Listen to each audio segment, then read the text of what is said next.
小助理会帮你排麦的啊。欢迎大家，欢迎大家，欢迎大家！周二的早上，今天是初几来着？初三 ，OK。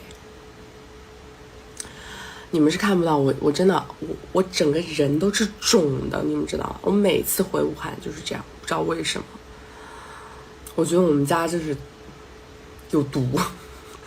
我每次回武汉，我脸就会非常肿，然后我的眼睛、我的脸就非常的肿。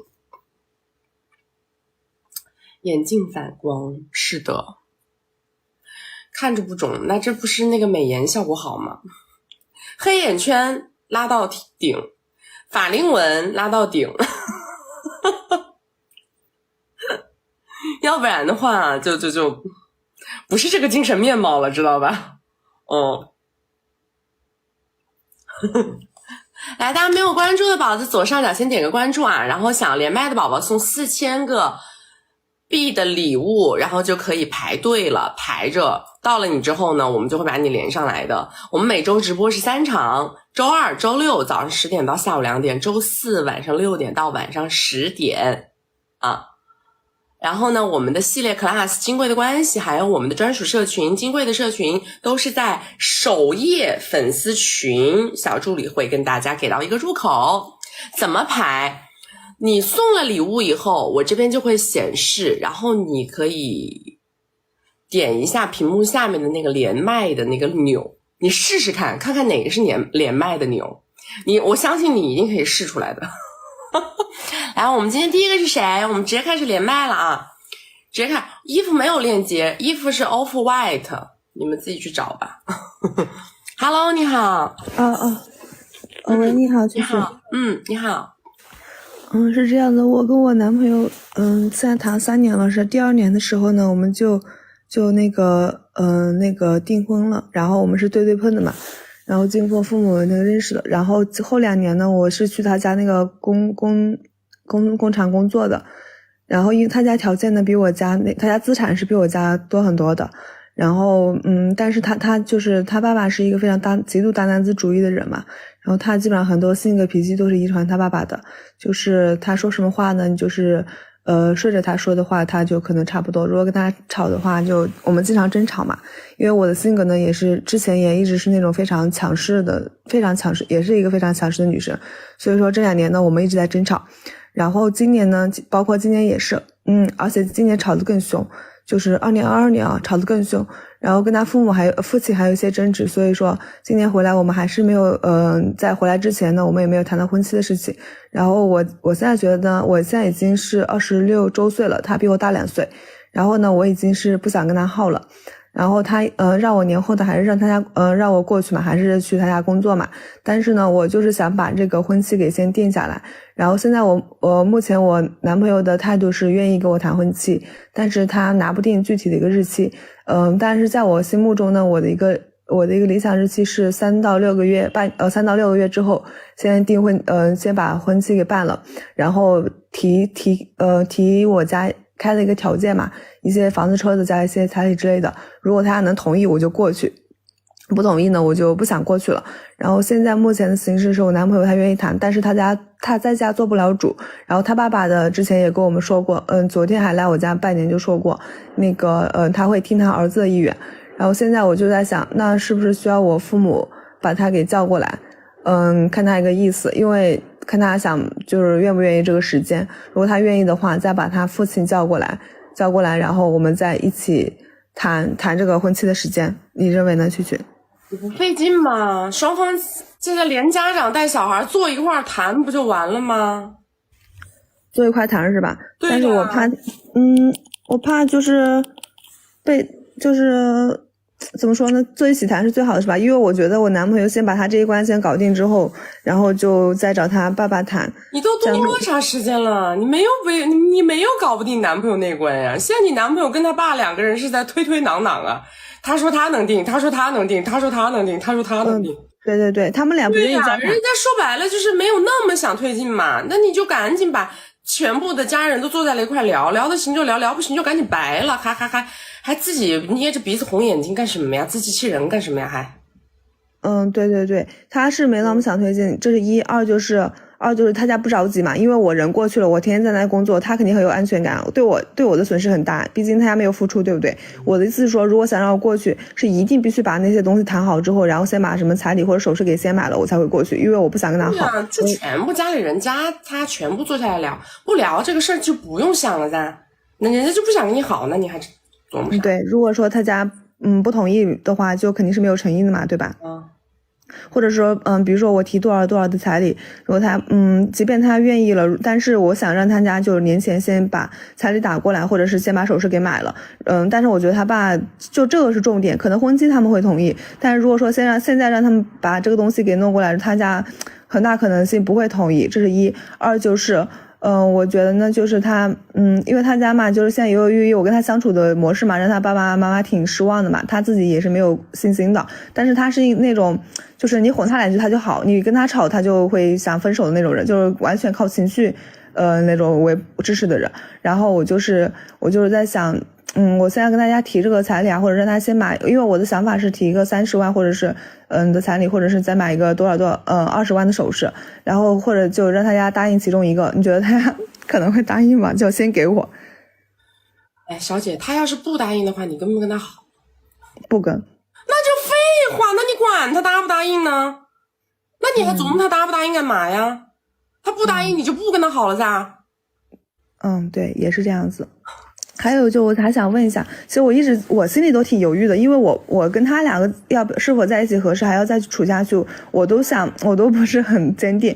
就是我想提的就是让他家房子加上名字加，然后买一辆100万的车，然后再拿一个30的彩礼和那个20的首饰，然后婚礼你家拿啥？我家拿10万的彩礼。你是不是疯了？脑子不好使还是怎么着啊？你要谈你就往能好了谈，你别在这搞得你搞个诈骗犯一样的干什么呀？往能好了谈好吧？那我谈房子、车子、彩礼这些东西都是必须的呀，也怎么就算诈骗了呢？那你就去谈吧，反正我觉得你这就是往掰了谈。你问我这是必须的，我不知道。我问你们家出啥，你说你们家出10万，你让别人又是什么房子，又是什么100万的车子，30万的彩礼，你啥身家啊？啊！我的妈呀！我看你很高谈不成。啊！我看你这是你觉得这个很高了是吧？你要30万那就已经到顶了，房子加名字再要个30万那就已经到顶了，好吧？是很高，但是因为我也受了很多委屈嘛。别跟我但是啊！你不想好好搞你就别搞，你问我干什么呢？我又不是他爸，我又不是他妈，你来说服我干嘛？对不对？彩礼又不是我出。我就跟你说，你这么谈不下来，我只是跟你说结果，对不对？彩礼不是我出，好吧？能我出我给你补一点，又不是我出。我是想我的目的就是反正我也不抱太多希望了嘛，就是你觉得这种情况适合我吗？因为我性格也是很强势的，我男朋友回来给我啥适合你呢？什么东西适合你？能出得起这个彩礼，跟100万的车，跟买房子的适合你？你能不能适合别人？你适不适合得了别人？关键是。就你这说话跟个机关枪似的，你能不能适合得了别人？我就想问一下。对，因为我的性格也比较强势嘛。你是个几斤几两，先看明白好吧？你快点，还有什么问题？别跟颠来倒去的说这些鬼不切实际的话。那你觉得，如果说是想往好了谈，你觉得是什么个情况才能往好谈？说了呀，你说30万的彩礼加房子写名字，我觉得已经到头了，最多还买点金银首饰不得了了。还什么100万的车，啥家庭啊？上来就100万的车，你啥家庭啊你？这是他爸之前答应过我们，他爸去年就说过，他说他等他结婚的时候给他买一个，那是给他买，好吧？不是给你买，你搞清楚。关你什么事？你说的是名字的问题是吧？对呀，人家那是给自己买，关你什么事？好吧。还有现在我就身边有一些其他的男生在追求我。其他的男生你算了吧你这个你搞不定，你也别想搞其他的男的了，真的。这本来这个软柿子都被你捏不下来，你还想捏其他的男的，何苦呢？我男朋友他现在是有结婚意愿，他跟我谈过一些婚礼的细节，还有一些他说结婚后给我弄一张卡，把那些就是婚礼收的钱都放在我的卡里，还有公司的账目也想放在这边，放在这个新的卡里面。就是他现在的结婚意愿挺强的。那你的意思就是说，我就没必要跟他要求那么高了，是吧？看他以后的表现，因为我也是没有安全感的。你们一天天的就是安全感，我没有安全感，我没有安全感。你倒是给别人点啥呀？你天天安全感。人跟人之间是相互付出的，好吧？关系的本质是交换。我麻烦你去把我们金贵的关系好好学习一下啊！你要连了4、5回卖了吧？我看你这个脑子还是不太通顺。你还记得我是不是？我当然记得了。我跟你讲，这猪头猪脑的，我顶一个记一个，知道吧？那蛮灵光的，我们不一定记得住，灵光的多了。像你们这猪女孩，我顶一个记一个，没有一个记不住的。我看过金贵的关系，但是到我自己身上了，我就还是拿不定主意。什么叫拿不定主意呢？首先就是高估了自己的价值，对自己的自我评估严重不准确，然后对别人的要求无限高，对自己的要求无限低，就是这样。对对，这个倒也不要这么双标啊！不管是男生和女生都一样的，不要那么双标。你找的男的别人经济条件比你好，人家也愿意推动结婚，你就往好了方向谈，对不对？这天天的，我在用色。然后就是然后还有就是他那个那你的意思就是说先把房子和彩礼先谈了，车子就让他家定，他家买什么让他给，就是把主动权先让给他家，可以吧？是啊，那本来就是人家自己的钱，人家想买啥买啥，啥叫主动权让给他家呀？又不是你们俩一起合伙买，你这个人生观价值观都是怎么回事啊？我天哪！钱又不是你挣的，人家的钱人家想怎么买怎么买，这个主动权本来就在人家手上。妈呀！那你现在意思就是现在直接把他跟他爸喊过来一起谈，或者分开谈也是可以的，是吧？我说了，我第一句就说了，不来回倒，好吧，全家一起谈。就这样。好，拜拜。又有人说主播好没耐心啊，我是用最没耐心的态度给到你们最真实最直接的答案，知道吧？不跟你们在那兜圈子，我已经很克制了，我跟你们讲。我这还是因为我在武汉家里，我妈在外面，这要不是我妈在外面，我早都开骂了。我妈我爸天天给我做思想工作，让我对你们温柔一点，这要不是他们拽着我，真是的，我很温柔啦已经，好不好？我主要是看我今天这个脸这么肿有点烦，我怎么脸这么肿啊？哎呦，对呀，我们连麦就是要花400个大洋啊，咋嘞？看稀奇看古怪不要钱啊！你出去看个秀，看个马戏团还要钱嘞，真是的，蛮贵吗？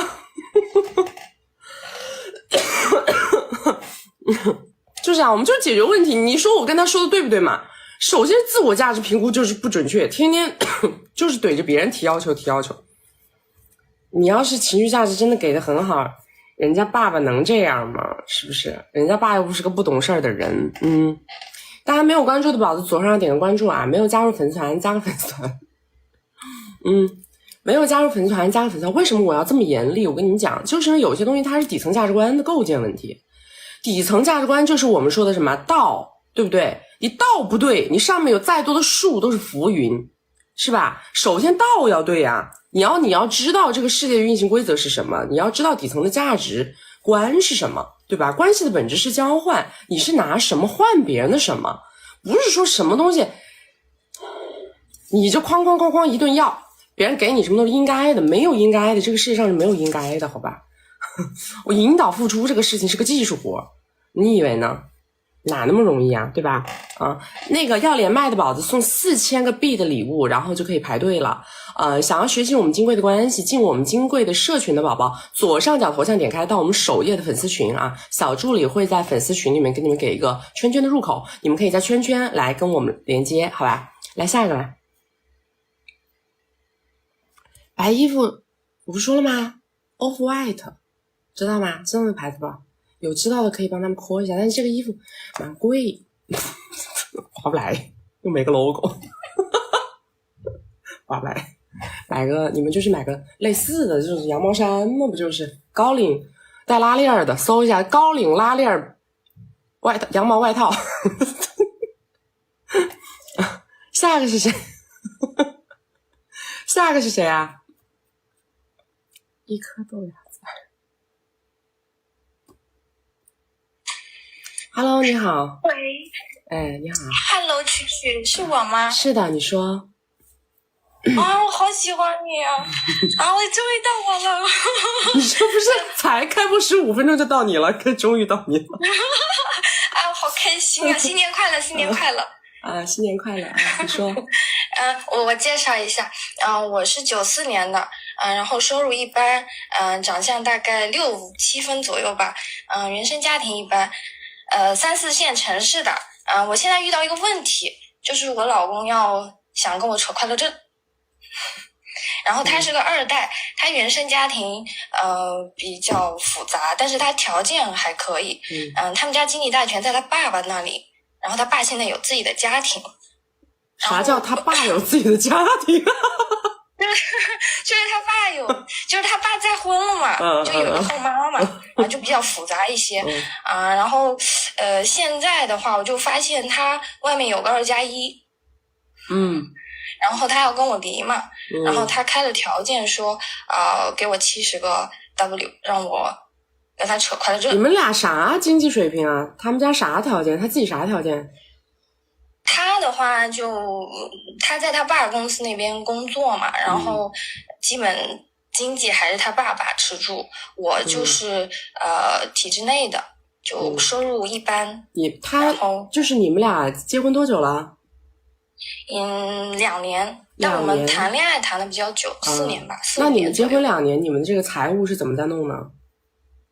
我们就共同财产不多，然后期间我也找了律师嘛，然后律师的意思就是说，建议我如果想离的话，还是走协议比较好，因为真的要是去了那种法院的话，判应该不会判很多。我知道，就是我的意思就是，我看看他什么实力。你现在多大？我94的。你94的。9过年29。你还喜欢这个男的吗？不是很喜欢，因为我太恶心这种，就他的证据让我发现的就是太毁我的3观了。他说给70是不是？那你就翻个番要呗，150，要150。我是这样的，我一开始他跟我谈这个事情的时候，我是没有发现他有2+1嘛，但是我是气不过嘛，我就吓唬他，我说200个。然后期间他消失了，他就消失了，然后消失之后，后来他自己又回去说，给你100。就是说嘛，150吧，150吧，折个中。我也想，我就说150嘛。他现在就感觉就不答应，然后我也拿着我手里的证据跟他起跳了。然后他又走了。你知道他在哪儿吗？你跟一下啊。就是说得跟着他。跟一下，对啊，把那个女的找到啊。他这么着急，我跟你说啊，他这么着急跟你扯快乐证，就说明他还蛮在乎外面那个女生的感受，明白吗？是。对呀。我起跳的时候，我知道那个女的叫什么嘛，然后在哪里嘛，他就完全态度就是那种就有情绪波动，就明显感觉他有情绪波动。对啊，你直接去找人家不就完了吗？你就说你说你要不要脸，你就上门骂他，然后这男的慌了，他就只能答应你的条件了的。行，然后我内心也就差不多，就是我也想大概那么就算了，就扯了证就算了，就不想再内耗了，因为我期间精神状态也不太好，反正就闹得比较严重嘛。然后我就跟着他去闹这个事情，是不是？对啊。就你，你就是对，你就上门。你说我本来觉得100也可以的，我现在一看你这个样子，这不行，没有200打不住。讨价还价，最后在150落锤。就我现在还有个问题啊，就是我俩现在分居，他去别的城市，就是我俩是不在一个城市，那我也是要去跟进他，是不是？你这好歹100来万呢，100来万不好搞一下，你1年才挣几个子儿啊？就是啊，你一年体制内你也挣不了几个子儿，是吧？行，哎，我还有一个问题，就是想让琪琪帮我指点一下迷津，就如果我这件事情补成了，哎，断了呢，你再连一下，叫啥来着？再重新连一下。管他怀没怀，他怀没怀关你没事，不关你的事。反正这男孩子慌的，这么着急忙慌的要跟他扯快乐证，那肯定是对那个女的蛮上头的。是刚断了是吗？接着说。就是我没孩子啊，没孩子，就是我就是想，就这件事情对我打击其实也挺大的。我在想，如果就这件事情顺利之后，我要不要去就提升一下我自己嘛？我现在对婚姻也没有什么执念，所以我说别动不动的什么婚姻有没有执念这个那个的，不要想这么多，好不好？提升自己是永恒的主旋律，这个跟你对婚姻有没有诉求一点关系都没有。要不要婚姻也不是你对婚姻有没有执念，而是你有没有在这个自我晋升的路上真的遇到合适的人。不要给自己设限。好，那我听你的。我最喜欢你了。你的视频我天天看。好，赶紧拿了钱，赶紧出去玩去啊！行，我是想着出去上学去，就是出国去。可以，没问题。你还小，哎呀，你还小啊。好了，那我就搞。好，就这样啊。好，谢谢。拜拜。好，拜拜。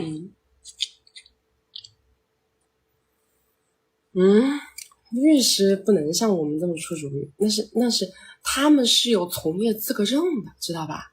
他们有从业资格证的人呢，他们不能违反他们的这个职业操守。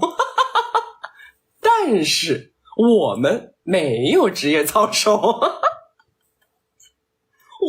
我的职业操守都是我自个儿定的，都是我自个儿给自个儿制定的，知道吧？所以我们就想出啥主意呢，就出啥主意。哎，你就跟闺蜜聊天一样的嘛，对不对？我们跟闺蜜聊天也这样的呀，那我们肯定是该怎么搞怎么搞，对吧？我又不是律师，我又不是傻，对不对？我要说什么东西你又不能告我。来，大家没有关注的宝子左上点个关注啊！我是不是成了你们的贺岁档了？我是比春晚还好看是吧？没有关注的宝子来左上来点个关注，没有加入粉丝团的宝宝加个粉丝团，加了粉丝团会收到我们的直播提醒。我们每周直播3场，周二、周六早上10点到下午2点，周四晚上6点到晚上10点。要学习我们金贵的关系系列 class， 要进我们金贵的社群，或者是找我们团队寻求帮助的宝宝们，左上角头像点开到我们首页的粉丝群，小助理会在粉丝群里面给你们给一个圈圈的入口。然后想连麦的宝子送4000个币的礼物排队啊！来下一个。对呀，我的职业操守就是以终为始，以客户的诉求为我的诉求。Just it。Hello， 你好。你好。你好。你说。我也是金贵学员，我大概说一下我的情况。能听到吧？可以，你说。我今年29岁，在无锡的小城市，长相身材呢都是7到8分。父亲高中去世的时候就辍学了，后来自考大学拿了一个没有什么水平的本科，扯过1次快乐证，有一个5岁的女儿，但是判给了男方。但是由于男方再次进入围城一役，女儿的经济开支都是我负责。我自己是单亲，农村家庭，家里没有任何的经济基础，从小呢就比较要强吧，靠自己做生意，在小城市买了2套房子，一辆90多 W 的车，现在呢平均的年收入是130到150个 W。厉害。第一次进入围城是希望有一个安定温暖的家庭，2个人能一起奋斗，把日子越过越好。可是呢，就是前任属于是没有什么上进心，我又非常努力，就是目标感很强。随着就我不断的进步，他呢还是打游戏睡觉很晚，睡到中午。最后我冷静的思考了一下，这段婚姻带给不了我任何的需求，不管是家庭的温暖呢，还是他对我的情绪价值。我在1个星期之内提出了扯证搬家，我什么都没要，就快速止损离开了。到今年呢有3年了，我一直都是单身。现在呢，我想咨询区区2个问题。第一个就是随着我马上要30岁了嘛，想在最有价值。你才马上要30岁，你连30岁都还没到。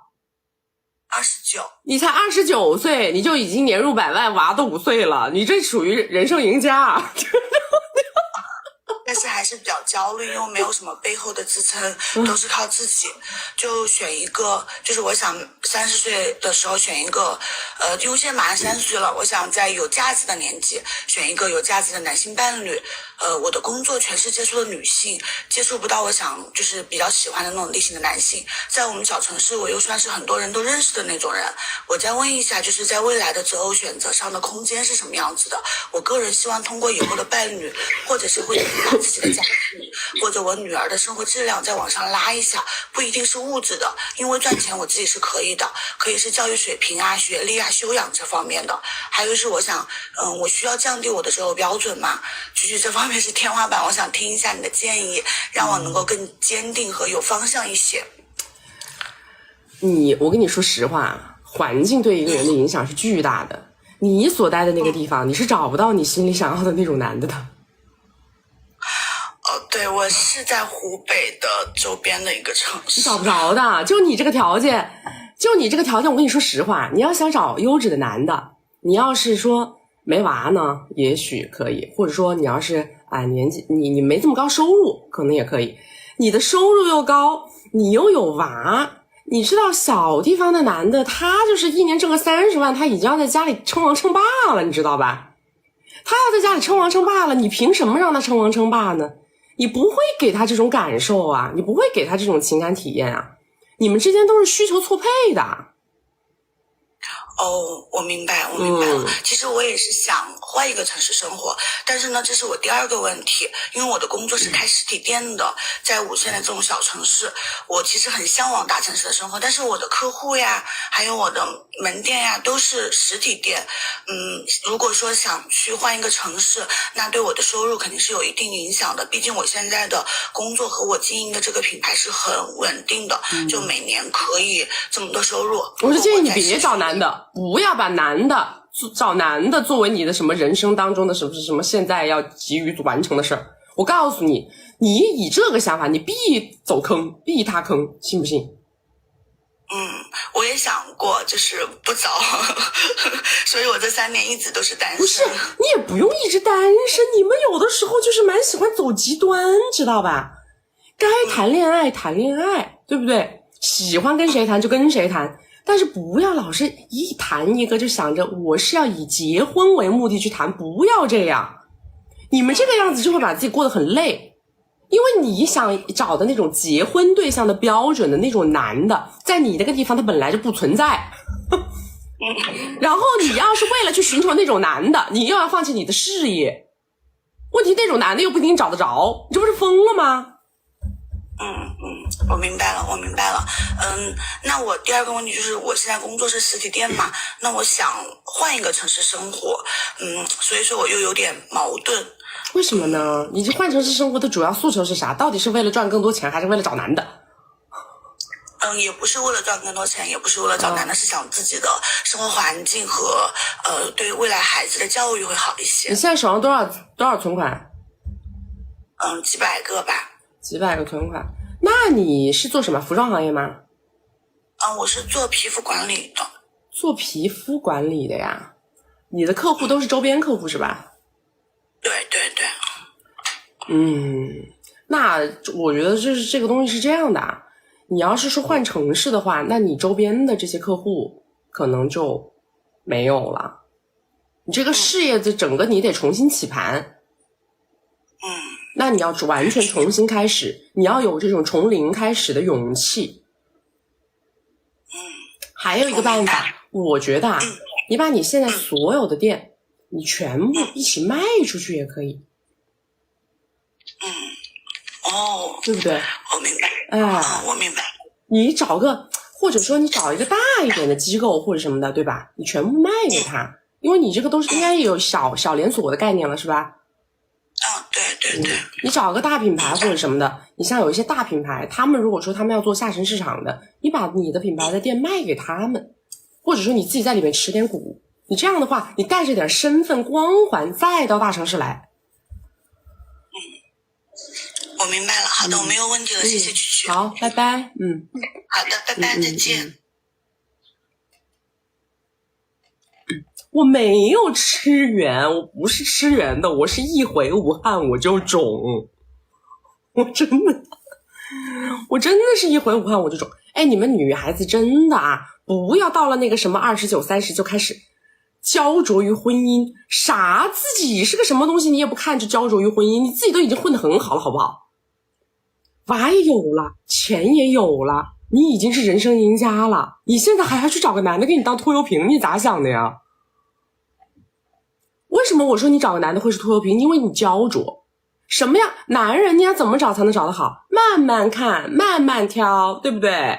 哎，我就是选择你们的那个，对吧？哎，你们都一排排站在我这里，我慢慢挑，这样才行呢。你哪个见过那个着急忙慌的能挑个什么好东西的嘞？是不是？你到了那个地方，你个焦灼，你完全把别人那个不如你的男的呀，开始不停的在他身上找优点，是吧？挖掘那些男的身上的优点。说这男的虽然没钱，但是他朴实无华呀，是吧？这男的虽然他没有上进心，但是他安全呢，是吧？你开始不停的在他们身上找优势，你是不是疯了？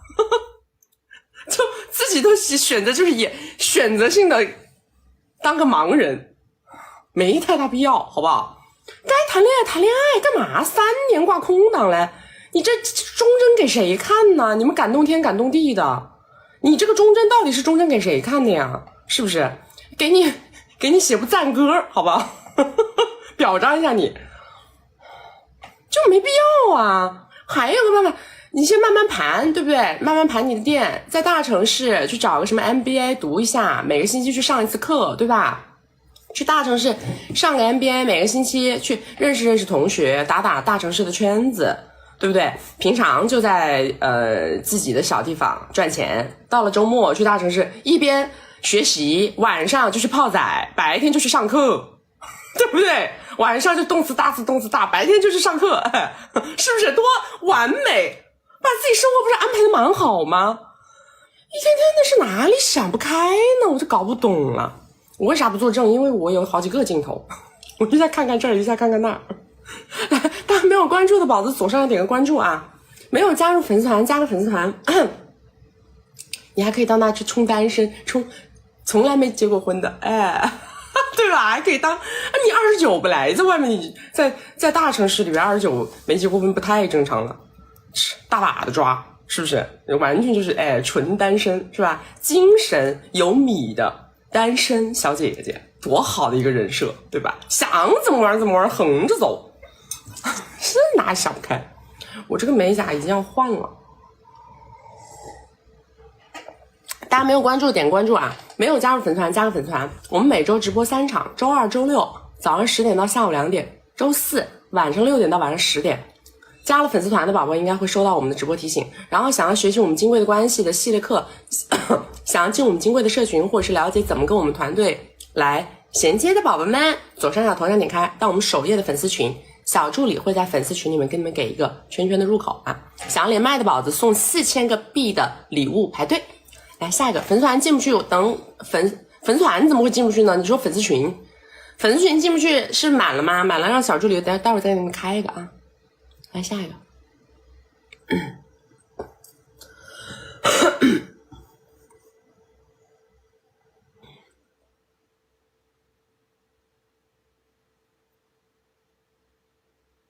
32，大的孩子10岁，小的孩子6岁，其他的条件跟这个女生差不多。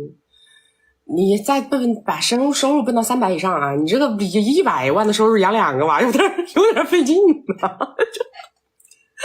100万的收入，我觉得养1个娃还行，养2娃是不是多少有点费劲？是哪一个啊？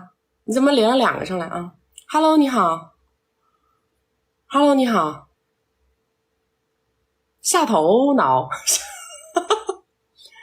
下头脑，这个名字。你不要关麦。Hello， 你好。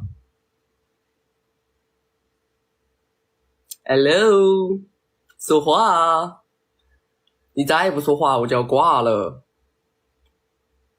我是武汉人呀，我就是武汉人呀。挂了，来，先连下一个。有人说我们这是弘扬的什么价值观？还没听懂就再多听会儿，总有一天你会总结出来我弘扬的是什么价值观的。你听个10场直播，你就能总结出来我们弘扬的是什么价值观了，对吧？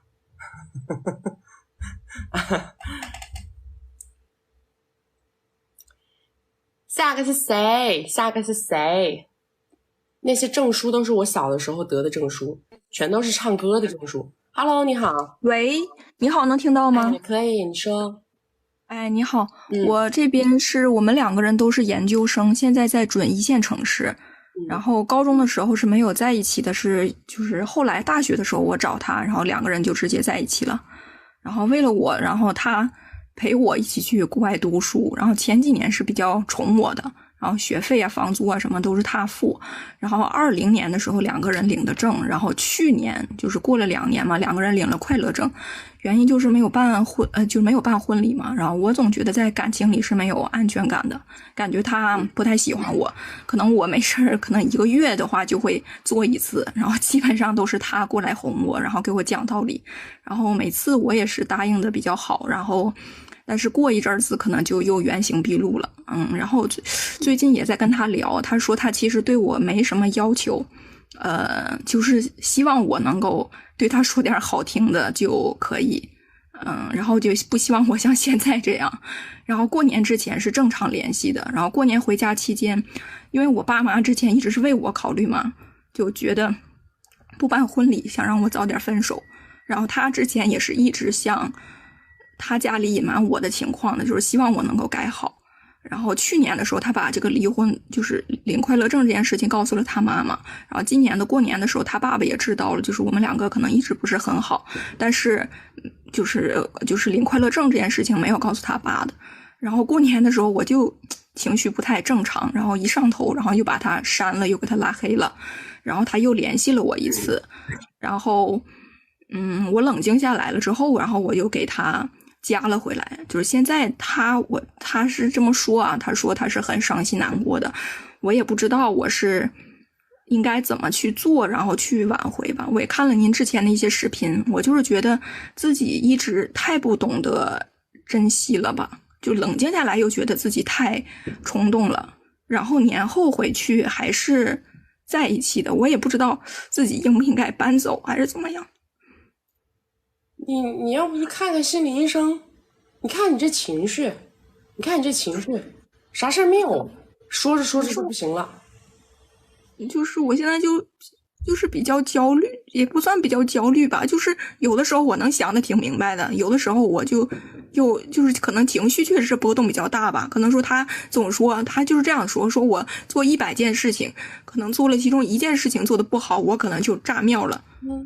就这种感觉。是啊，你自己也知道自己的问题啊，你自己又不是不知道自己的问题。然后我可能对他的要求，可能就是又觉得他什么都应该吧。然后我觉得就是确实你做的也挺到位的了。可能我之前有一些小情绪什么的，就是自己可能调节不好自己吧。对啊，是啊，就是说你的情绪问题谁来解决呢？我告诉你，情绪的问题永远都只有自己可以解决。情绪的问题是自己解决的问题，不是他来帮你解决的问题，对吧？也不是我来帮你解决的问题。你也许可以看一个心理医生，或者说吃一点药干嘛的，也许能抑制一下自己那个情绪的波动。但我去看过，情绪的波动是什么？我告诉你们，情绪的波动其实是什么？是因为你自己精神上的懒惰和自我放弃，知道吧？你们是属于叫什么叫精神巨婴，明白吗？为什么你活在这个世界上，所有的情绪都要让别人来为你兜底呢？对不对？可能跟我原生家庭有关吧。我妈妈就是这种，她一不高兴了就……你听我说啊，每一个人的原生家庭都有每个人原生家庭的伤疤，每个人原生家庭的创伤。原生家庭的这个东西，每一个人的原生家庭都不是完美的，他总会带着一部分的缺憾。但是为什么有的人他最后变成了一个情绪很稳定的人，是因为他选择做一个情绪稳定的人。不是说我情绪不稳定怎么办呢，我控制不住，不是这个样子的，不是这个样子的。我选择做一个情绪稳定的人，我选择做一个讲道理的人，我选择做一个理性的人，以及我选择爱你就排斥其他的异性，全部都是基于个人选择。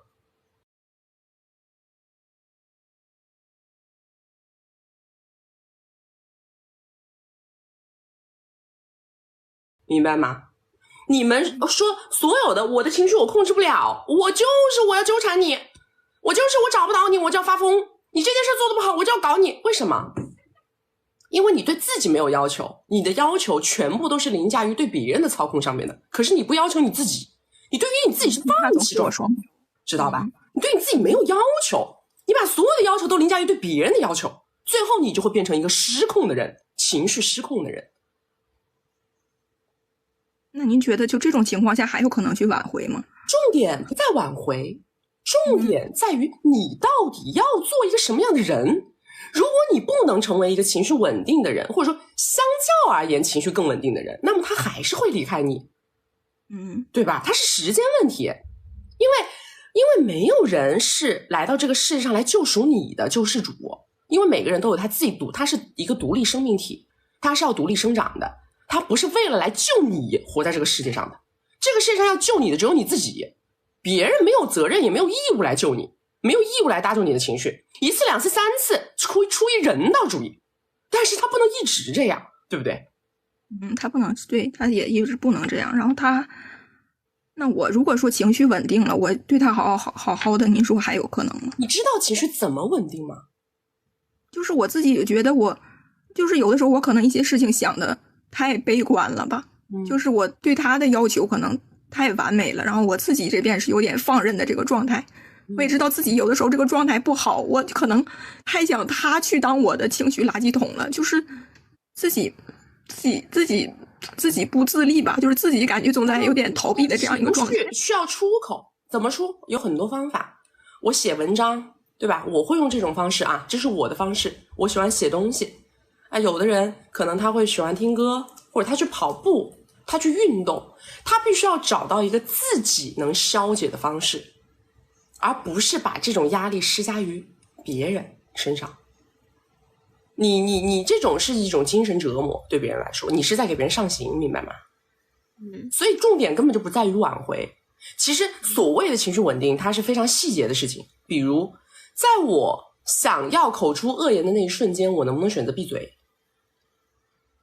在我打了2个电话你没有接的那一瞬间，我能不能选择不再打第3个？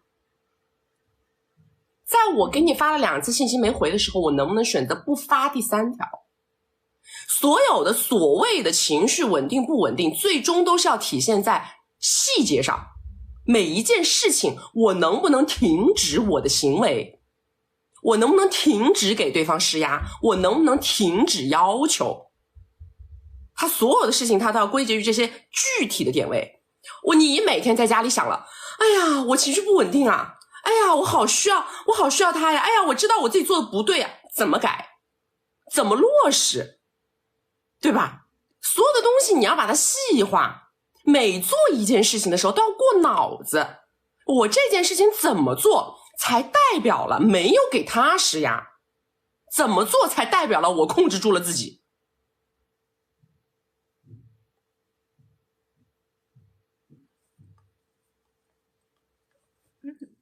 那我就是自己要冷静一下，是不是？然后也给他一定冷静的空间，我就觉得我也不要再逼他了，就2个人都冷静下来，看看要到底怎么办。对，你所谓的挽回，你又要去给对方施压，你明白吗？你明白吗？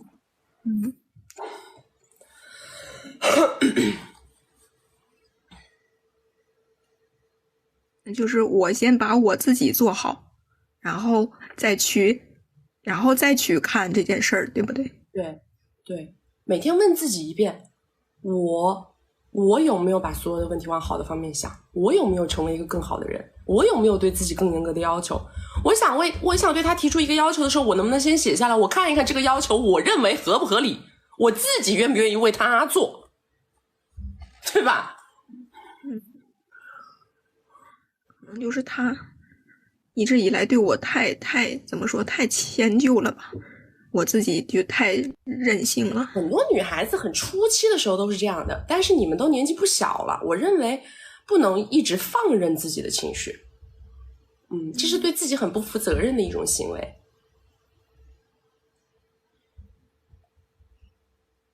好吧。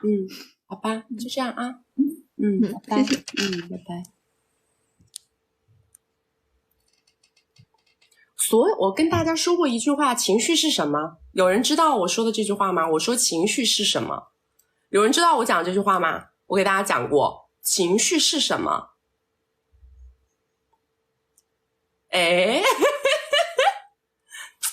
棒！你们怎么这么牛掰呀？啊！我的妈呀！你们到底在我的直播间里蹲了多长时间？什么知识点都能答上来啊？怎么这么厉害？天哪！你们上学的时候，当初像这样，早都考上常青藤了，知道吗？一个个二个的。情绪是肌肉，对吧？我们的情绪就跟肌肉一样，其实它的每一块都是可以得到锻炼，最后加以控制的。你要锻炼它才能控制它，是不是？你不学着去控制，你就永远无法控制，就是这个道理。情绪是肌肉，我们怎么去锻炼它？就是要在它受到压力的时候去对抗它嘛，对吧？我想我的情绪往左，我的行动要往右，对吧？我的情绪往前，我的行动要往后，是不是这个概念？我很生气，我上去我就想跟你干架，我要让我闭嘴，站在这儿不说话，这个就是你的行为跟你的情绪在做反向作用力，这个就是你控制情绪的方式方法。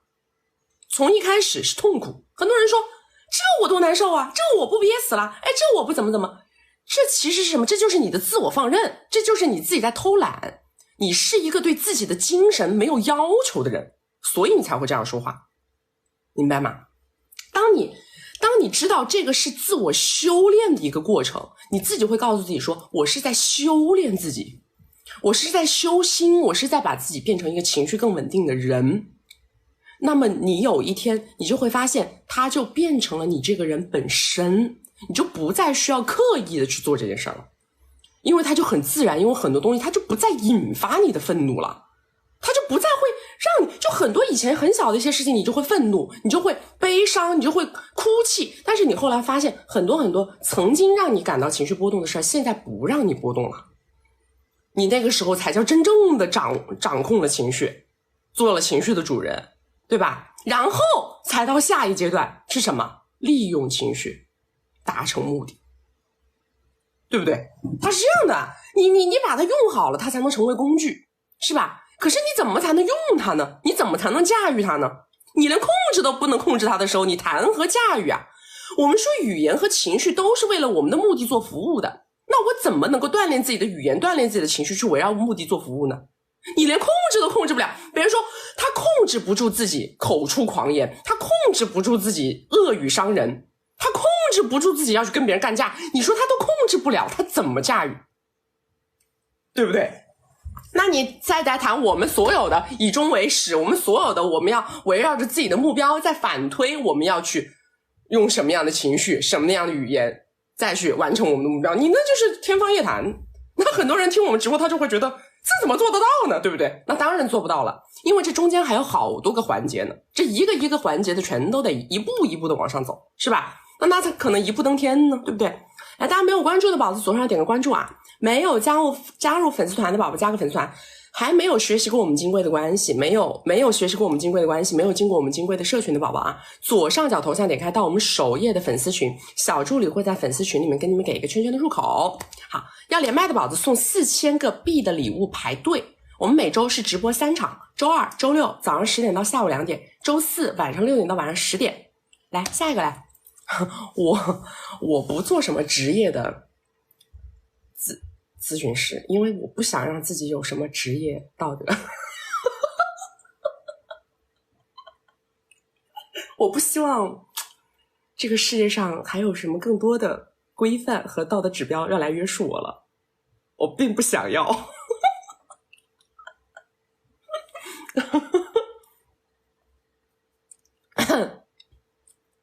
下一个是谁？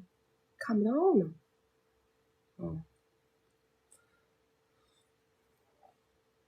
Hello， 你好。Hello， 哎，你好。你好。就是那个能跟你连线，真的很高兴。我看你直播看了很长时间了。你这个车，你那个车的那个灯闪的声音有点大吧？不好意思。现在好了吗？好，你说。就是我现在呢是这个情况，我今年27岁，然后我们两个呢都是围城内的，就是他比我大20岁。然后呢，我现在的这个家庭呢，就是太普通了，就是很普通的那种哈，就是对于情绪价值还有物质价值都没有给到我。然后呢，对方呢，有几个那个什么吧。你不要动，你那个麦快吵死，你能不能维持安静讲话？好。就是我在县城，就是我们这儿呢是一个县城，那个我属于是做宣传的，就是在这边呢，就是哎，小姐，你到底在干什么呀？我身边有人，不好意思，现在可以听清吗？要不你等会儿再连好吗？你方便了再连行吗？你身边一直有嘈嘈杂杂的声音。那我等一会儿吧。好。下一个吧。下一个。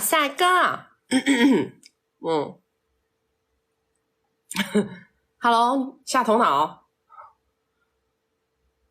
下头脑。说话。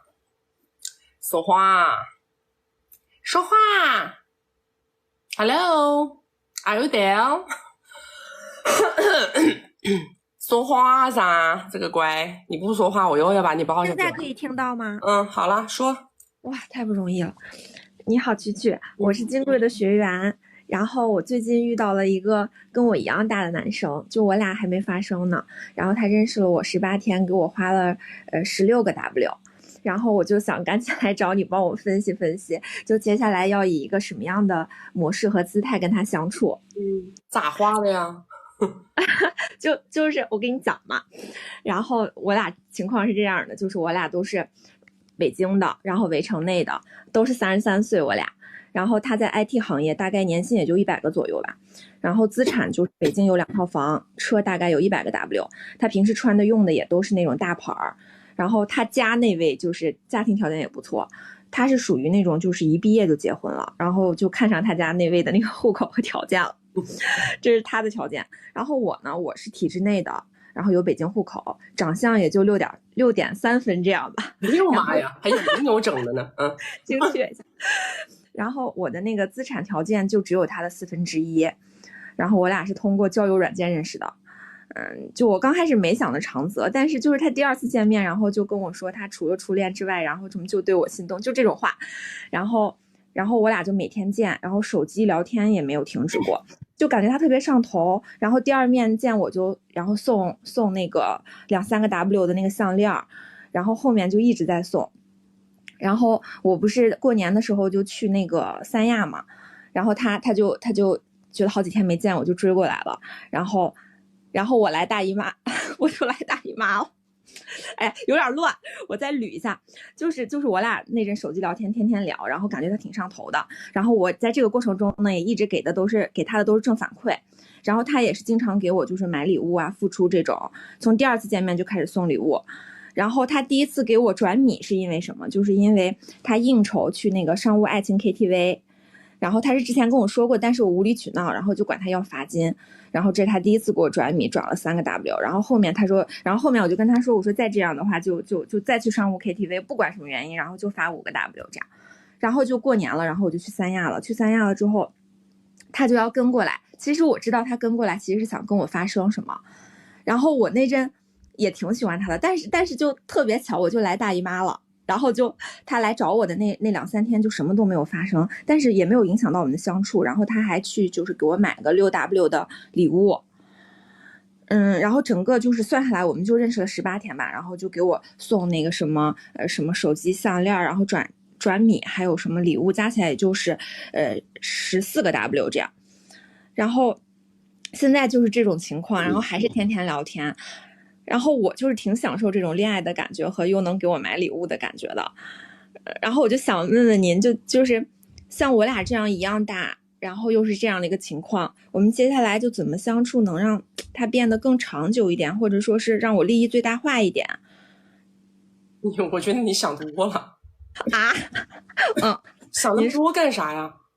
这就是个网友嘛，虽然多少有点神经病吧，这上来夸夸夸的，你就当是那个中奖了就完了，中了一回奖就完了，你就这么想问题，还非得我跟你说，不要想这种男的吧，他对哪个女的这样，哪个女的都得上头。是呀，所以说他遇到过的上头女肯定蛮多，我就建议你别上头。哦，那他如果就是现在又要跟我发生什么，我跟他发生吗？还是尽量往后拖？想发生就发生吧，我觉得无所谓呀。如果你不发生，他也没有后撤举动，那就无所谓呀。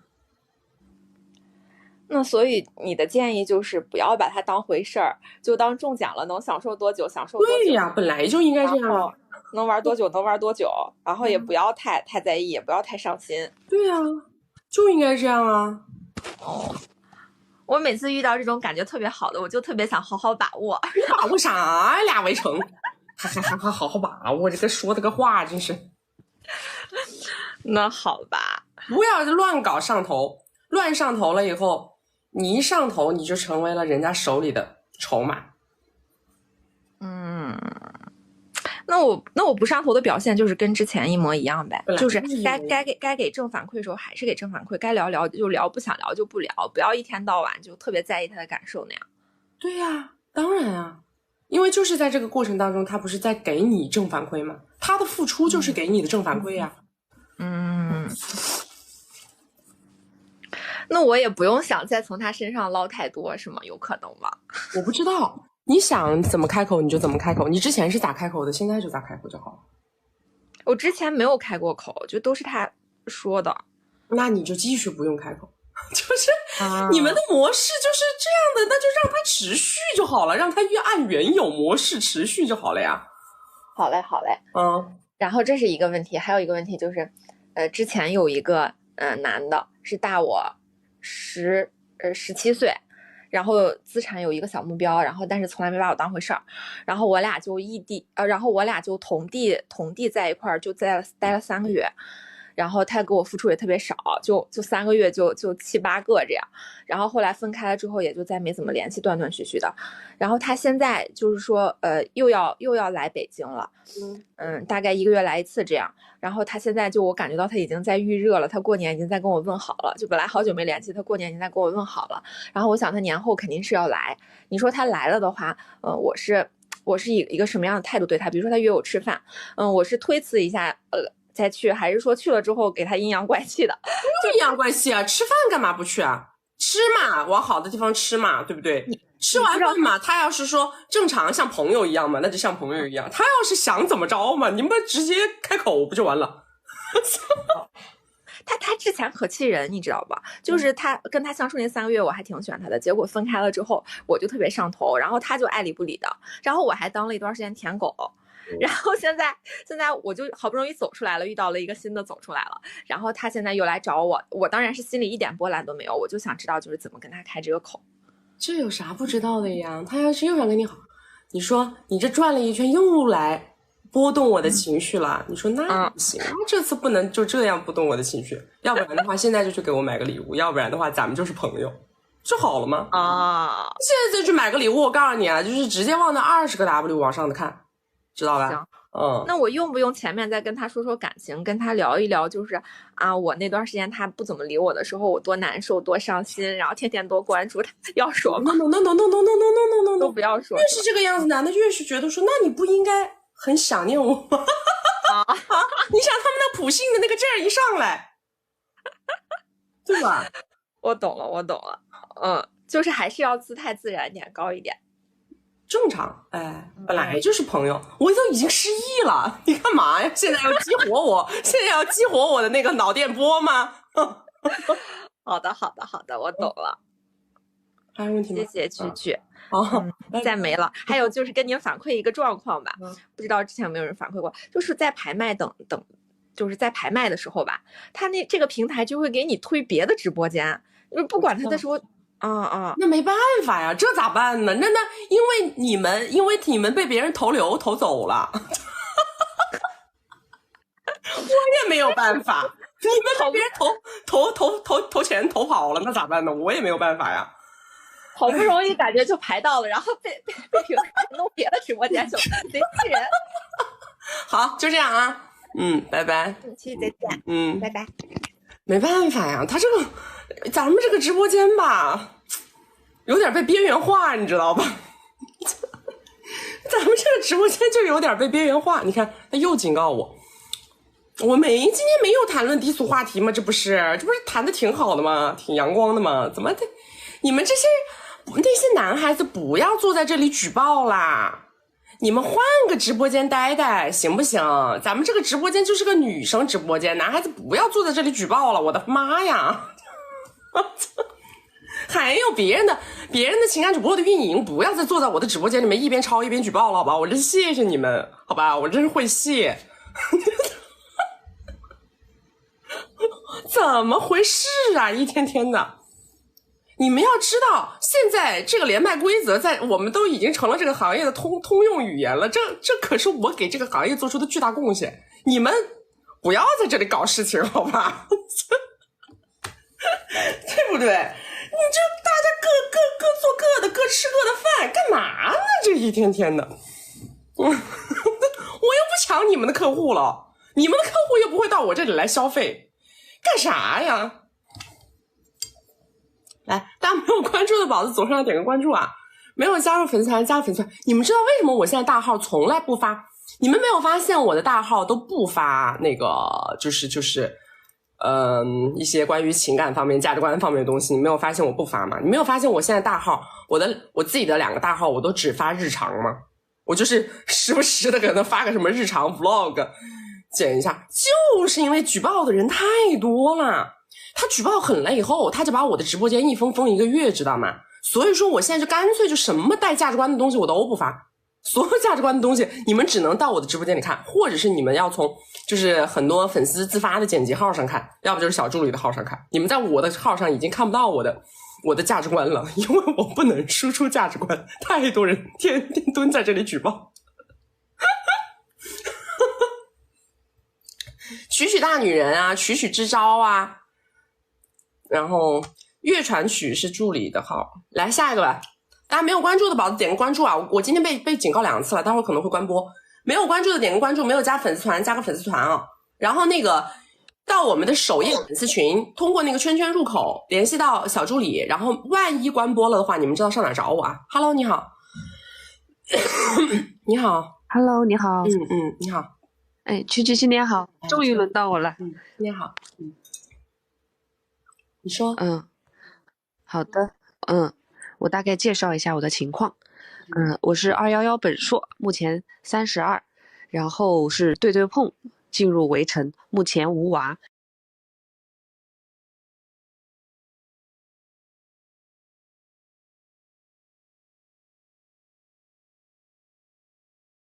然后身份比较特殊，就参考张文红，目前就是这个情况。就是目前对方和我大概接触了有2个月的时间，有点上头，然后他想领快乐证，然后和我进入围城，然后他的儿子和老婆都是在国外。等一下，然后我们目前见过3、4次面，然后吃了1次饭，然后第一次吃饭，然后他就给我送了，直接挂了。Hello， 不行啊，那个这个小姐，你下去先把连麦规则好好看一遍，然后把你的故事重新整理一下，把里边不能提及的人物对象啊，先好好整理一下。我们这个直播间，你这个故事讲完绝对要关播的啊！你这个故事讲完绝对要关播的，好吧？你们在那种不正当关系里就不要再提什么他老婆这种话了，好吧？懂吗？那不正当关系你还在那提他老婆干嘛？你生怕那个管理员不知道你们这是个什么关系？你生怕那个举报的找不到你们的完整那个证据链是吧？真的是。来下一个连麦规则在哪里看？我们首页的，我们那个左上角头像点开首页粉丝群啊，小助理在粉丝群里面给你们发那个圈圈入口，你们到我们的圈圈里面去看连麦规则 OK。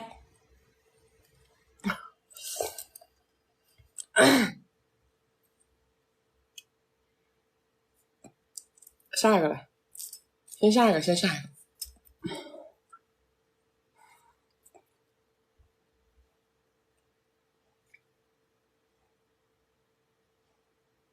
Hello， 你好。喵。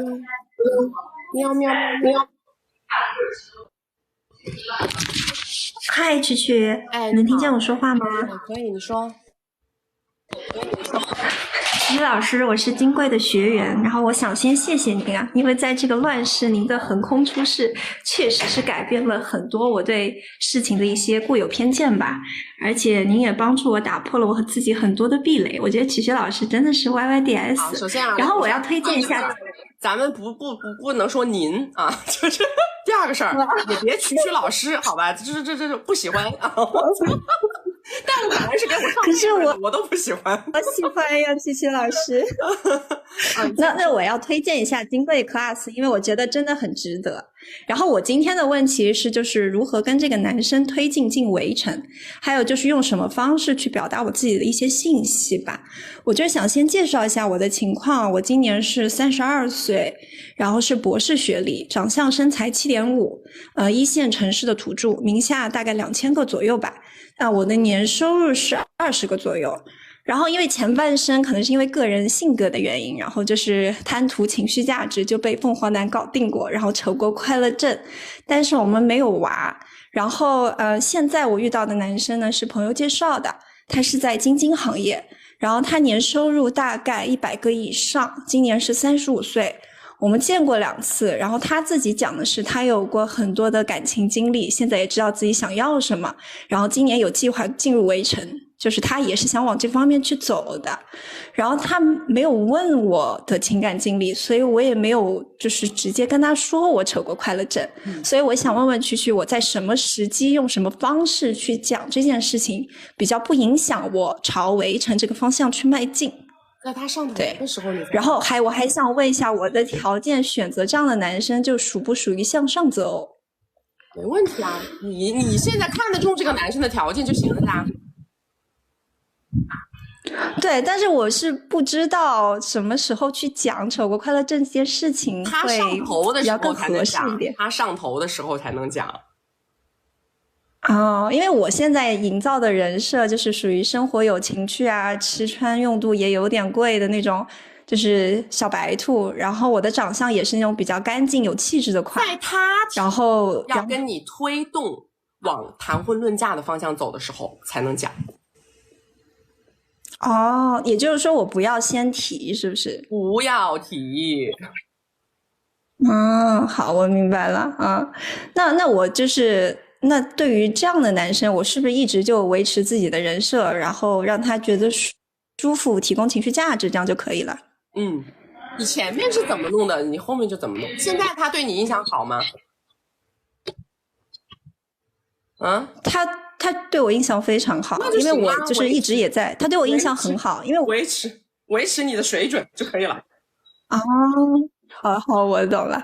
那我还有一个问题，就是因为我一直也在对碰嘛，然后我前面认识一个男生，我就是他不符合我的择偶框架，但我就是想要享受一下这个恋爱的感受，所以我就也怎么说呢，也稍微推进了一下。然后我明天本来是跟他约的要出去玩的，但是呢，我就是现在认识了这个男生，我就不知道明天要不要继续跟他出去玩。该玩完呢，是大过年的，你就去走亲戚去了嘛。你这还哪到哪儿？就开始那也行啊，牌上了你。我是觉得有点烦，就是老是要跟他们联系，有点麻烦。我的妈，吃饭麻不麻烦啊？你每天洗澡麻不麻烦？我真服了，你就一年挣20个 W， 不用很忙，好吧？真是。我也是这么想的。行，那我知道了。那我就是该玩玩，然后该推进推进，然后该走到哪一步就正常走，是吗？对啊，好，我懂了。那谢谢曲曲老师，我没有问题啦。拜拜。我跟你们说，你们有看到昨天我发的我们一个小粉丝给我写的一封长信吗？我的妈呀，都给我看哭了！你们看到我们圈圈发的没？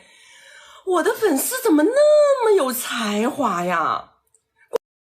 关键是写的那个真情意切呀，你们知道吗？那个如泣如诉表达真的就是很绝啊！那个文笔也太好了吧！要不是因为那封信实在太长了，以我这个嘚瑟劲儿，我都很想在直播间里面给你们念一念，但是实在是太长了，你们知道吗？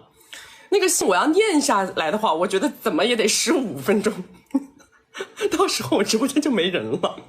但是我觉得你们可以去看一下，真的，我觉得那小姑娘文笔真太出彩了，太文化了。我就在想，你看啊，这关注我的人里头，要不就是家财万贯，是吧？要不就是年薪100万，对吧？要不就是才华横溢，要不自己虽然没大点本事，但是大佬给力，大佬给力，妈呀，压上了，是不是？咱们这个直播间真的太厉害了，我自己都觉得，我天哪，我何德何能啊，让这样一波人聚集在了这里，我真的让我从头再做一遍，我都不知道还能不能做得到。不要说自己拉低了水准，我告诉你们，现在你们的水准没有到，说明什么？说明你们迟早会到的，知道吗？说明你们自己没有发现自己的潜力。我跟你们讲，我长这么大，但凡追我的男人，我都认为他要不就是成功人士，要不然未来一定是成功人士。要不然的话，你说他要没点魄力，没点能力，没点眼光，他怎么能追我呢？所有能追我的男人，我都觉得他现在不是富豪，他未来也总有一天会成为富豪。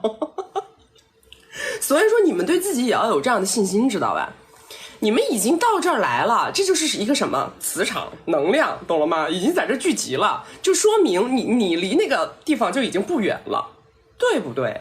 大家一定要每天都给自己信心，好不好？信心、目标感、绝对的行动力，不可能不达成的啊！大家没有关注的宝子左上点个关注，没有加入粉丝团的加个粉丝团，没有看过我们金贵的关系，没有进过金贵的社群的宝宝，左上角头像点开到我们首页的粉丝群，小助理会在粉丝群里面跟你们给个圈圈的入口啊！来，想要连麦的宝子送4000个币的礼物排队。我们每周直播3场，周2、周6早上10点到下午2点，周4晚上6点到晚上10点。来下一个，在哪里看圈圈？就是你要到我们首页粉丝群啊，首页粉丝群会有圈圈的入口。看我们金贵的关系，来下一个。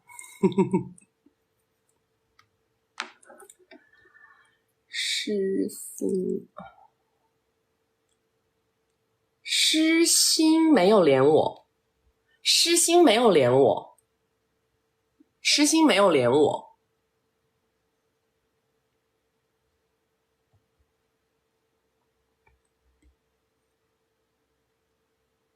哎呀妈呀，你看喂呀，这一看就是看了我们这个小作文，看了那封长信的呢。微蕊繁指，言笔霞灵，这个8个字儿，我跟你说真的，我昨天我都看了半天，就不太念得出来。然后我还百度了一下，你们知道吗？真的，我还百度了一下，我说这姑娘怎么这么有文化呢？还让我又认识了几个生僻字。下一个是谁？送了以后你就排着就我看到了诗心，诗心连不上，诗心，你们看不到我的圈了，你们就要换一个你们就换一个加，因为我那个号也经常被封，知道吧？实在是腹背受敌。Hello， 你好。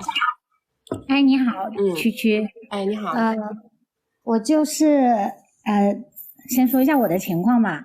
我呢是37岁，带个娃，然后呢，年收入8位数吧，很稳定，创业6年。37岁带个娃，年收入8位数。OK。对，然后非常稳定。然后创业6年。然后呢，我就是在去年认识了一个搞艺术品收藏的人，我也是跟他买艺术品送人，然后认识的嘛。认识了之后呢，才发现咱俩是同月同日同时辰生的。哎呀妈呀！对，然后因为他比较信藏传佛教，我也很信藏传佛教。别讲这个。不好意思啊。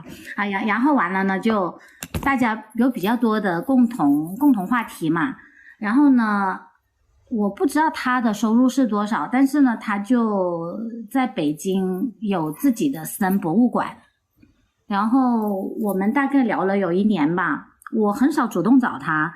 基本都是他主动找我，然后他50多岁吧，然后他今天要从北京来深圳过年，就我其实对他吧就没有上头，不是很上头，就是也没有上头，只觉得他的条件挺适合结婚的，他是老 baby 型的嘛，然后呢就我觉得我也配得上他吧，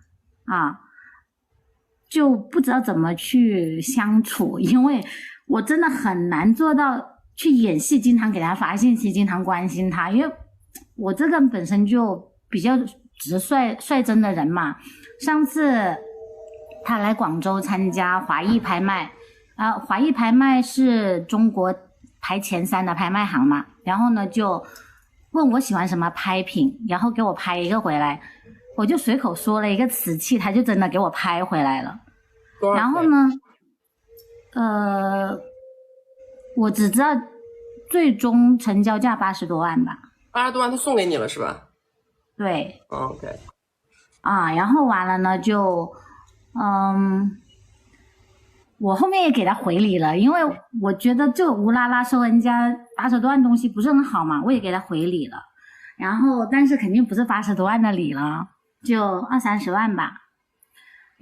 然后呢就他今天过来深圳，然后就说陪我一起过年，其实他年30就要来的，我说我年30要陪家人过年。我不知道怎么去跟他相处了。你喜欢他吗？不喜欢。不喜欢你处个啥呀？我觉得他很适合结婚，但虽然不喜欢，但是他给人的感觉很有安全感，就相处起来不讨厌，就是怎么培养。我重点是怎么培养。培养啥？培养感情啊？对啊。我的妈呀，我都搞不懂你们挣这么多钱干啥？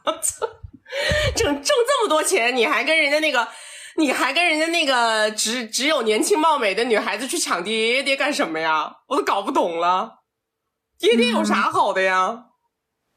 其实身边也有就玩伴，但是呢，就结婚是结婚嘛，然后玩是玩嘛。那你就直接跟他说好了呀，你就直接说问他呀。你说你现在是想……我跟你说，我不知道他是想啥，因为上次他上次来广州参加拍卖的时候，我想试探他，看他是老色批呢，还是比较有文化涵养的人呢。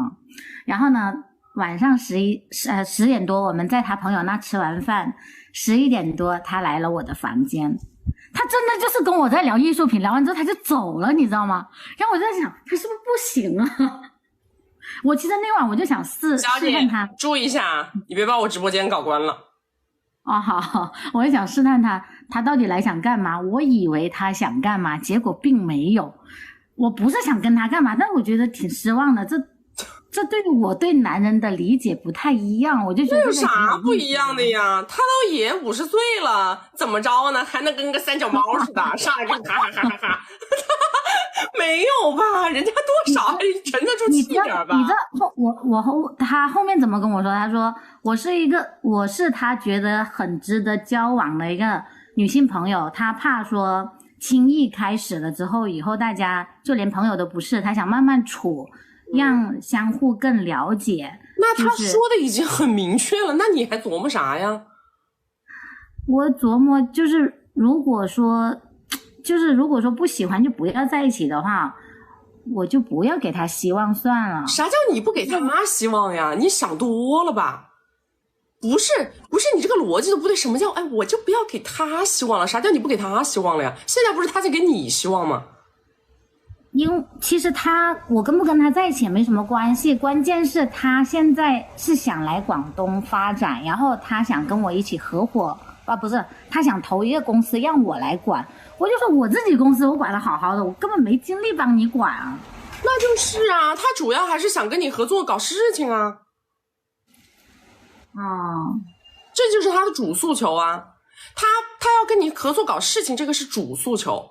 你说什么谈情说爱这个东西，那是后面他觉得他也不想一下子把这个事儿给拍稀了，知道吧？他也觉得如果有往这个方向发展的可能也不是不行，但是这个不是他的主诉求，这不是很清晰吗？明白了，其实我就是拿不准他到底想干嘛。你有啥？不是，女人好奇怪呀，别人就非得只能有一件事要干。他认识一个人，他这辈子只能跟这一个人成为一种关系。你的意思是他可能有几件事要干是吗？他就是顺其自然嘛。认识你，首先觉得你跟他同行业，完了以后在这方面能力过硬，那他正好想到这个地方发展，你是一个很好的合作人选 OK 呀，那就向你示好呀，跟你联络呀。我是同行业的，我是搞直播带货机构的。总而言之，他觉得你有能力嘛，对不对？他就让你搞这个事儿嘛。但是说感情的问题嘛，他觉得可以边走边看，他是这么想的嘛。他不着急干嘛？他万一真的跟你怎么着了，他又怕把你搞生气了嘞。万一他还有别的女的嘞，这个那个这个的，他还怕你想法多嘞，是不是？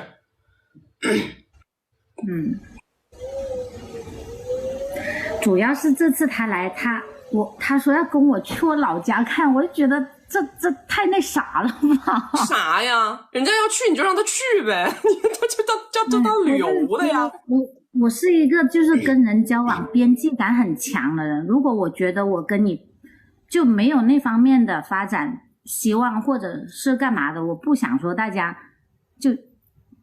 就牵扯太多，就朋友就朋友，我可以带你去公司喝茶干嘛都行，但是就你让我带你去我家干嘛，我就觉得有点过了，你知道吗？他让你带他去家乡还是让你带他去他家，这两个概念哦。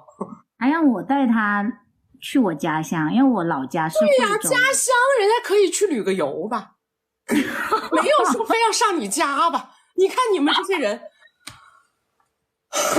妈，是我想太多了。人家过个年，人家也蛮无聊，人家能不能去别的地方转一下？正好这地儿也没去过，行不行？好吧。结果本来人家只想去旅游，没想到他第一站就安排到自己家里去了，把人给搞懵了。哎呀，我空着手来的，不合适吧？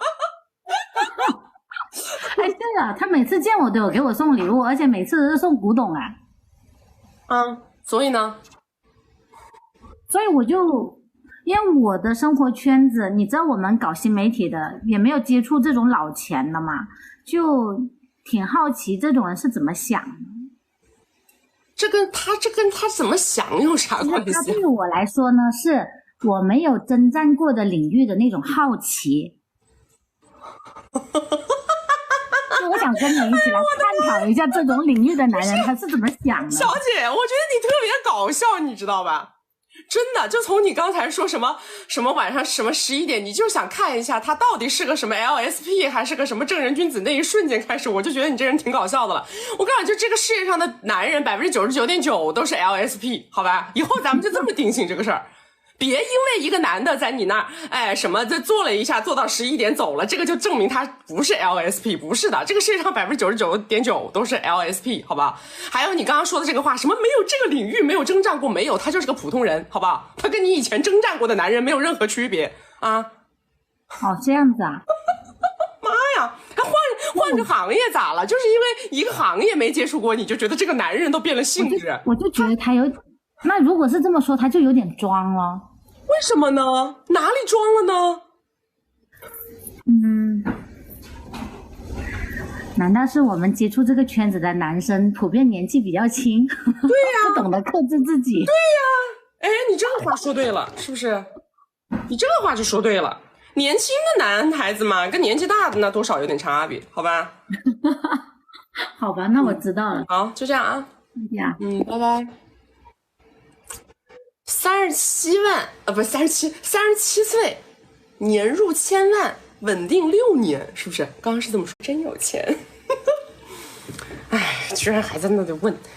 这个男人是不是跟别人不太一样？有啥不一样啊？三头六臂呀！我跟你们说，你们对那些自己原来没看中的男的莫名的上头，就是从觉得他跟别的男的不一样的这个瞬间开始的。你们真的觉得一个男人怎么都行，就千万不要觉得这个男人跟别的男人不一样啊！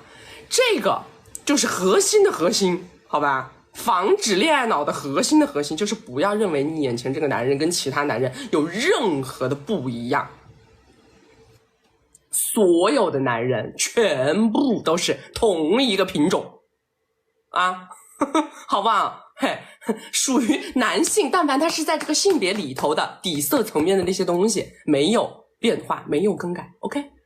除非他是那个0.0001，就是身体多少，要不就是精神不是精神多少有点大病，就是身体有点大病，他才能呈现出那个不一样的那个状态，好吧？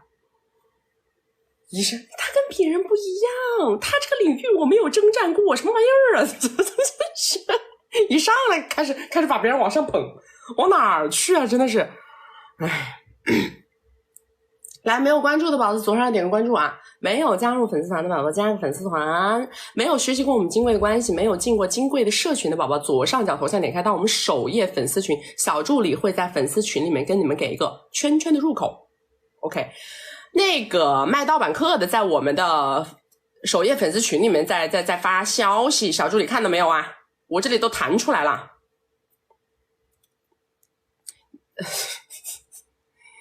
这些搞盗版的真是无孔不入啊！我的妈呀，现在不在我们的直播间里的卖了，跑到我们首页粉丝群里面去卖了，我真是服了。来下一个来，那个我咖啡喝完了。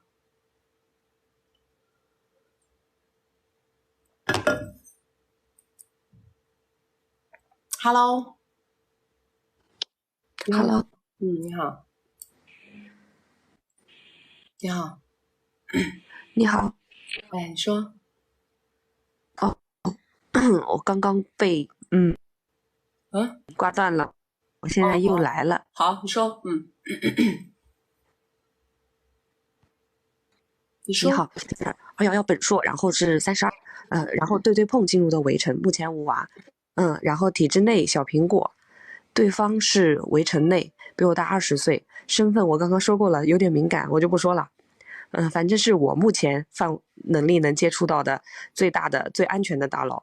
目前就是对方有一点点上头，然后想扯快乐证，想和我进入围城。他的围城都在国外，然后和他聊了有1个多月，然后见过3次面，然后第1次见面他就送了一个10万的礼物。我自己围城内的情况不差，但是对我的助力几乎是没有的，收入和我是比较接近，然后情绪价值也不是太高。然后我在纠结把这个对方大佬当成长则还是短则，因为我自己在前途上还是想再搏一下，就不知道怎么选择。啥长则短则？你要扯快乐证？对方想，你让他扯呀，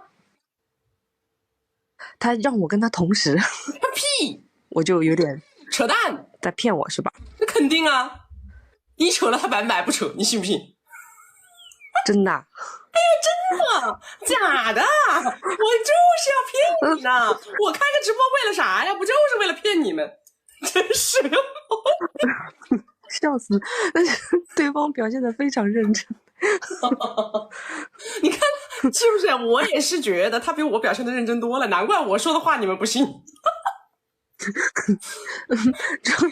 就我跟你们讲，他们呀都是在用最严最凝重的表情说着撒着最大的谎，我都是在用最搞笑的状态说着最大的大实话，知道吧？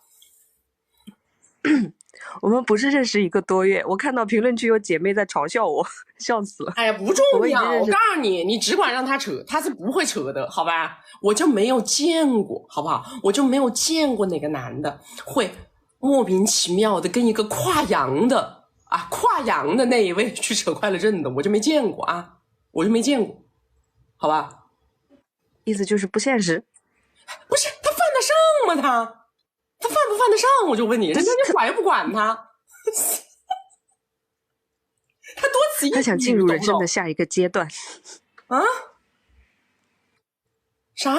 他就是自己想进入下一个阶段。啥阶段呀？人生的下一个阶段，其实跟你相亲相爱的阶段是吧？哎呀，没遇到你之前就没有觉得要到人生下一个阶段，一到你这突然脑门上开光了就。好，那既然这样，如果对方扯了，那我可以吗？可以啊，可以啊，那有什么不可以的呢？我搞假证，我看到有姐妹说搞假证。哎呀，不扯犊子好吧，真的不扯犊子，真的不扯犊子，真的，他不会扯的，好不好？喂，我听不到，我这边什么？我说他不会扯的。刚刚我这边信号不太好，你那边讲啥？我一个也没听到。他是不会的，如果扯了我也可以，是吧？哎，对。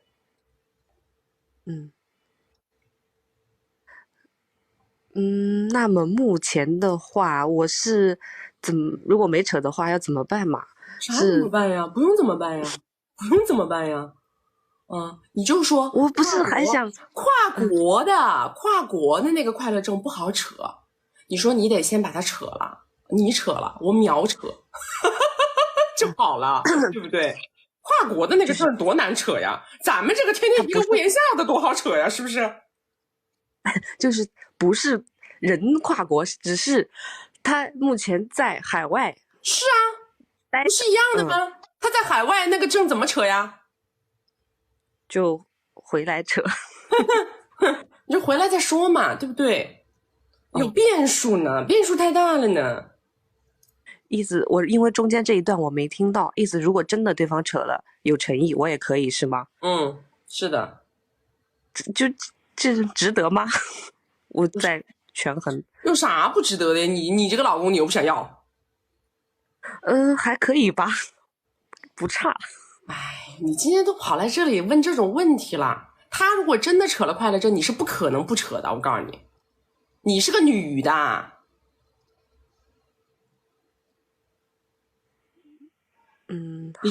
你就是个正常恋爱脑的女的，也不是什么非常机灵的那一种。这男的要是这么好的条件，还为你把证扯了，你能不跟他好？那如果对方没扯呢？我又不想没有一刀两断，他一定不会扯的，他一定不会扯的，那就没有如果，好吧？假如不扯，就是算不扯了。你就这么处着呗，你想处你就处着呗，你处着不是有好处得吗？就这么处着。对啊，那要不然呢？我感觉目前这种情况，他只舍得花钱，不舍得花资源。你要啥叫不舍得花资源呢？介绍一些，你让他介绍不就好了吗？那不介绍，那你就让他花米就好了呀，有啥花啥就完了呀，有啥要啥就完了呀。这种关系感觉不太好意思。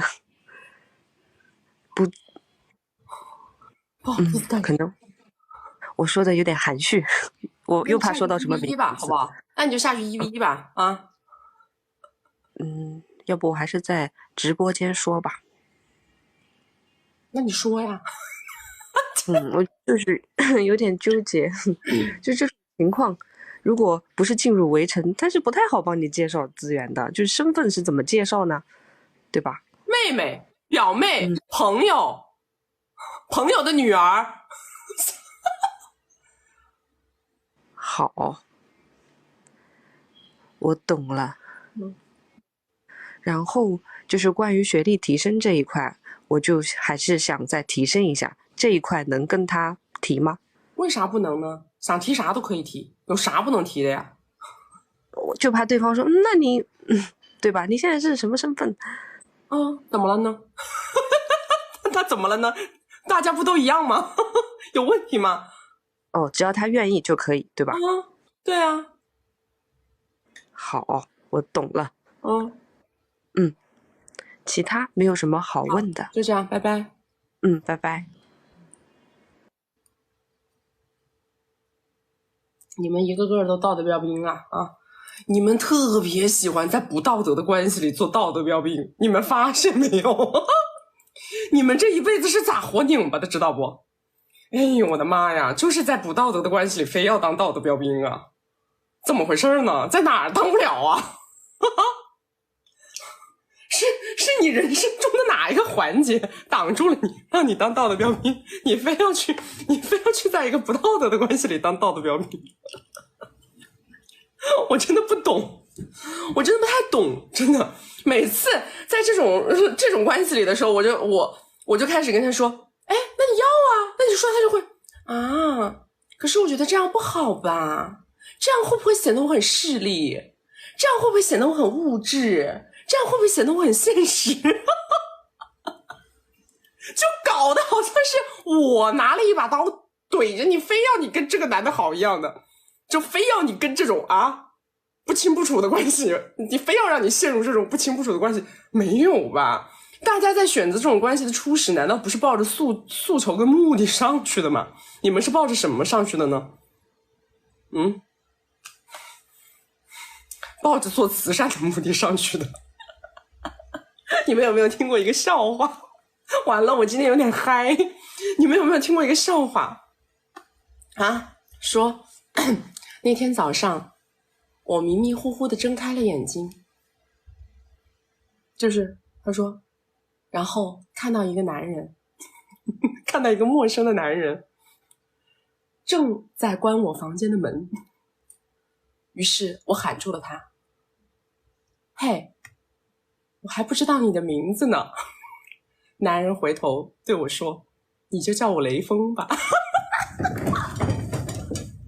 你们有没有听过？你们有没有听过？你就叫我雷锋吧。你们是不是都是到这种关系里面去当雷锋的？来，大家没有关注的宝子左上角点个关注啊！这怎么会是我编的？这个故事就是一个很老的笑话，老吧？没有关注的宝子左上点个关注啊！笑死！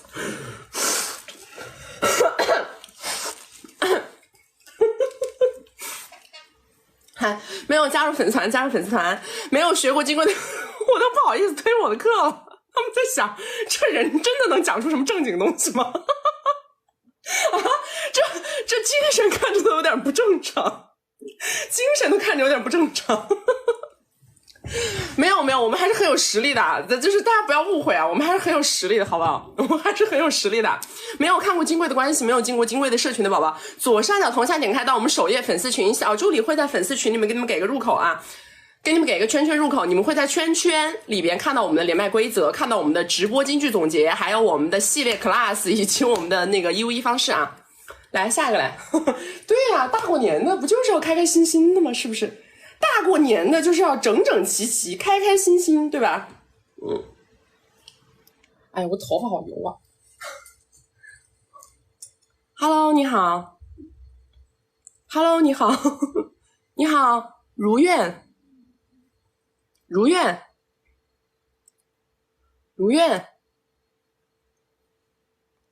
说话，说话。喂，你好，你好，能听吗？可以，你说，可以是吧？是这样，我是一个今年20岁，然后在211本科在读，然后家里是在4、5线城市，然后资产大概有5、6千个 W 吧。然后呢，我想有一个情感的问题，就是对方大我5岁，然后今年25，是在我们的超一线城市的985本科，然后他家里呢，就是现在毕业之后给他找工作留在那边了。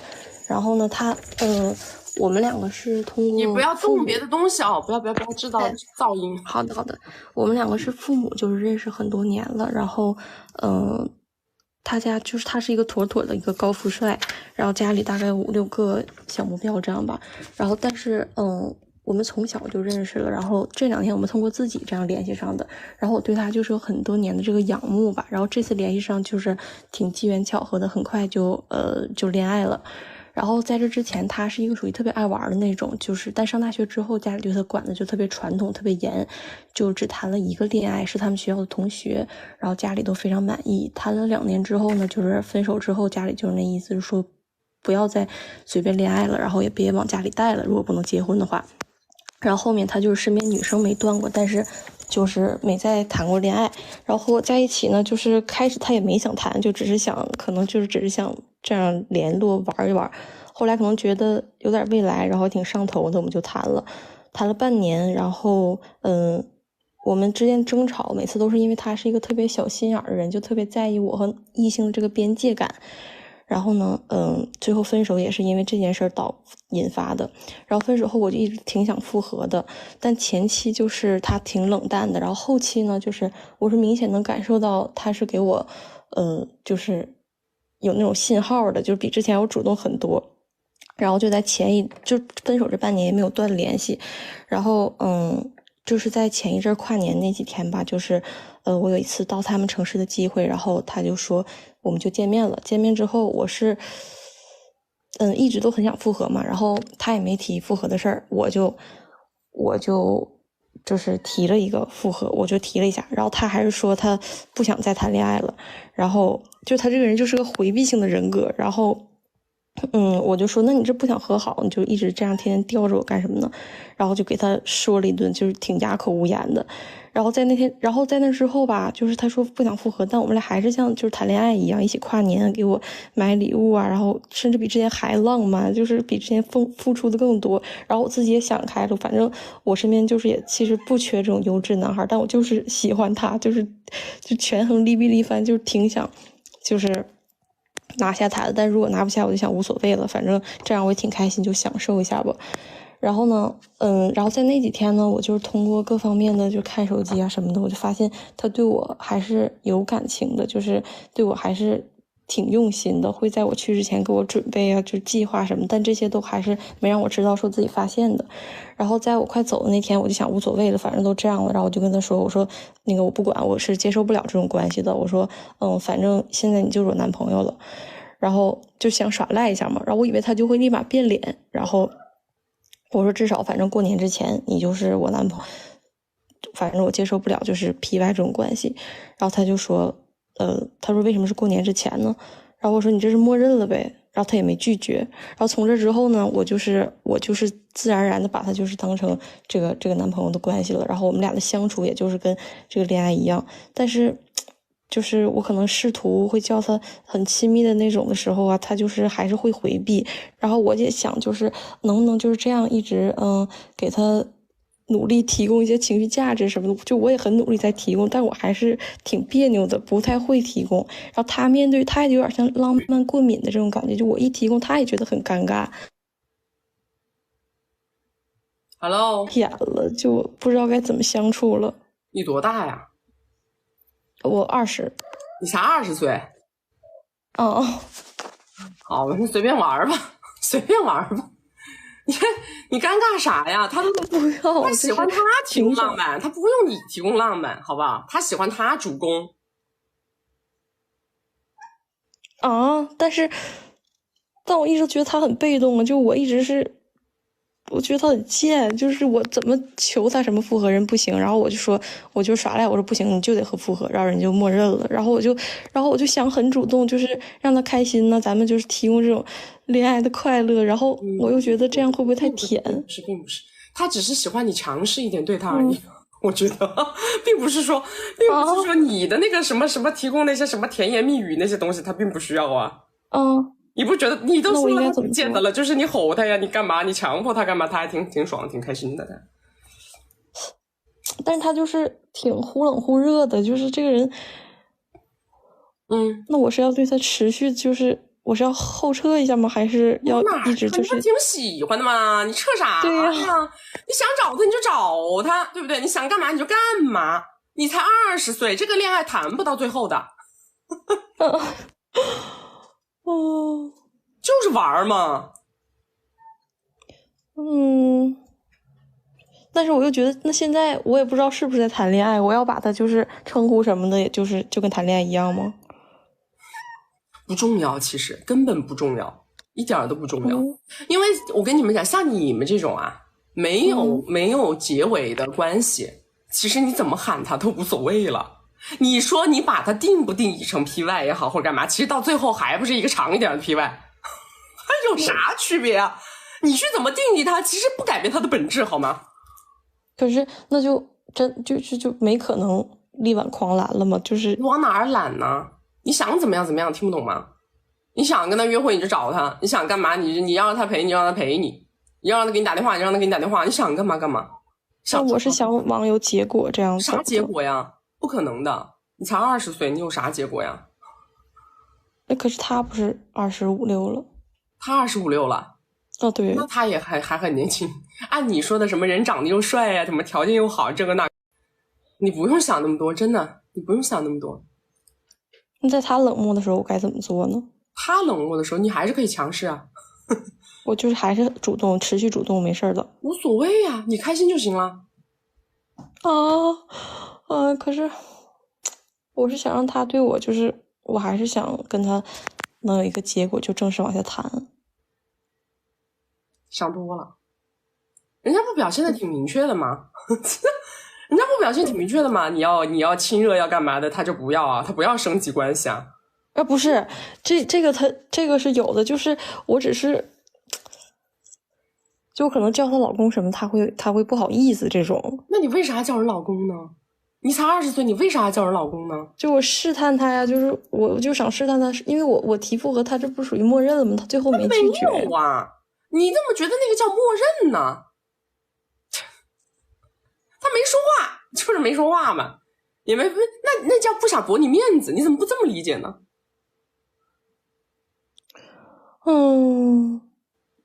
而且他也不愿意断这个关系啊，因为对他来说没有坏处啊，他为什么要断这个关系呢？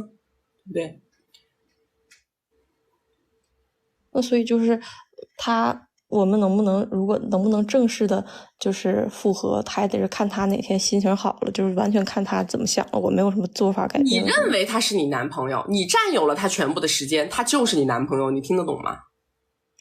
就是我也不用很明确的问我说我俩是不是复合了，没有意义，懂不懂啊？这个身份没有意义，又不是夫妻，又没有法律意义。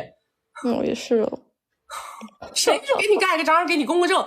他每天跟你在一起，每天跟你玩，每天跟你聊天，你随时能找着他，你还能看他手机，你还要怎么样呢？你们俩反正也是走不到结婚那天。你认不认真谈恋爱不都是这么谈吗？那怎么谈呢？可是我就怕我这么主动会让他很烦了。烦啥呀？不是你的主动又不是那种什么狂轰乱炸，又不是这样子的。对他来说没有什么问题啊。他闲着也是闲着，他真的闲着也是闲着，知道吧？好吧，那我就还是天天开开心心的，我也不对呀，输出负面情绪。你才20岁，走不到头，别想了。好吧。那我想想还有没有什么要问的？你还有28秒。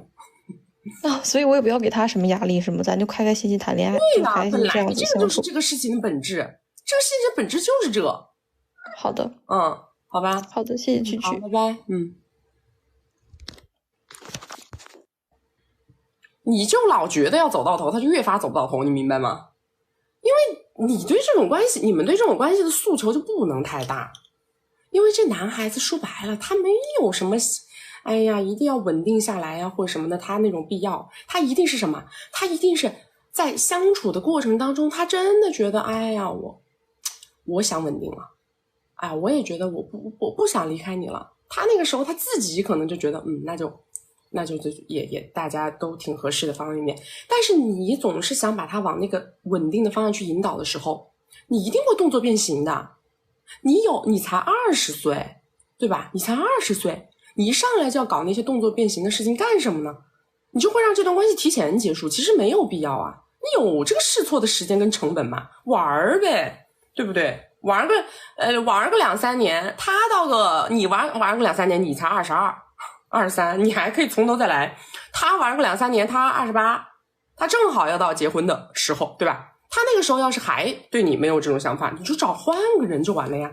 但是不要自欺欺人，懂吗？不要自欺欺人，这个是最重要的。给自己一个时间线，我跟这个人玩最多也就是2-3年，也就到头了，就玩到头了，懂了吗？再玩我也要换人玩了，也不能再在这个人身上玩了，这个就是本质。自己一开始把自己的想好，把自己最坏的结果先想好，你就去玩。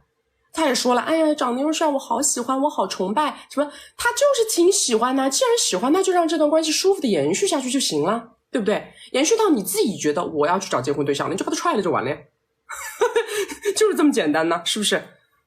他不存在说是耽误他的时间，他不管是他25岁也好，28、9岁也好，他还有的是光阴，有的是青春。啊，来下一个来。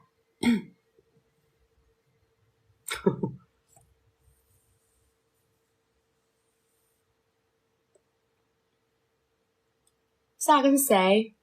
哎，提升自己是必须的，提升自己是永恒的主旋律啊！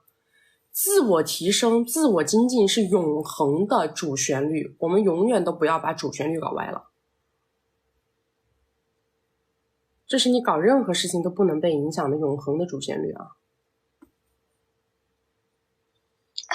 ！Hello， 你好。蛐蛐你好。你好，你说。新年快乐。是这样的，就是我听了咱们金贵的关系，然后确实也改变了很多，就是我以前的一些认知，然后在人和人之间互动这个过程中也帮助了很多。我今天连线呢，是因为我有一件就是特别纠结的事情，我不知道怎么抉择，就是我不知道我是在工作的这个状态中去脱单，还是说就是裸辞之后考研的这个状态中去脱单。因为我说一下我大致的情况，就是我今年29岁了，然后属于价值低、年纪偏大的这样的一个情况。然后呢，我事业上呢，就是我是一个很普通的大学毕业的，然后专业技能也没有学好，然后毕业后去了一个类似团购的互联网公司上班。在我22年上半年以前，我每个月的收入差不多在2个 W 左右。但是21年到22年上半年呢，确实是我的一个事业上升期，也是我事业的瓶颈期。就是我从分公司调到总部，开始进入这个核心领导层。然后呢，但是在整个过程中，就是压力特别大，然后我也知道了，原来我是真的不适合就是私企这种就直接这种职业晋升的这条路的，因为我性格特别的软，就是没有，就是本身没有那种和他人发生冲突的这种底气的，所以说我觉得我更适合拥有一个一技之长。所以刚好呢，我之前也是在曲曲老师你的一些视频的一些观点影响中，还有在当地一些心理老师的1对1的这种辅助下，然后我找到了一些就是可能更适合自己的考研的一些方向。但是呢，有一个很现实的一个因素，就是我现在29岁了，然后一直都单身，一直都单身，没谈过恋爱。那倒没有，是我大学期间谈过，和毕业后谈过一次，但是那一次就是因为特别失败，就伤到自己了，然后就一直后来就没有谈了，是在去年找了心理老师，就是因为工作压力太大了，找了心理老师去缓解压力，寻找职业方向的过程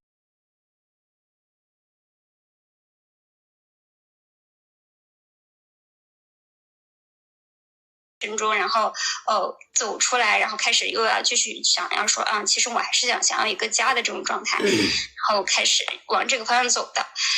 然后呢，就是我事业是那样的一个情况，然后我我家呢是农村的，就是那种大山里面特别穷的那种，然后父母离异，然后我个人情况我属于那种就是长相一般，如果满分是10分的话，我应该可以打个5.6分这样子，导致往6分的方向走也有可能，但也不一定。然后就是我其实我更倾向于说想要是辞职，然后就有1-2年休息的这个状态，然后去但是因为我有时间节点卡在，我就一定要脱单，就是说我其实就我觉得他们说的是如果我是没有工作的状态去脱单的话，其实难度系数会增大。但是呢，我在工作中我现在已经降职了，而且我整个工作我每次现在去上班的话，基本上都是已经就是没有成长空间了，已经是这条路我觉得已经走不上去了。现在我如果去上班的话，现在是工资是很少了，跟以前是没得比了。还有一个是我现在是拿时间在还金钱了，然后整个状态我其实是想调整的，但是又卡在很现实的一个因素，就是如果我没有工作的状态脱单是不是比较不要重复信息啊，不要重复信息。好，那我其实就在纠结，就是我现在就大致情况是这样的一个情况，但是我不知道该怎么办。我现在是没车没房，但是有一定存款，也能就算不工作也能让自己待个好一段时间。那我想问一下你找对象是为了啥呀？我找对象是因为我想要一个家，是这个。那你对男的条件有什么要求呢？我对男的条件要求，其实我是希望他是有养家能力，然后有责任心，有担当。有养家能力是什么水准？说个数字水准给我。养家能力是什么水准？其实我希望的是他至少1个月能够2个 W 以上也还行，或者是最少的话是不需要我出力的，至少他不需要就是一定要让我出去就是一定要让我来承担这份经济压力这种。那你在这么长时间的过程当中没有遇到过达到这个水平的男的吗？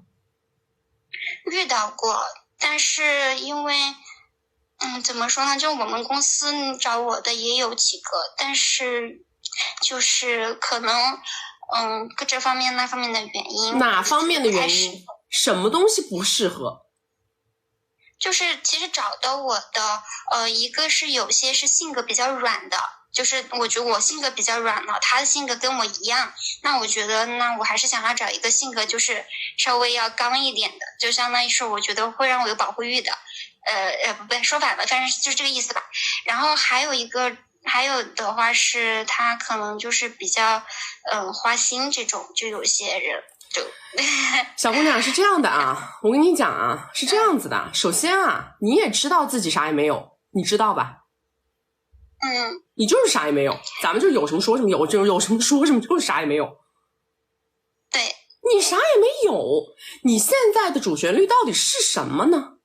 你要么就是说我不想什么谈婚论嫁，我拼了命的我就搞米就完了，可以啊，这是一条很好的道路。我拼了命的我就搞米，我想什么有的没的，什么这男的那男的，这搞这个干嘛？我自己条件那么差，我找不着个什么好男的，我找他干嘛呢？我还不如自己好好挣，这是一条路。要不然，哎呀，我一定要结婚的，我一定要结婚怎么搞？闭着眼睛接啊！你就闭着眼睛在你那个，你还嫌别人这软，嫌别人那什么？你有什么呢？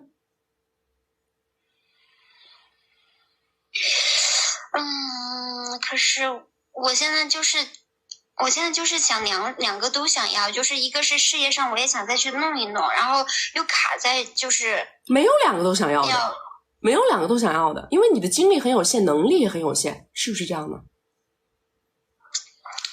是这样。精力跟能力都有限的情况下，我还不聚焦，我能出结果吗？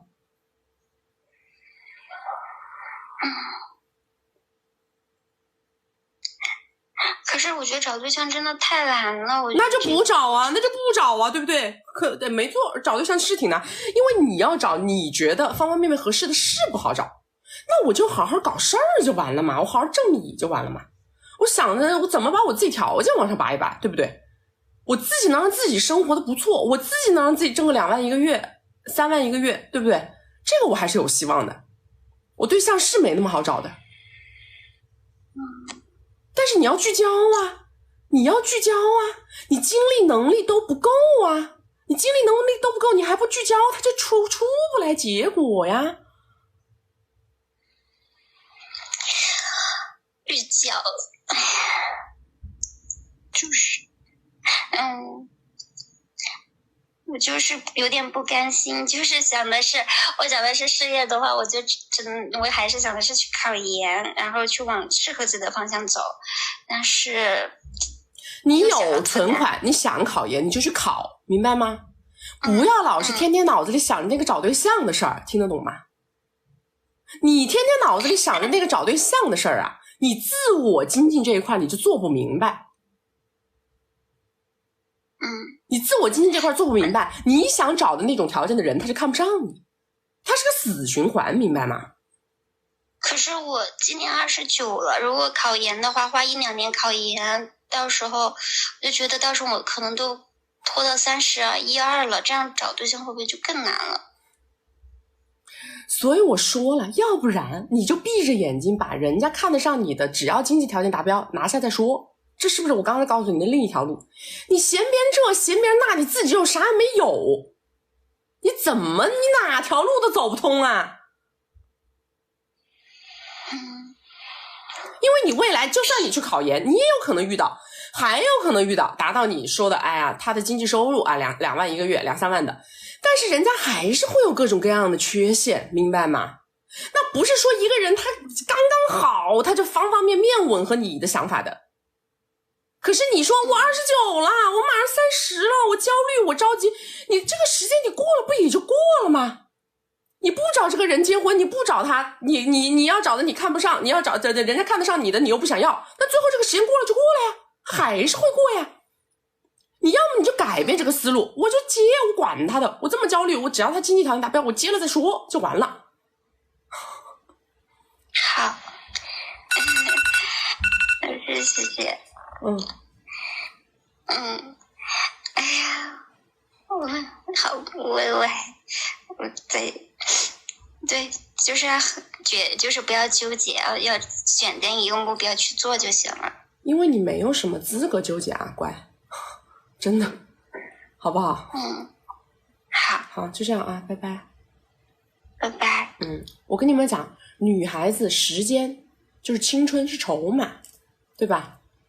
你的经济条件，你的家世背景，所有的这些东西都是筹码，这些筹码去置换你在这个世界上想要的一切，想要的那种样子的男人也好，想要的那种爱也好，想要的那种尊重也好，对吧？但是你都要拿自己的所有的这样一些筹码去做置换，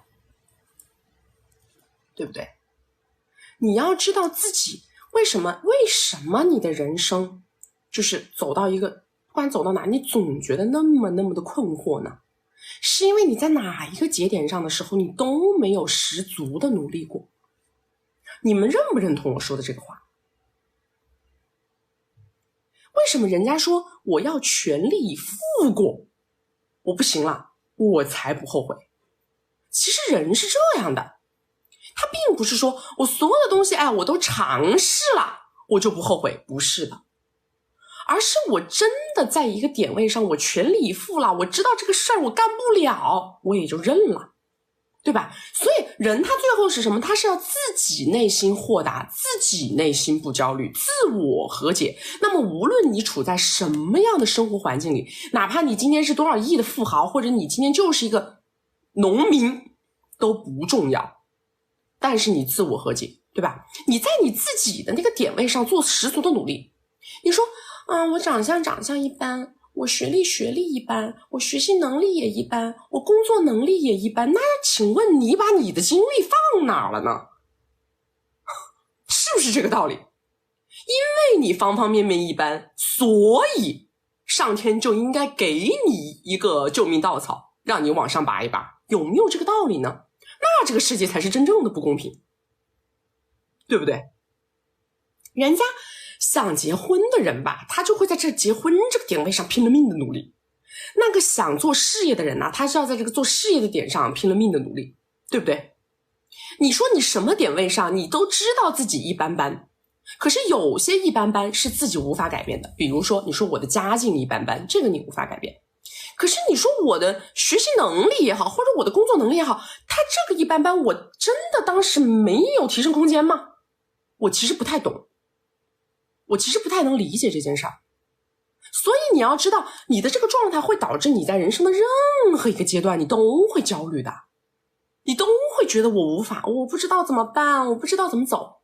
因为你走哪条路的时候，你总是想偷懒，你总是不全力以赴，你总是掉半截，你最后就觉得我又努力了，可是我又没有得到，是不是啊？这种感觉，你觉得我做了，可是我又总是没有得到。但不是这样的，你做的时候你没有十足的努力做嘛，对吧？你做的时候你就是前怕狼后怕虎的嘛，是不是？我刚跟你聊这个天的，我让你去好好工作，好好那个，不要想着谈。可是我29了，我再30了就更不好找了啊！我让你去找对象，你说可是他们达到收入指标了，可是我觉得他们性格太软了，哪有那么多可是啊？你有什么筹码去置换那么多的条件价值？你有什么筹码去置换一个我的老公收入也要达到我的标准，形象也要达到我的标准，那个脾气也要达到我的标准，我自己的工作还要很好，我的收入还好，你有什么东西去置换这一切呢？对不对？它不可能是凭空掉下来的呀，是不是这个道理？我说平凡的人接纳自己的平凡，我就过得平凡也没什么，其实对不对？我知道我能配得上的只有这样的人，我不应该把我的标准定成那个不叫降低标准，那个叫认清自我，那个不叫降低标准。有的女孩她喜欢说，难道我这个时候我就该降低标准了吗？其实本质上概念错误，因为你原来的那个标准压根儿你就配不上，你那是一种虚妄的，是因为你对自己过高评估，你认为自己配得上，实际上你配不上，那怎么能叫降低标准呢？对吧？你那个叫做什么？终于把自己看明白了，终于认清了自己的框架跟价值到底在什么地方。你是花了好多年的时间你才看懂了，搞了半天那样的人我够不着，那样的人我配不起，那不叫降低标准，知道吗？那不是那个概念。那普信真的是谁都会有这种情况，真的谁都会有这种情况的。认清自己，好吧，然后就是全力以赴啊！别他妈一天晚的这也不想搞，那也不想搞，最后就是我焦虑，别人给你出主意了，别人给你指路了，你还在我焦虑，那就没意思，是不是？大家没有关注的宝子左上角点个关注啊！没有加入粉丝团加个粉丝团，没有加入粉丝团加个粉丝团，没有看过我们金贵的关系，没有进过我们金贵的社群的宝宝，左上角头像点开到我们首页的粉丝群，小助理会在粉丝群里面跟你们给一个圈圈的入口。你们记不记得我们很早的时候有个连麦，那个女的30几岁，她说她在广东那边没房没车，然后她说她一个月收入1万多，没房没车，然后外地的然后就说，她说我问她找什么样的男朋友，她跟我说了一句，她说我要找个长得帅的男朋友。我说那你找个长得帅的，你就去找个收入4000的行不行呢？她说那不行，那至少要比我的收入高吧。我说那收入高又长得帅的男的，还有蛮多富婆愿意去养嘞，是吧？还有蛮多女的愿意去养这种长得帅的没用的男的就是说收入1万多，说明人家也多多少少也不用靠女人嘛，反正就是对吧，自己也能养活自己啊，对吧？那很多女人也愿意选择他呀。我说那你一说长得帅的这个事儿就不好搞，对不对？结果后来这个东西就被录屏录出来了，那个女孩子后来一直发消息骂我因为那个发出来之后，很多网友就在下面评价嘛，就说她自我认知不清啊什么什么的。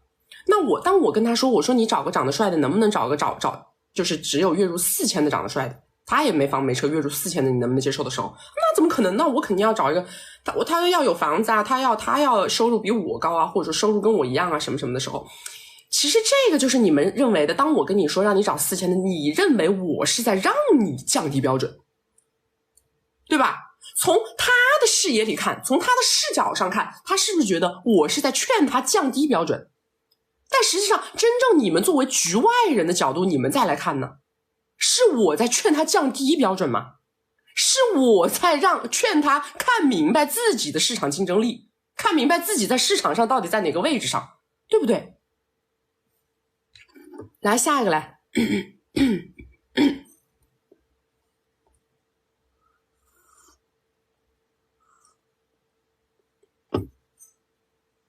你们知道为什么？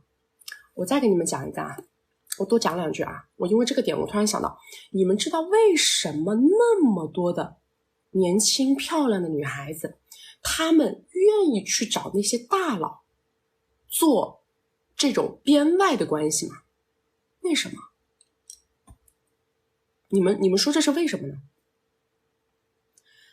是因为他认为他只应该跟这么牛掰的男人在一起吗？是因为他觉得他的价值就应该去匹配这种牛掰的男人吗？不是的。这个事情的本质核心的核心是在于什么？在于他知道他自己没有那么好的条件去匹配一个能够跟他结婚的条件还这么好的男人。他知道要不然自己就是原生家庭条件不够，要不然就是自己光环不够，对吧？要不然就是自己能力不足。所以他要想找经济条件这么好的人，他怎么办呢？他只能放弃对身份的执着，这个就叫取舍，对吧？我为了这个极致的物质水准，所以我宁可放弃这个身份，放弃这个社会认同感。我要做这个位置，我就是为了那个物质。难道是因为他内心抱守着一个说我这辈子只能去匹配10几个亿的富豪？真正的匹配人家就跟你结婚，那叫匹配，是吧？所以这个就是取舍呀。那你把它拉下来放在普通的人群里面，它是一样的呀，对不对？那如果说你还对着这个方面那个方面有要求的时候，你想一想，你愿意舍弃哪一方面的要求？你愿不愿意去舍弃？你能把你觉得不是那么重要的东西舍弃掉，你才有可能把你觉得最重要的那部分拿到手。什么都不愿意舍弃，哪有这么好的事情呢？谁几个人生下来就是王子就是公主啊，对不对？哎呀，我就是家财万贯，还长得这不知道多出众，这个世界上最好的都应该给我，有这样的事儿吗？那你们说，有一些男的是一样的呀。那些男的，他们为了去找一个条件好的女孩子去高攀的时候，他吞不吞针呐？他要不要忍呐？他要忍什么？他要不要忍这个女孩子公主病啊？他要不要忍这个女生对他意气指使啊？他要不要忍这个女孩子的家庭有可能一辈子要打压他呀？他要不要忍这个东西啊？对不对？他其实是一个道理。把这个事想明白啊。来，下一个是谁？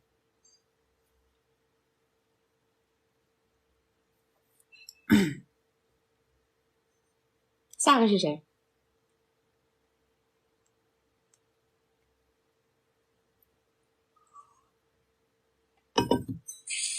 ？Hello， 你好。哎，你好，你说。我是刚刚年前是那个金贵会员和这个1v1，我的问题是2个，就是面对这样的关系是放下不联系了，还是说最后再让他付出一次？这是我的问题。情况是这样的，我呢今年35岁。哎，声音有点小。我今年35岁。28岁的时候扯了快乐证，然后去读了博士。出站以后呢，我进入了这个体制内，年收入在30个 W。对方呢比我大11岁，围城内。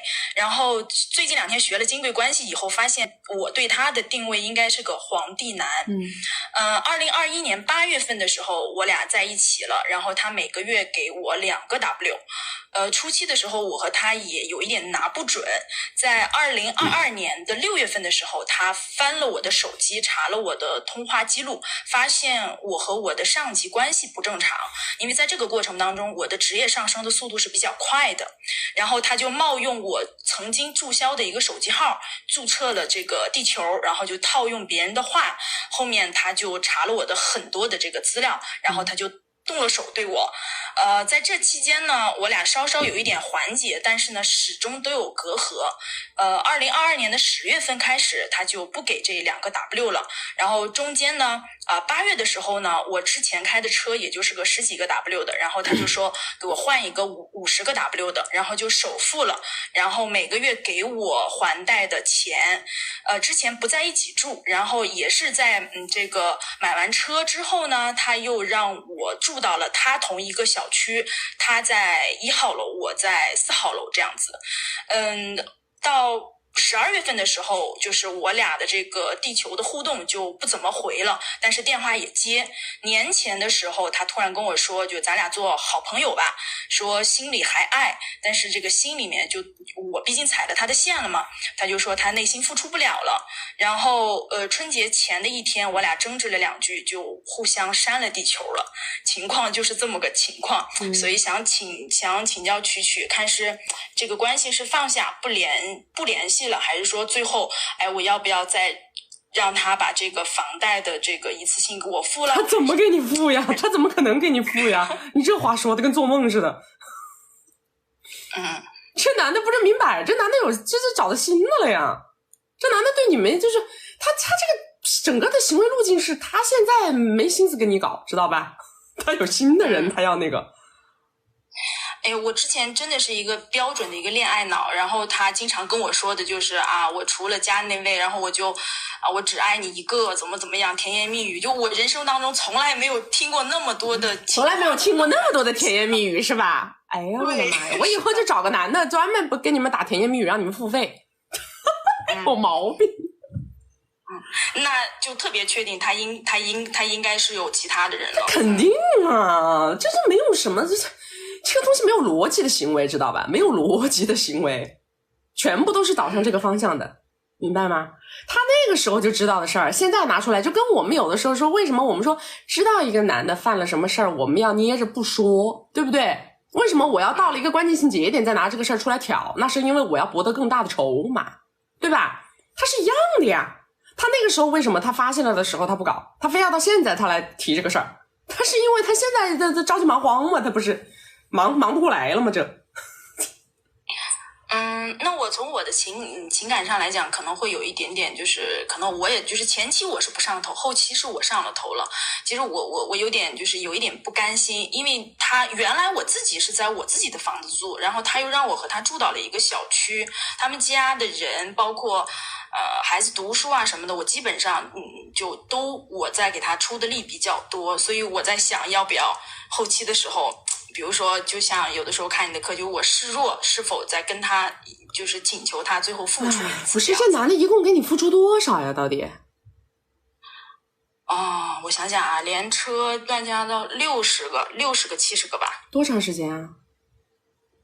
不到2年的时间。2年不到，60、70个，2年，这，哎呦我的妈呀！是。哎呦我的妈，这男的抠的要死，好吧？你行了吧你有这个时间你去搞点业务好不好啊？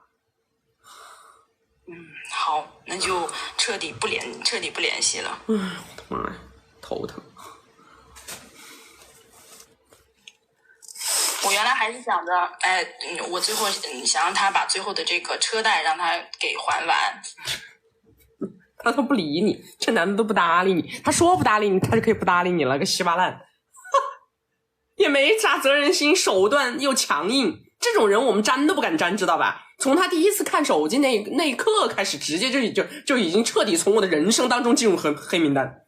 我还搞这么长时间，怎么搞的？这是看不懂。好。这都是100把年前都应该是被拉入人生黑名单的人，这不是手机黑名单，人生黑名单的人，你还可以跟他在这搞感情，我们真是看不懂。好，主要是今天就是想让您给洗脑，然后就不再想其他的了，好吧，然后还有什么？我最后稍稍表白一下七七老师吧，因为我是最近2天就这个时间过程当中一直没有机缘接触到咱们这个团队，然后接触到之后的七七老师其实也给了我非常多的建议，所以从这个金贵关系到1v1，其实我觉得咱们团队是非常专业的，最主要是很真诚，这个是我感受到的。谢谢。还有一点，我们团队还有一个很大的特点，我们团队个个都是成功案例。我们的团队个个都是成功案例，知道吧？那一般人我们都不那个啥，都不待见。我们的团队个个都是成功案例，那这个东西，在市面上基本上都找不着的。对，所以还有其他的一些领域，我就在1v1里面，然后咱们专业团队相互沟通学习吧。好，这样啊，好，拜拜。好，谢谢，拜拜。70个，你们是不是觉得有的人又在这儿？哎呀，70个还少。你们就把我们直播间就是觉得70个多的，你们就把我们直播间的东西当个故事听就完了啊！咱们就是当个故事听，千万别走心，听到没？别搞得自己大过年的心里不舒服啊！大过年的咱们一定就是开开心心乐乐呵呵，好吧？就是身体健康万事如意啊，别的都不重要啊！不要就是你们觉得70多个，哎呀这么多了，你们这就咱就把这个直播间就当个故事听，你就只当我们这个直播间全部是剧本啊，全部是剧本。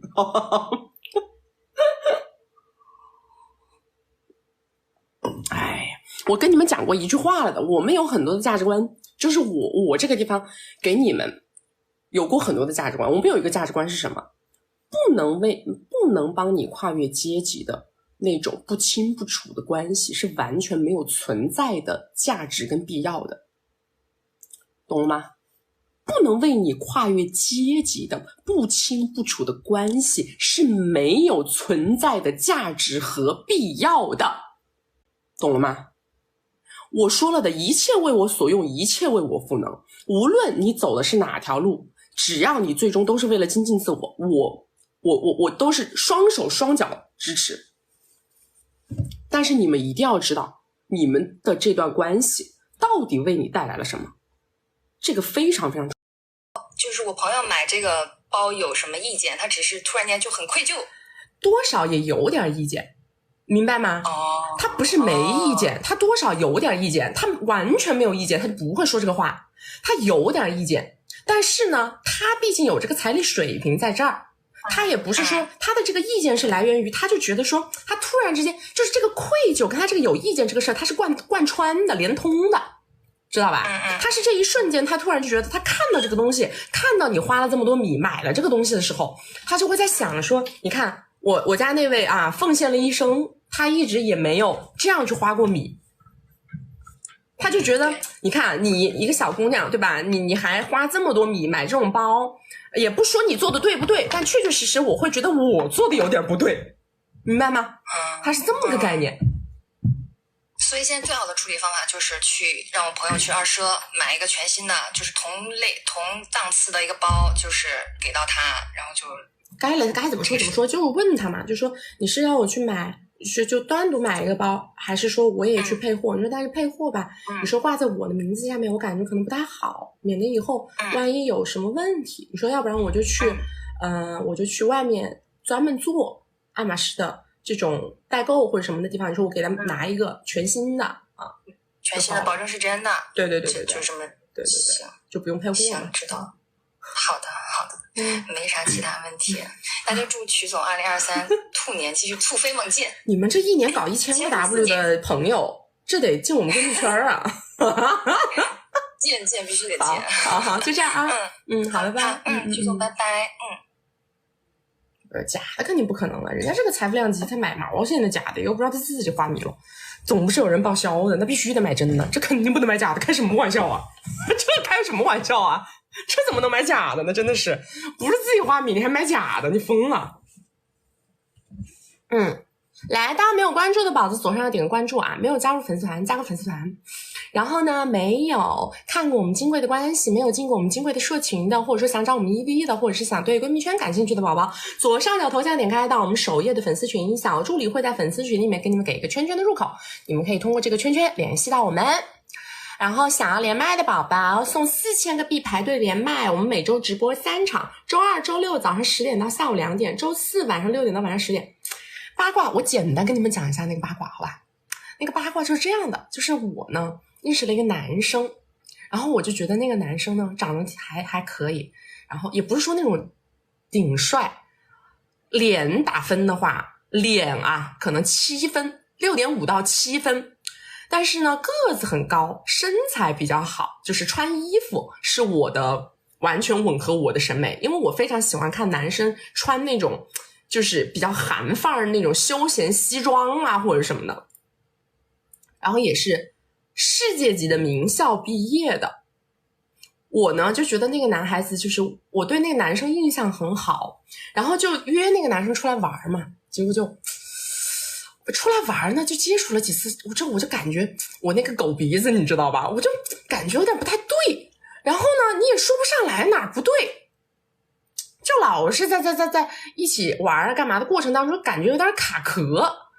我这个人就觉得吧，事出反常必有妖，像我这样的人我都能闻出一点不对。后来我就开始捋，那个男生他就是那种看着非常的怎么说呢，那种沉稳，然后呢又是名校的对吧，然后为人处事很 nice， 很有礼貌，很谦和，平常呢就是那种买单意识也比较强。但是我就是觉得哪儿不对，我就是觉得他有点不带节奏，就是我带节奏他就不愿意带节奏，我当时我就是感觉有点不对。后来我就跟我身边几个朋友我就聊到这个事儿，我就想了半天，你知道吧，我就觉得他会不会是有富婆，但是呢为什么我会有这种感觉，因为他的很多点不像是说，因为他就是说的，他说他单身啊，他说他绝对是单身啊，都单身多长时间了什么什么的。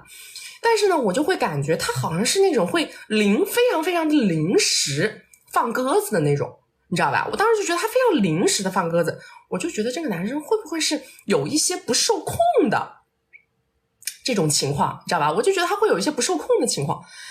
结果最近被证实我的想法是真的。然后我朋友他们非常的钦佩我，就非常，因为这个男生完全没有一点点的那种油的感觉，没有，非常清爽，非常的清爽，然后又是名校毕业的，然后就是那种平常又很阳光，知道吧，一点儿那种油的感觉都没有，也没有那种说什么引导物质的那种状态，完全没有。我当时我就跟我朋友说，我老感觉，我说他会不会是后面有个富婆吧，我老感觉他的很多行为逻辑我就对不上，你知道吧？后来我朋友他们都说不会吧，不可能吧，这不会呀，人家说不定是富二代啊，人家说不定你那什么的，就跟我说不对，我说我就感觉哪里不对。后来结果没想到最近就被证实了，而且呢，那个富婆应该几十亿往上吧。然后我朋友他们现在就非常非常的钦佩我，你知道吧？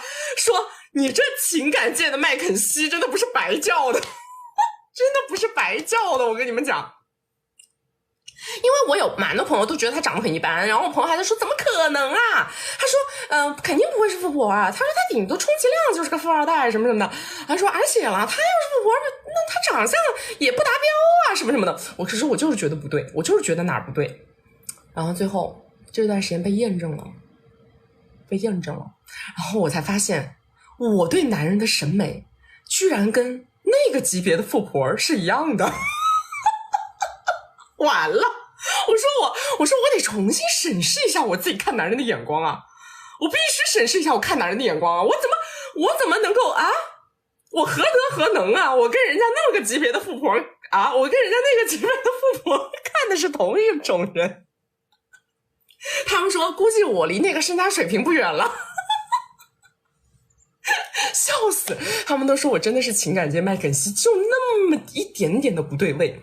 就那么一点点的合不上套，就那么一点点的让人觉得哪里有问题，然后我就啪给他们分析了一大通，然后最后点位点在这儿，然后他们都疯了，说你太强了，说你是咋看出来的？没办法，这是样例案本，真的是看多了，知道吧？真的是看多了。有些东西真的是事出反常必有妖，任何一种模型的人，他必须有他那个模型的人的一些处事作风。我具体不知道，我不知道富婆多大，但是呢，我是发现那个富婆他们的圈子有那种非常知名的富婆，然后那个非常知名的富婆在他们圈子里是知名的，专门找小鲜肉谈恋爱的，而且人家是那种就是他们那个圈子里的富婆都是那种超级知名，然后也是单身状态，然后都是有过婚史，非常牛掰非常牛掰的那种人，非常牛掰的那种人。来下一个，谈个毛线的，真的是千万这段不要录啊！我跟你说，我跟你们说，千万不要录啊，千万不能发啊！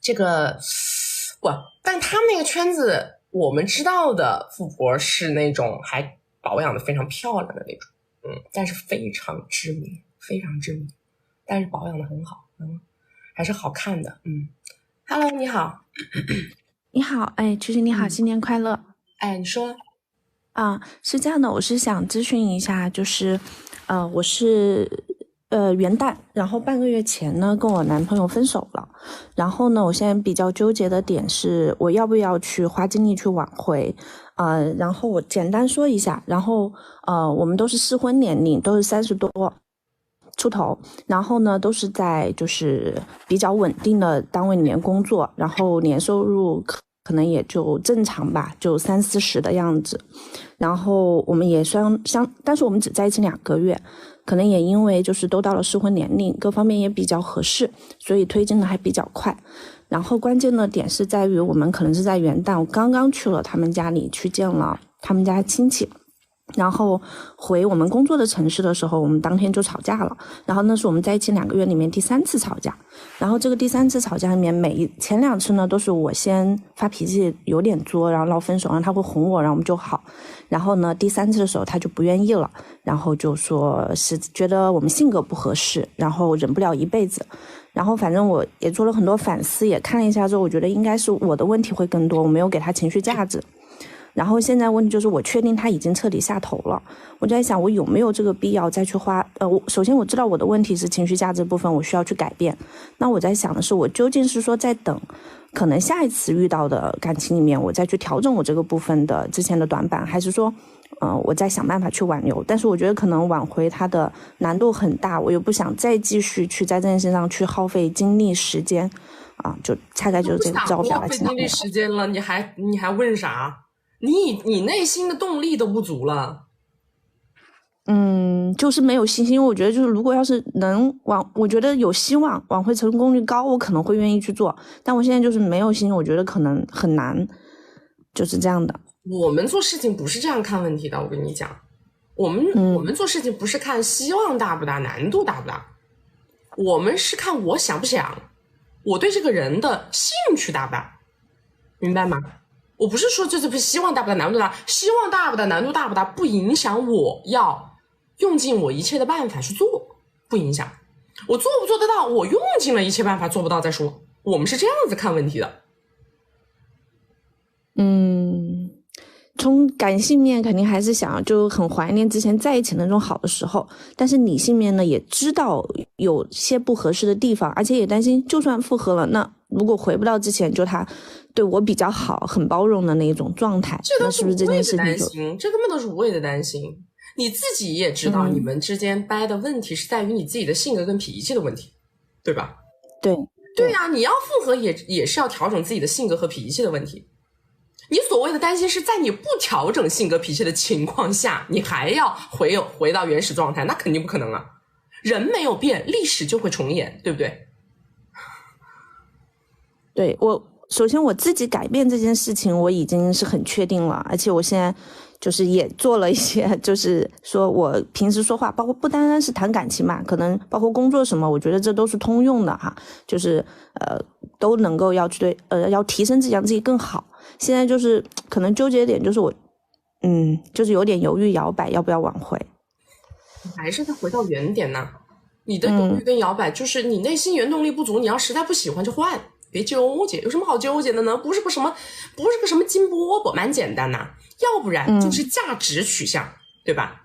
要不然就是自己的段位提升取向，就这两件事儿。你要不然就是为了这个男人的价值去奋力一搏，你要不然就是为了自己提升自己的段位奋力一搏。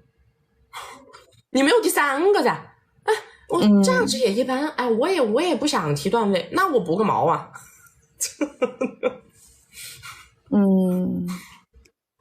就是提段位的方式要不要运用，就是在挽回他这件事情上去提，可能觉得都说了呀，你想做这件事，就是我自己看到自己的段位缺失了，那么我就为了提段位去搞，我们就会这样啊。那这个时候就不看他的价值了，我看他价值干嘛？我只是为了把他当个样本，把他研究明白，我又不是为了他的价值，他对我没啥价值。好，还有没有什么建议？我其实能明白意思。没有什么，你这就是非常普通的人，非常普通的案例，我没有什么非要下那么大个心思去干的事儿。我都说了，要不你觉得他有更大价值，要不然你能提段位，除此之外没有第三个。好的好的，好，就这样，拜拜，谢谢，新年快乐。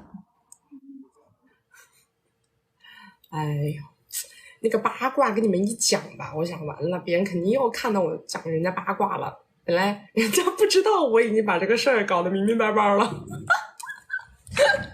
哎呀，爱情科学家就是把男人当样本，把所有的样本研究透彻。我们就是这样的，看你有没有时间吧。你有这个时间，或者说你对婚姻没有非常强烈的诉求，然后你也可以在一个价值普通的人身上去花这个时间，去提段位，没问题啊。本来就是的，感情它也就是过关斩将那个事儿嘛，对吧？感情就是过关斩将。案例样本看得多了以后，你就会发现什么东西在你面前就是演个3分钟就啥都明白了，演个3分钟就啥都明白了。你们知道，就是最后我是怎么能够，最后为什么我会把那个点打在我认为是有富婆这个事情上？因为这个人他总是会在最后一刻爽约，他就是前面表现的非常非常想赴约，他非常非常的乐于去做这件事情，或者参与这件事情，或者是参与你们的活动，但是他总是会在非常极限的时间里边，你知道吧？他会在非常极限的时间里边突然之间就说啊，我有个什么这个那个这个的，我就觉得不对头，这个就不对头，而不是那种，因为有些东西，你比如说像一些关键性日期的时候，其实你是可以提前知道你会不会有安排的，你明白吗？比如说你是有一个正常的恋爱对象的情况下，你比如说你过个什么圣诞节，你跨个年，或者你干个什么，你应该会提前就知道我那个时间是出不来的。但是为什么他要每次都在临门的时候他才发现自己出不来，他才发现自己搞不了，他前面都认为自己能出来，都觉得可以，对吧？就有些点位他就非常的奇怪。然后最搞笑的是，我跟我朋友说他有富婆的时候，我朋友还跟我说什么，不可能，他要是找富婆不可能放过你。笑死我了，笑死我了！我朋友跟我丢一句，他说他要是找富婆不可能放过你。我说我跟人家那个富婆比，可能差得有点远呢。在我朋友眼里我也是富婆，但是后来你看发现了真相之后，你会发现人家那个富婆的段位实在是人家那个级别太高了，是不是？我说我还得再奋斗奋斗。我那天跟我闺蜜说，我说我得调整一下我看男人的眼光了。我说我怎么跟那人家那个级别的富婆看一种呢？这咋看呢？我说这我都没有核心竞争力了，这。啊，高中生在等我，你们做个人好吧，做个人，大年30的，真的是。来，大家没有关注的宝子左上角点个关注啊，没有加入粉丝团的宝宝加个粉丝团。还没有看过金贵的关系，没有进过金贵的社群的宝宝，左上角头像点开到我们首页粉丝群，小助理会在粉丝群里面给你们给一个圈圈的入口，你们可以通过圈圈找到我们，找我们1v1也好，了解闺蜜圈也好啊，都可以。来下一个，对，努力奋斗，好好加油。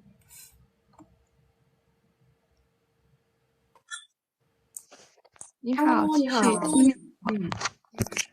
好，我想问一下，就是听到吗？听得到，你说。我之前谈了个男朋友，我们一起有4年了，然后我现在24岁，然后他27岁。开始的时候，我家里人是反对我们一起的，然后一起2年的时候，他想跟我结婚，他家里催的比较着急，然后我就跟他分手了，我就跟别人一起了。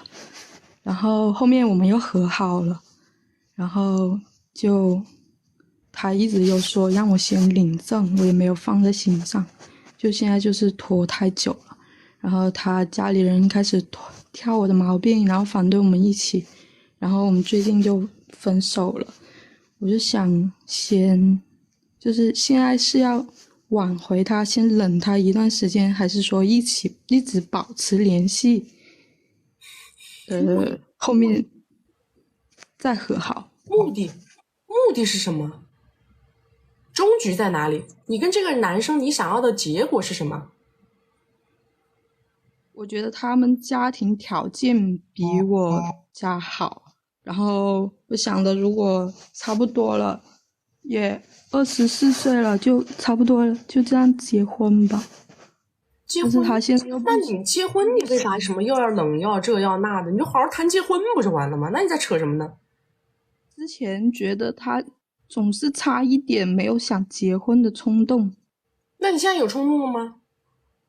现在好像也不太有，但是他跟我分手，我就会啥意思啊？在你碗里的时候你不想吃，现在被别人筷子夹走了，你又想吃了，那不是有毛病？你老公只能选一个啊？不是，你老公只能选一个，好吧？要不就这个，要不就别的。你不可能说你把这个筷子插在这又不让别人夹走，然后你自己又不吃，你干啥呢？站着那啥不拉啥。那我现在可以怎么办？啊？可以去联系他吗？还是可以挽回他吗？不是联不联系挽不挽回，你到底要不要结这个婚？现在想就直截了当的聊，我们俩就结婚吧，我也觉得可以了，就完了。但是他现在不太愿意理我，我不知道不理你，你也可以跟他直接说呀，不理你还不是因为你拖着不结婚不理你。好，明白了。还有问题吗？没有了。大过年的，大家把精气神拿出来，快点嗨起来！你们给我连麦的时候边蹦跶边连，怎么一个蔫儿不拉几的干啥呀？啊，新年新气象，好不好？那个蔫儿不拉几的，你们看看我，你们看我每天是不是朝气蓬勃的，对吧？一个个的蔫儿不拉几的，烦死了！蔫儿不拉几的直播间有的是啊，蔫儿不拉几的就去蔫儿不拉几那个主播那个地方聊，我们就喜欢那个朝气蓬勃的，实在不行疯里疯癫的也可以，但是别跟我搞些蔫不拉几的，什么事儿没有，上来就那蔫不拉几的。来，大家没有关注的宝子左上点关注，穿个红衣服过年，我没红衣服，还挑衣服色，我没有。来下一个来，4个小时为啥不上洗手间？甚好，那还能为啥？特异功能。我有一段时间不是还带了一下货的嘛，一天播8个小时我都不上洗手间，别说4个小时了，8个小时都可以。没有，我不用什么，有的主播说他们用尿不湿这个，我真的不用，我真的就是不用。我这种类型的适合做哥们儿，适合做什么那是我说了算的，不是你说了算的。我想跟你做什么的时候，我会让你知道的，对吧？我做哥们儿的时候，我就是这么，我就这样的，这样式儿的，知道吧？我要是不想跟你做哥们儿了，我就是这样式的，我就这样的。那得看我要跟你做啥。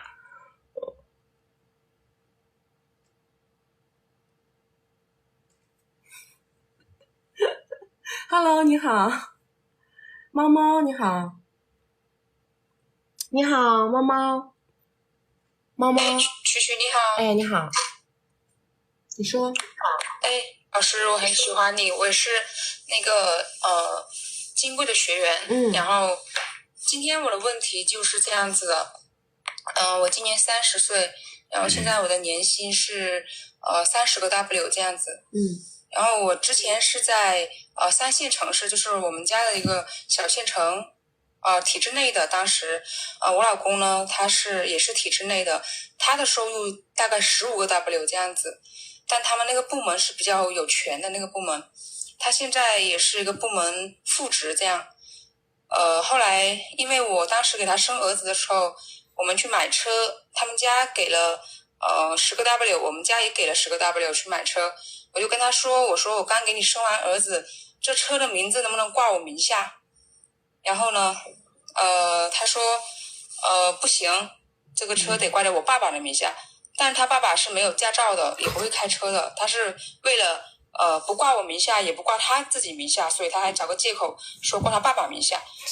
但是我当时我刚给他生完儿子，而且我们家条件是比他们家好很多的，我爸爸是当官的，然后我们全家人都是体制内的，我妈妈也是体制内的，他们家就是农村的，然后他自己是在我们县城买了房子，然后工作不错，我当时觉得还可以，因为我爸爸当官的，跟他是有工作联系的，我爸爸说这个人还可以，挺老实的，就让我就跟了，然后就觉得还可以，就嫁了嘛。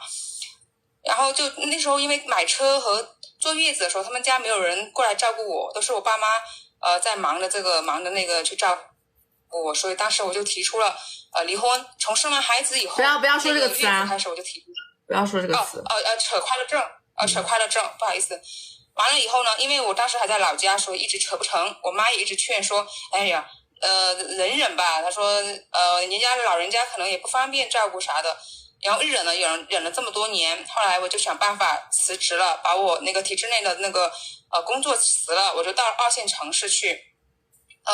因为父母也挺支持说往上面发展，我就带着我的儿子到2线城市去读书。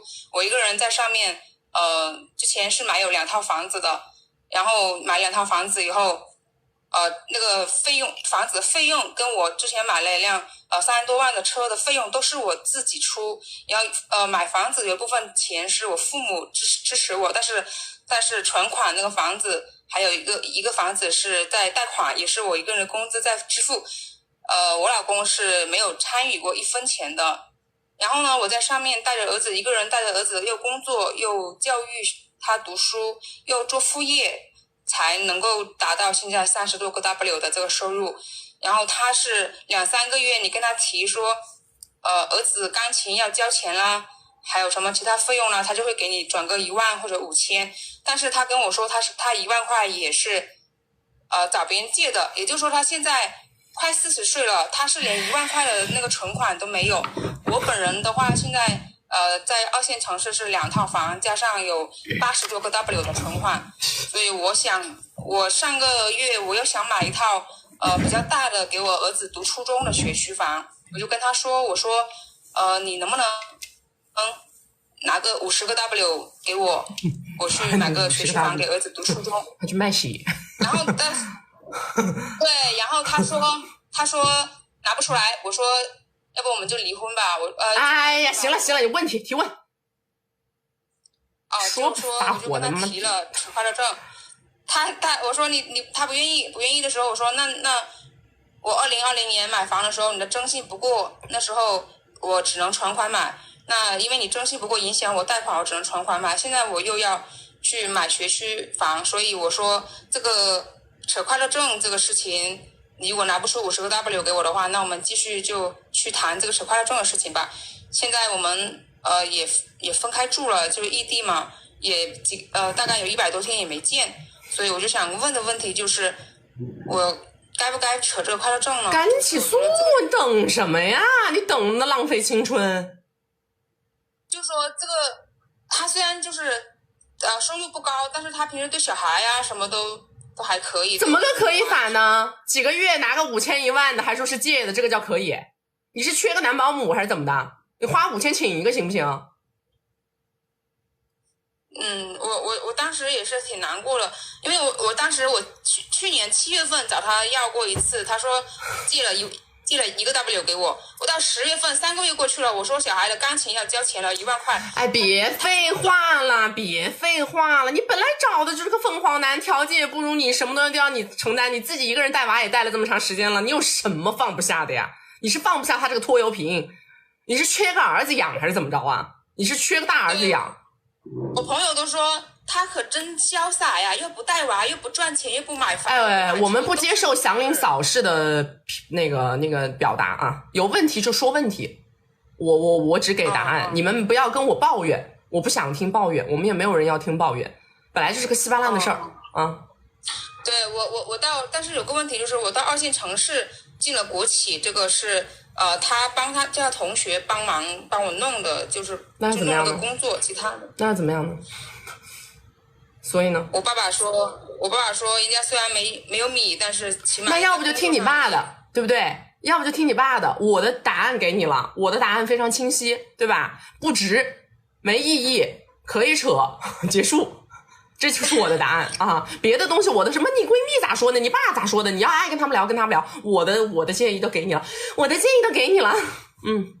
我肯定是比较喜欢听你的建议。我说完了，我不想再听那个祥林嫂式的反复的来陈述你们之间的这个莫名其妙的相处了。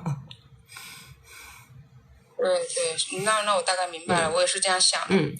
好吧，赶紧诉啊！你千万不要在诉之前买房子啊！你千万不要把你的财产最后又变成他的了啊！这是我对你最后的劝诫，好吧？好，对，就这样。我那4个房子，那个房子我也过户给我妈了，是因为我妈担心到时候她要抢一部分去。好，就这样啊，就这样，好，拜拜，谢谢啊，拜拜。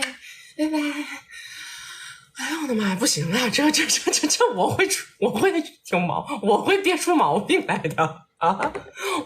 你不让我骂人，我真的会憋出毛病来的。我本来做这个工作的开心就来源于我想怼我就怼了，我想搞就搞了。我昨天听我爸妈给我教育了2小时，不让我骂别人，说人家花几百块来跟我连个麦，不让我骂人。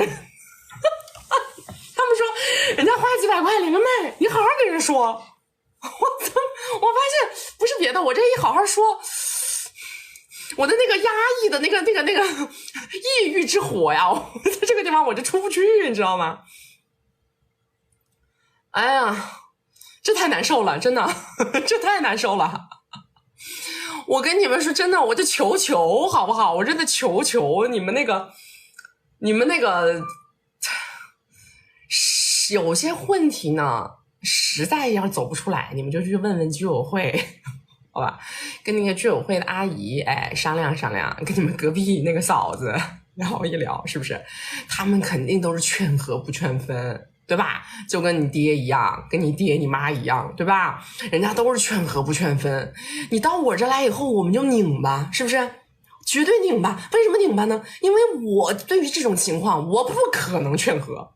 我这没有这种可能性，你明知道，其实你在连我这个麦之前，我觉得你就应该知道我会给你什么答案。但是你听了我的答案之后，还要告诉我你爸咋说的，还要告诉我你那个居委会阿姨咋说的，还要告诉我你隔壁那个大妈咋说的。既然这样的话，咱们能不能就省了跟我连麦这个环节啊？咱就是说省了跟我连麦这个环节，你就直接跟他们聊，多好呢，是不是？大家这个价值观就是趋于一致。是吧？就谁也不拧巴，对不对？你到我这儿，你跟我聊完了，你又跟我聊你爸，你又跟我聊那个居委会阿姨，我痛苦，你知道吗？我非常痛苦。今天又是大年30儿，是不是？我想让大家开开心心过个年，对吧？我不能大年30的搞得你们心情不好，对吧？咱们也要共点情，让大家大年30的在我这连个麦，哎，能够好好的下去。咱们能不能就说可以了吗？我们能不能不说了？咱们能不能就这样就挂了，好不好？就这样，好吧？待会儿我们就这样，我劝一遍，你就自己咔挂掉，咱们就不纠结了，不来回纠结，行不行？来下一个来。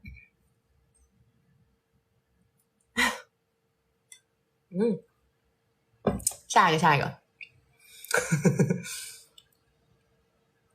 下一个是谁？今天为什么不在那个号播？今天上错号了，我今天一早上稀里糊涂，支架用不了，搞得我到处去找临时支架。Hello， 你好。Hello， 曲曲，我之前连过线，因为我稀巴烂的前男友被你骂了一顿。然后先说那个新春快乐啊。然后我的问题呢，其实，就是我在去年的时候呢，因为做项目的时候，认识我的前提条件是这样子，我是自己开公司的，然后公司呢大概是20多个人，然后今年就是年收入会突飞猛进吧。然后去年做项目的时候呢。认识了我是31岁啊，然后去年做项目的时候认识了一个，就是青年才俊吧，体制内的。然后这个青年才俊呢，当时呢很快，就是我们是在一个大会上认识的，他就通过了一个系统的一个企业微信，我们共同在一个项目群里头加了我。然后呢跟我说他这边有一个事情需要我帮助，就类似于是做的，然后但是呢前期他没有说他们单位会给我给钱，然后我就作为专家的类型，然后去给他们单位开过几次会，然后做了一些辅助的帮助完了以后呢，他们单位很快就有了一次投标，是关于这个项目的，那我也就顺利的中标了。然后这个项目的整个规格大概是今年是有一个5000万的量级吧。中标以后呢，他只是每一天就是会来找我聊天啊什么的，我知道他对我有意思，但是我有男朋友，所以呢我就一直也没有捅破这层纸，就是我也没有讲自己有男朋友，然后呢我就接受了他的这份好。然后呢这个我中标了以后呢，我就是想要去给他回馈嘛，然后回馈以后我当时就拿了2箱毛子，然后放在车的后备箱。然后我当然知道这个是不够的，我是想要跟他谈个条件，就是我每一个月我按什么点位返给你，因为我们签的是一个12个月的一个合同，然后我是想要这样子，被他拒绝了。当时他特别生气，把我从他的车上给就撵下去了，他说我在侮辱他的感情。然后我当时就很慌，因为他不收这个，我就担心这个生意不长久。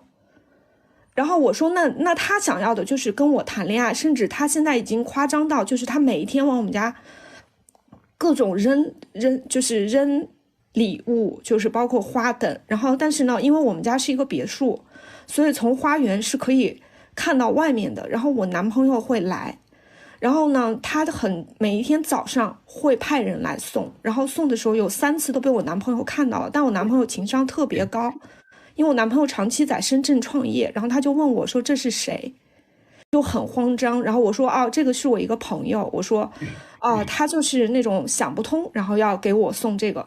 然后呢我就找他聊了一次，聊完了以后他还是很明确，因为过年他开车回家，然后我就那天我一想是不是因为就是这个茅台流通性太强，我就拿了一箱其他的给他，他依然没有收。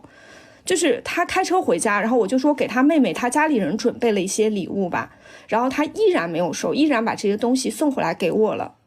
然后昨天他就开始给我写小作文，就是那种200字的，然后就说给他妈说我是准儿媳，然后就各种所有的这种就上来。我现在就特别担心，因为我们这个合同刚刚签完嘛，然后我就很担心的是他就是要跟我有结果，你知道吧？他甚至都想好了，就是我不能用我现在公司的名字，万一我俩结婚，然后到时候这个公司的名字会被就是有这种风险嘛。所以我现在很痛苦，就是他每一天就已经让我觉得对我是一种就是负担和骚扰了，你知道吗？就给我打视频，然后呢或者是说就是给我发那种作文，然后就是表达自己的那种真心啊之类的。你有给他回吗？我就是这种作文，昨天他写了7、8段，然后因为我平时很忙，我昨天在3里就去市区逛街嘛，然后我一看以后，我就跟他讲，我说我等晚一点，我看完以后我再回你，因为我在外头。然后呢？回了吗？到现在还没有回。哦，你以前呢？以前他给你发那些东西，你会回吗？就原来他经常就把我删了，就是他老说什么我是他女朋友，然后我就没有回应嘛，然后他就把我删了。删了以后，他过一段时间又把我加回来了。加回来以后，那时候他把我删了，我心里还就会稍微轻松一点。然后他又把我加回来了，加回来了以后还是那套老操作。然后关键是我接下来就是又接触了一个要投标的，我已经都在就是准备了以后呢，这个领导呢就是跟他关系很好，就也是他们体制内的另外一个项目，然后他就给我开了一个条件，他说我可以带你去认识他，但是有一个条件，我必须要介绍你是我女朋友。那就不必了呀。对，我就说我说那我因为我觉得就是我现在如果跟他有任何，我俩连手都没有拉过，我感觉他现在陷入了一个，就是我生日那天更可怕。我生日那天的时候，就是我男朋友就不在嘛，他是半夜12点来砸我家的门啊，安个摄像头啊。然后你都不知道，我都快吓死了。安个摄像头啊。他是把我当成他女朋友给我资源，我一直想要转换，就是说我是可以给你提供很多价值的。就很奇怪，为什么他会一开始你有给他过什么信号吗？就一开始他老让我发自己的就是照片嘛，然后呢我就有时候会给他发，但都不是那种就是生活照那种，或者是出去玩的照片。他那时候觉得我俩在搞对象了。他是离婚的，然后我爸你有给他过暧昧的回应吗？到我了。你好，我先那个简单介绍一下，我今年34岁，然后扯过快乐症，没有孩子，然后大概1年收入是30到35，然后我是在那种2、3线的城市，然后本人呢有就是50个左右的存款，然后房和车都有，然后呢对方呢他是比我大13岁，然后是在围城内，然后他是我的老板，然后在一起快10个月，然后大概现金给过20几个吧，但是前一段给了我一个房子，然后首付是他付的，然后贷款也是就是他帮着还，然后这个房子大概值400个左右，然后是这个情况。首付付了多少？然后首付付了70、80吧。然后我们俩是因为这种工作关系嘛，然后每天都能见，但其实我们私下交流很少，已经4个多月没有见面了，私下。然后我是觉得就是他其中有10万是因为过年了嘛，然后因为一直没见面，私下没办法见，他就说那你就出去玩吧，然后是这么这个情况给的。然后这个房子也是在我俩没见面期间的时候给的，然后我就想判断一下，他是不是觉得他愧疚的时候才会主动给我付出啊？是的，你判断的很对。对，然后因为之前关系比较好的时候，经常频繁约我出去的时候，他并没有表现出要给我什么东西之类的，然后我就那这个确定了，然后我就想说，因为我年龄也不是很小了嘛，然后我觉得跟他在一起，就是除了这种物质上面的付出，其实因为我们这个行业是地产行业嘛，就下游有很多就是可以赚钱的机会。就我觉得跟他在一起，我唯一就是看中的，除了这些，就是他能帮助我赚钱。就是我不知道这个行为路径对不对，就反正他都因为现在有些供应商是我可以决定去选的，然后我就想，那你这个钱你给谁都是赚，那你不如给我赚了。就直接跟他聊就好了呀。行，然后我是觉得就是你说这种长时间私下不交流不见面，就是感情没办法升温。就是我是觉得有些东西是不是得感情越好的时候我跟他提才越容易啊？做生意这种东西不需要等感情好，你说什么大件儿买东西啊转米，那是得等感情好。因为感情好，对吧？然后不见面，你才有所谓的吃醋的这个基础。你有所谓的什么吃醋患得患失的这个基础，才能让他觉得补偿，对不对？他是这么个行为路径吗？是。但是曲曲就是，我是想说，以我这个条件，你说我是继续跟他在这耗着，还是说我就是算了，正常走，就是正常的婚恋关系？你多大来着？34。34都不影响啊，不耽误呀，耽误啥呀？人家又不跟你见面。对，他不跟我见面，很奇怪。你耽误啥了？耽误你出去谈恋爱呀？不耽误呀，你们俩又不联系，耽误啥了？然后我是那个年后吧，就想那个换车，然后因为他刚把房子给我，然后刚给了我那个10个 W 嘛，然后我想说，这个换车我是不是需要等年后他从国外回来，然后我们见面的时候跟他提啊？可以啊，当然可以啊。就是这个，还是说再等一段时间？老等啥呀？不用等，不用等，那房子又不是全款买的。是，但是我就是从来没跟他张过口嘛，这都是他主动提的。那要知道你的诉求才能提啊，是不是？他可能觉得反正也没时间陪我，算了，给你点东西补偿一下得了。对啊，就是这么想，他就是这个路径啊，他就是这个思考路径啊。行，那我就是暂时跟他的相处，就是他要是烦，觉得没有时间，然后就是算了呗，我也不用主动要求见面什么的。不需要，要求只是说在你提诉求之前做铺垫，对吧？对。然后曲曲，我一定要就是跟你说，我要是早10年，然后要是遇见你的话，肯定跟现在不一样。我也是咱们那个金贵学员，但是正在学习当中。就是你真的是，要不然我是很巧，刚跟这个人认识的时候刷到了你的视频。然后我之前就是恋爱脑，你知道吧？给他烦的要死。然后最后是学了你的课，现在也不晚。对，然后我就听你的课，然后就是让自己心态稳一点，然后知道自己想要什么，然后就好多了。大家可以去看一下金贵，真的很有用。好，加油啊！谢谢曲曲，加油跨越阶级啊！拜拜，妥嘞，曲曲，拜拜。金贵的关系在我们首页粉丝群那个左上角点开，左上角头像点开，然后进我的首页，我的首页有一个粉丝群，你们到粉丝群里面去，小助理给你们那个圈圈入口，你们就知道怎么看了。我们的金贵的关系给好多宝宝说是改变命运，是吧？虽然我在出这个东西的时候，我没有想着它有那么大的功能，因为我也不敢，咱们也不敢说自己能改变谁的命运，是吧？但是确实是收到了很多很多宝宝的这种反馈，我还是挺开心的。都说早10年认识你就好了，早10年知道你就好了。每天看到这句话的时候，还是觉得自己做的这个事情无比的有价值，真的觉得无比有价值。虽然也被很多人骂，但是呢，看到这些话的时候，还是觉得被骂也值了。现在认识也是只是晚10年以后当富婆嘛，对吧？早10年晚10年总是要当富婆的命啊，到了这儿那就是要当富婆的命，好吧？来，左上角头像点开到我们首页粉丝群啊，小助理在粉丝群里面给你们给的一个圈圈入口，你们去关注一下，好吧？来，下一个来，大家没有关注的先点波关注，没有关注点波关注啊，不要迷路，点关注不迷路。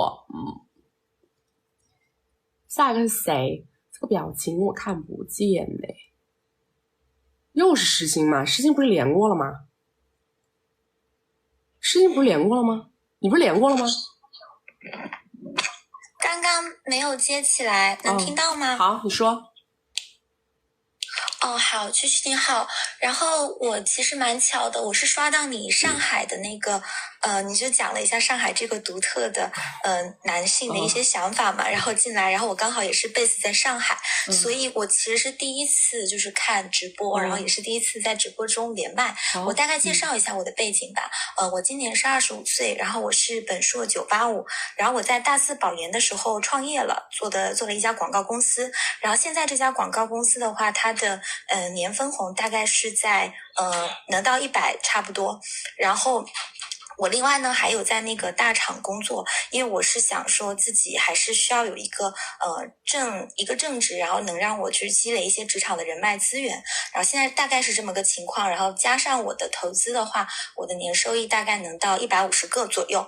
然后我现在已经在上海买房了。那其实现在是一个比较尴尬的状态，因为我在25岁之前呢，其实我也谈过一些恋爱嘛，然后当时恋爱的对象也蛮优质的，然后也有一些二代，然后包括是自己的同学。但是当时我的想法是因为我当时的想法其实是比较注重事业的，然后我记得我跟我条件最好的一个男朋友谈恋爱的时候，他是一个二代嘛，然后家里是 A10，我当时还嫌弃人家不上进，就是觉得说他每天可能就是做一个体制内的工作，然后朝9晚5的，然后就靠家里给的钱呀，然后一直想去 push 他创业，或者是想让他就是做一些比较上进的工作，所以我其实挺傻的。然后那个时候其实我男朋友跟我前任跟我在一起嘛，他其实看中我身上一种拼劲，他觉得就是之前没有遇到过这样的女生，所以他是很吸引的。但是久了之后，其实我们也是处不来的，因为他还是比较少爷脾气，然后希望女朋友给他提供更多的情绪价值嘛，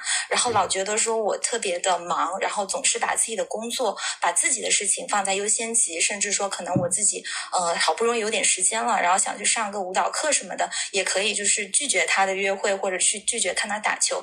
但现在因为自己做生意，然后包括说在大厂，因为我做的工作是大客户经理嘛，也会去跟很多CEO 呀，或者是那种中小级的企业的老板见面，我越来越发现资源跟关系的重要性。所以我觉得我接下来的这个阶段的话，因为我是一定要结婚的，我们家庭比较传统，然后我会想自己往这个方向去付出更多时间，不要像之前那样那么吝啬于把时间去投入到感情当中。然后我现在是想咨询你一个问题，我有3个对象，就是可选择的对象吧，可以这么说。然后前2个的话是追求者，然后最后一个呢是家庭安排的。然后我想把这3个对象的条件都跟你说一下，看看怎么样去选择。因为我实话实说，这3个是同期 dating 的，因为我自己也不知道说就是对哪个有特别明显的感觉，然后就都见一下，然后再去从中选择。那首先第一个的话呢，是我目前工作的这个行业，然后他是28岁，但是他挺厉害的，他就是1年半连升3级，所以按照职级来说，他应该是我老板的老板的老板这么样的一个级别。然后他年薪的话呢，大概是100个左右。然后在上海的话呢，目前是有一套房，但是还贷款的一个状态。然后他是江浙沪这边的人，然后我觉得他身上最好的一个点在于，他对商业有很敏锐的洞察，而且我们是同行业的，然后他在行业里面的很多认知，包括说他在认知上，通过这个认知去做的一些实践呢，我觉得都是对我来说都是非常值得去学习，然后也可以在这个行业里面去给我当一个灯塔，而且本身我的这个岗位他也给我对接了很多的资源，然后是真的就是帮助到我去实现一些业绩，拿到一些成果的，所以我觉得这个是蛮优质的一个对象。然后这是第一个男生，然后第2个男生的话呢是我的大学同学，然后他后来毕业之后呢是去美国读硕士了，然后他属于那种家境比较好的，他们家的话呢没有到 A10，大概是 A9 的这么样一个阶段。然后他现在是自己创业，然后创业的话做的也是跟他们家族企业相关的那个方向，不过会偏向数字能源这个方向的。然后目前创业其实刚起步阶段，所以其实他的收益的话，他也比较实在，他自己跟我说他今年其实赚的不多，然后可能就是实际从这个创业当中的收入的话只有20-30个左右然后大部分情况下可能还是靠家里。然后目前也是这3个男生的话都是目前在上海有房产，然后这个男生跟下面我要讲的呢都是全款买了，不过都是家庭给他买的。然后条件最好的是第3个男生，这个是家里介绍的，然后他们家目前是A10，但这个男生是长期 base 在北京的，而且我觉得就是因为他是家里介绍的嘛，然后他其实同期他自己也坦白跟我讲，当时跟我见面的时候他也同期有接触了其他7-8个女生，就是同期在接触。然后他觉得说跟我整体聊下来呢，首先他也是比较看长相跟身材的嘛，然后我长相身材其实没有很优秀，但是大概也能到7分左右。然后他觉得是同期这个长相身材里面，跟他比较能够聊得来的，因为我们两个肯定之后不管怎么说，我不在这个大厂工作之后，肯定也是会往那个创业这个方向走的，然后他也是往这个方向在走，然后他目前是自己有做一些投资，然后自己创业的方向的话呢，也是会想往这个私募啊或者基金这个方向去走。然后他现在主业的话呢是在一家那个投行差不多做这个相关的工作，然后1年的年薪现在是80个左右，但这个男生是这3个男生里面年纪相对来说最大的，他今年是30，但是我想跟我其实也只有5岁的差距嘛，而且他的话是在北京也有2套房产，然后在上海也有2套房产，就整体的条件应该是最优的了，包括我家里人也说，就是这个条件可能是你目前来说能接触到的天花板了，所以其实我是想跟你聊一下，我现在是比较清醒的，所以我其实没有太去考虑情绪价值，如果说考虑情绪价值的话，我肯定是要选第1位的，但是我不太知道现在怎么选，然后现在的一个状态是这3位其实都有明确表示想要往下推进，我没有跟任何一位确立关系，因为确立关系之后你就肯定不能跟其他人保持同步的联系了嘛。没有啊，上海这个先上海2个里边 pass 1个，北京那个也先留着就好了呀。明白。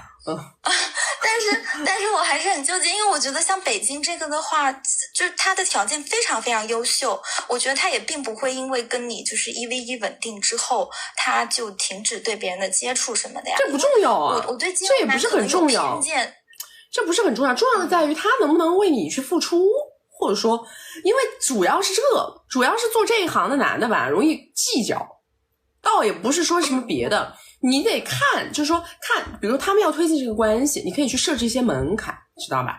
推进关系，你让他有所付出，你让他表达诚意，看看谁愿意去做这件事儿，这件事做得让你更满意，你可以这样的。你不要就是光看条件，因为光看条件没用，再好的条件还要落实到你身上来呀。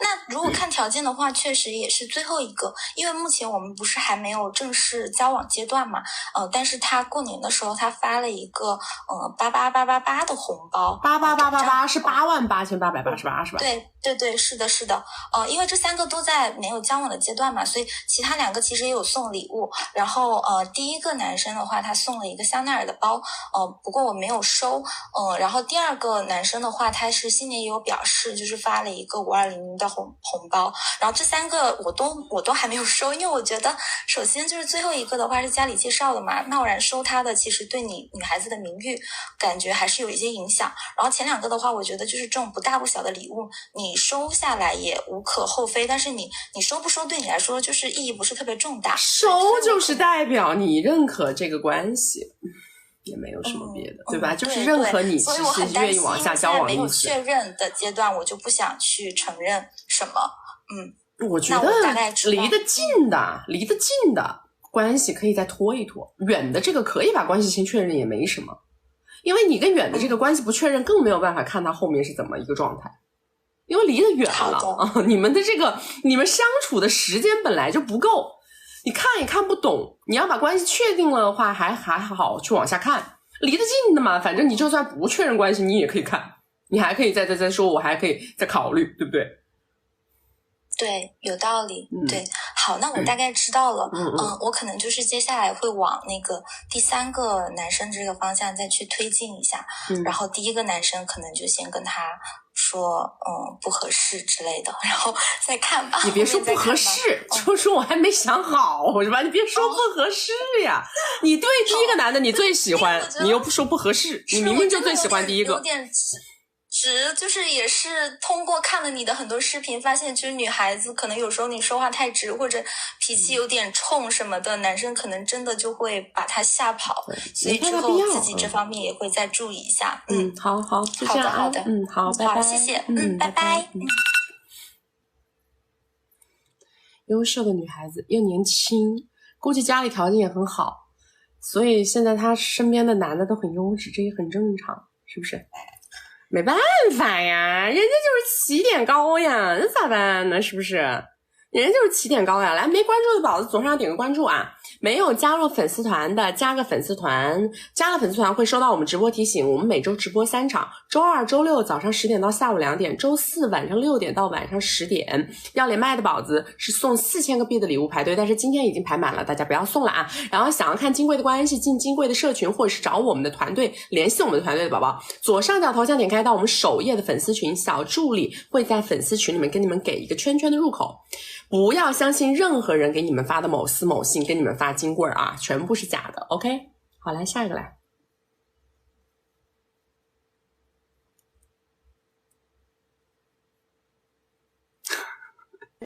Hello， 你好。那个我先简单说一下我的基础情况。我现在是24，然后我家里吧就是小县城比较普通的那种，就给不了我什么帮助的那种。然后外在就是中等水平吧。然后我现在工作是直播，然后直播我是现在播了4个月，大概每个月2、3个吧。然后我有一段关系是异地认识了1年多，我在沈阳，他在郑州，然后我们是见过3次面，然后一共大概是给我20多个吧。然后我们上次见面是8月份，然后他现在说过完年还想让我去郑州找他见面，但是因为我之前就是也不做直播嘛，然后时间比较闲，现在就是跟直播对比，感觉他对我的付出就是对于现在的我来说有点太少了。对，我说话有口音，我东北话特别严重，然后就是我俩相处也就特别平淡，我俩认识1年多，从来都没打过电话，也没视频过，但是他每个月都会给我钱，然后都会给我多少呀？就是不固定，就是我属于性格比较软的那种，就是我也没跟他提过啥要求，就是1年多大概加起来就20多个吧。然后但是我现在不是还直播嘛，就是我觉得我要是断播今天问题是什么？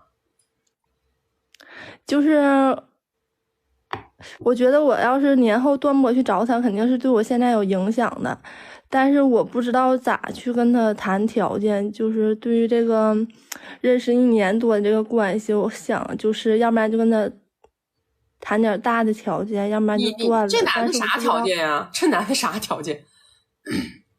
他是开公司的，但是我感觉他告诉我的信息很多都是假的。就比如说他说他38，但是我觉得看起来像40多了。然后他告诉我的名字也是假的，但是我搁支付宝上才发现他的那个真实名字。然后他开的车是100-200个吧。那你这种人，你不用在乎他的感受呀，直接说就行了呀。你说我现在工作很忙，你说要是我要去找你的话，就得耽误我工作。那那我工作的话，那你得3倍补偿我才能去就好了呀，对不对？你就胡说八说呗，你就说我现在工作，我1个月能够挣差不多6万。你就是胡说呗。你说那你要去的话，你说那人家过年是吧，那还得3倍时薪呢。你说那你得3倍补偿我才能去找你，要不然的话我耽误工作不行。但是他不知道我做直播这件事儿，就是知不知道又怎么样了？你干直播怎么了？他有什么资格管你啊？真的是。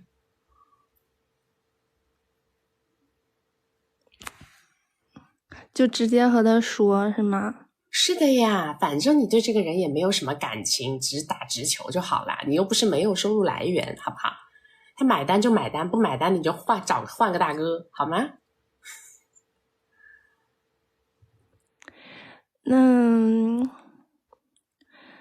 那就是像他，就是根据他以往的付出，我要谈条件，大概谈多少个？我刚不是说了吗？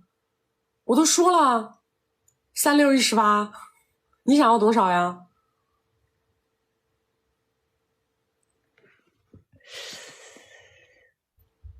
因为我没跟他谈过条件，我也不知道具体应该谈。我不是告诉你了吗？那你就听我的去说不就完了吗？行。还有问题吗？没有了，就是对这件事比较纠结。好，拜拜。有啥纠结的呀？纠结开口啊？啊？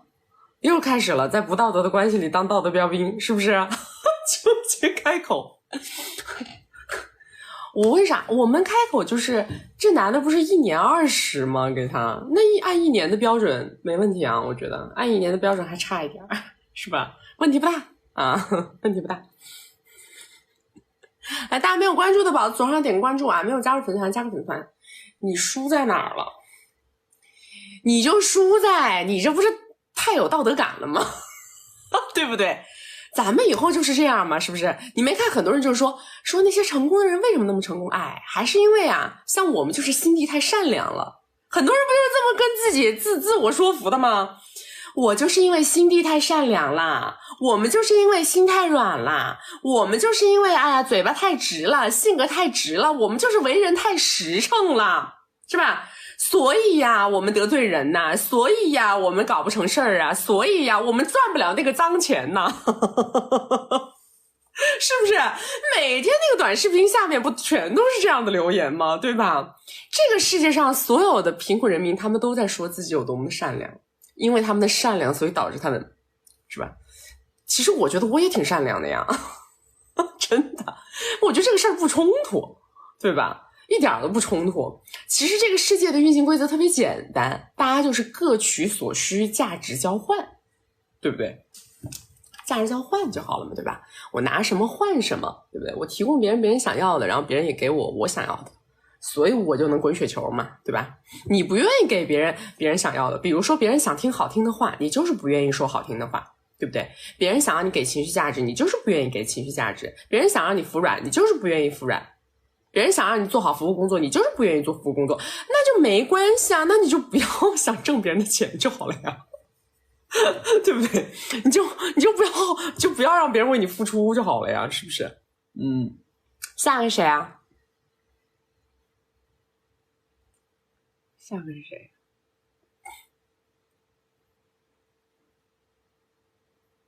我们直播间不是经常这种情况吗？什么？怎么又是失心吗？刚才不是连过了吗？啊？刚才连的不是失心吗？啊？又连失心吗？刚刚不是连过了吗？是不是搞错了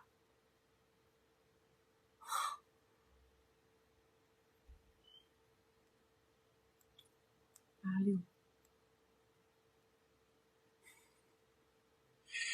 Hello， 你好。哎，你好，曲曲，你好。哎，你好，你说。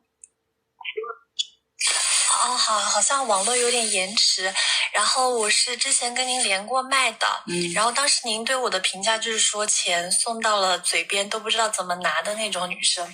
大概跟您回顾一下，就是我男朋友的话他是40岁，然后他二婚有3个娃，然后我是24岁，然后我的状态的话就是普通的本科毕业，然后长相7、8分吧，然后之前是在外行工作，然后疫情回来了，然后目前我男朋友他跟我在一起半年多，给我付出了120多个。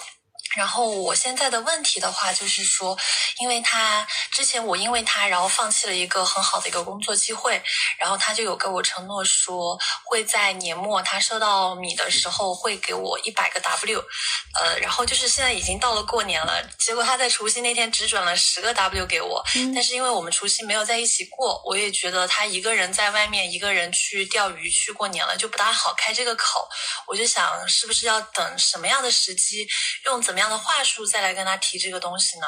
见面就提呀，啥时候见面啊？还没见面呢。对呀，啥时候见啊？马上就提吗？当然了，应该是初6的样子。初6见面，那初6提啊？是吗？怎么提呢？应该怎么提？你说你是不是有什么事儿忘了呀？就这样提啊？那还怎么提啊？他肯定有什么事儿啊？你说啊，你说你怎么这么大的事儿，我都记了1年的事儿，居然被你忘了，我好难过呀。因为他以前给我付出的这100多个，他算是那种很自觉的皇帝男，然后也会给我情绪价值，他所有的东西都是没有经过我开口的。我现在就是有点不好意思开口，但是我觉得像你这样撒娇的状态应该还挺好的啊。啥毛病？没毛病。不给男人装傻的机会，好不好？不给男人装傻的机会。他还是有付出意愿的哈。然后就是，那如果像他把这100个给我付出了，我如果后面再要求他给我加点那些大件的，会不会有点太过分了呀？你先把这100个搞了再说呀，你后面的事后面再说呀，你这一个一个的搞啊你。好的。然后我第2个问题的话是关于我自己个人的。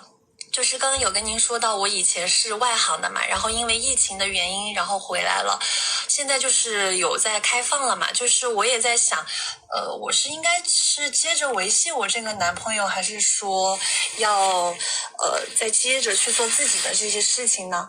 你自己的事儿是什么事儿啊？就是外行。啥叫外行啊？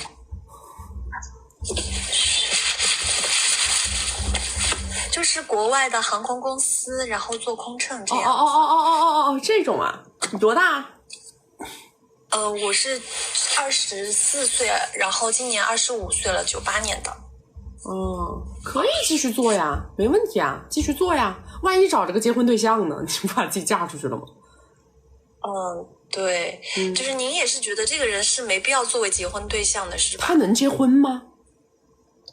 他可以结婚，他有这个意愿跟我结婚，但是我是觉得他给我的感觉和印象就是他对他上一个不是特别的好，然后对他现在孩子有一点点狠心，就是虽然他现在对我挺好的，但是我感觉就他这个行为踪迹来说的话，我怕我以后也是过得不太好，有这种担心。也不是，还是要看他怎么对你，不影响吧，好不好？两手都要抓，两手都要硬。跟他一边引导付出，一边你再去寻那个物色新对象，好不好？那是如果因为我要去外行的话，可能就要去国外了，就没办法跟他维持这个关系了。您觉得？而且他之前有跟我提过，就是说等他收到钱了之后，会给我做一个什么小生意什么之类的。您的建议是我去更大的平台去看看，还是说就是有一个稳定的收入，然后他也会给我持续的付出，这样更有利于我自己的发展？你去外行工作完全没有办法跟他见面吗？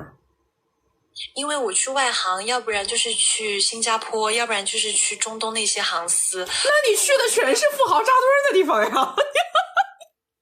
现在的富豪不是在新加坡，就是在中东。那如果是我有机会的话，就还是往外面走，是吧？对呀，这边的米拿到了，那肯定啊！你现在还年轻你现在还年轻，好吧？万一遇到个超级大鲨鱼嘞！你搏点机会嘛，真的是。好的，了解了，曲，谢谢你啊，我的问题大概在这里了。好，就这样啊，拜拜。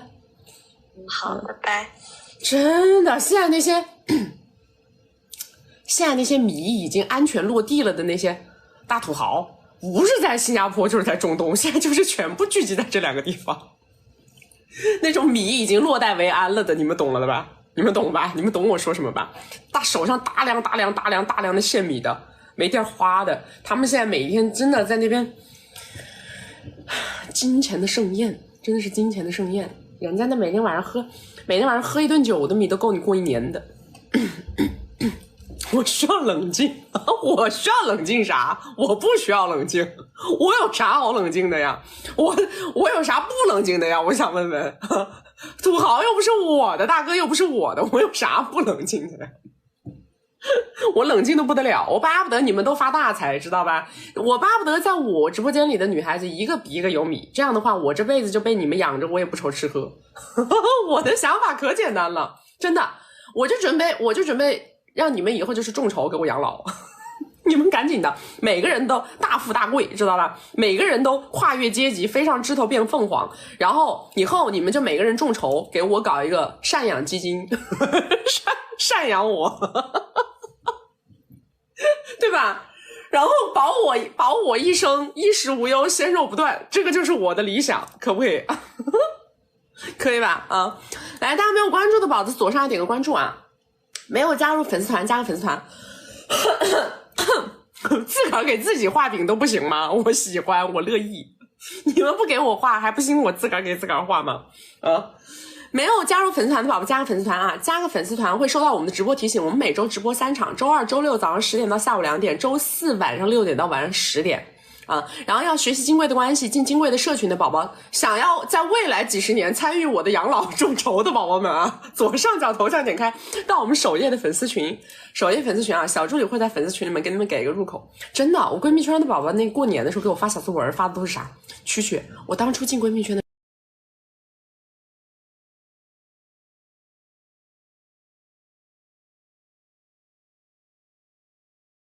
时候就没有什么问题想问你。说但是我就是因为看了你2年的直播，我实在是觉得我进步飞快。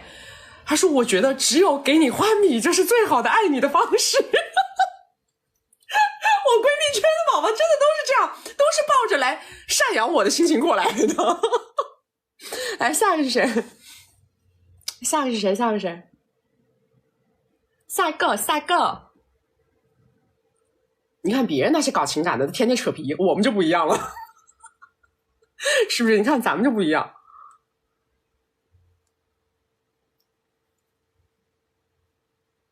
Hello， 你好 ，Ella，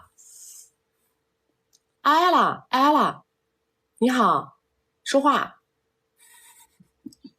喂，哎，你好，你说。喂，你说。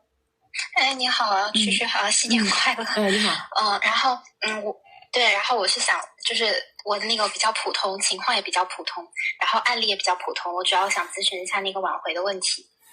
好的，你说。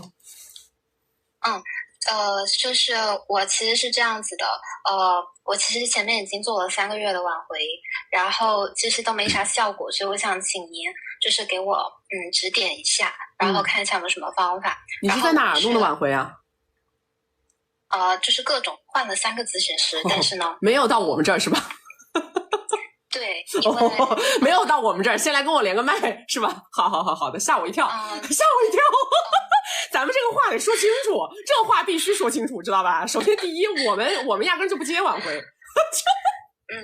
你说是这样，就是第1个月的时候，就是接触了第1个挽回咨询师，就11月份的时候我们正式分手了嘛。然后12月那个挽回咨询师让我用求助式还有什么兴趣点话题去搭讪，然后有点尬，然后搭了1个月之后呢，他就是从那种抱有好奇心的回复转变成有点态度敷衍的回复，就这种状态。然后12月份呢，12月份就12月份是这种话题联络，然后到了1月份呢，我就在元旦的时候给他就是又求助了一个话题，然后我觉得他也看出来有点假了，然后他就很敷衍的回复了一句嘛，然后就没有再回复了。然后到了春节为止，我就再给他发过年新年快乐啥的，然后他也没有。他就群发回我了一个，反正整体下来就是因为我觉得我一波操作猛如虎，不少钱，然后3个月过去了又没啥效果。你到底是为啥分的？你先跟我说一下你们俩的关系啊，咋回事儿？就是我们2个是那个就是妈妈的表妹，就是一个阿姨介绍认识的。然后认识之后，就我们之前是没有友谊基础的嘛，然后认识了之后呢，不到2个月就在一起了。然后这个过程呢是比较顺利的，就他一见到我，他觉得我很符合他的理想型，然后然后我就盘他嘛，然后就跟他在一起了，就很快的就引导他告白，然后我们就在一起了。然后在一起了之后，在一起了6个月左右吧，然后在一起期间，就刚开始他是经常到我的城市来找我，就我们在隔壁城市，然后刚开始都很顺利的，然后到后面的话，可能就是我确实比较忽略他的感受，然后经常旅游也不出去跟他旅游啊，然后跟朋友出去啊，就处处的确实是没照顾好他，然后他慢慢的就心灰意冷，然后跟我说分手说了3次，然后前2次我都是哄一哄他，然后对他更好，他就很开心的回来了，然后最后一次就在他出差途中，然后他也有动摇过，就他心还是比较软的那种，然后反正最后一次他就可能我觉得他就是不喜欢我了吧，就消耗殆尽了吧，就那种感觉，然后就不回头了，就这样的情况。就你俩异地呗？对，但我们俩家是在一个城市，然后我们俩异地的城市呢，路途不超过1个小时，就在隔壁。你挽回的整个这个各种机构给你出主意的过程中，你有去找过他吗？有啊，就是通过机构的联络方法，然后去联络他。不是，我说你有没有去他那个城市找过他？我每周都回家呀，我每周都到他的城市来呀。然后呢？到了以后呢？但我没有去找他，就是联络他，因为我们俩分手之后，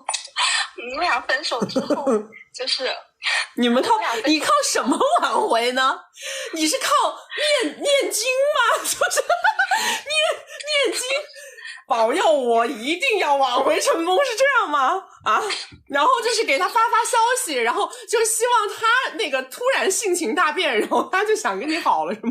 不是，其实我想问的问题是啥呢？其实我自己想问的问题是，就他们总是跟你说，哎，你要分析他的原生家庭，然后说你要顺着他的意念走，巴拉巴拉，然后就搞得我每个靠意念挽回。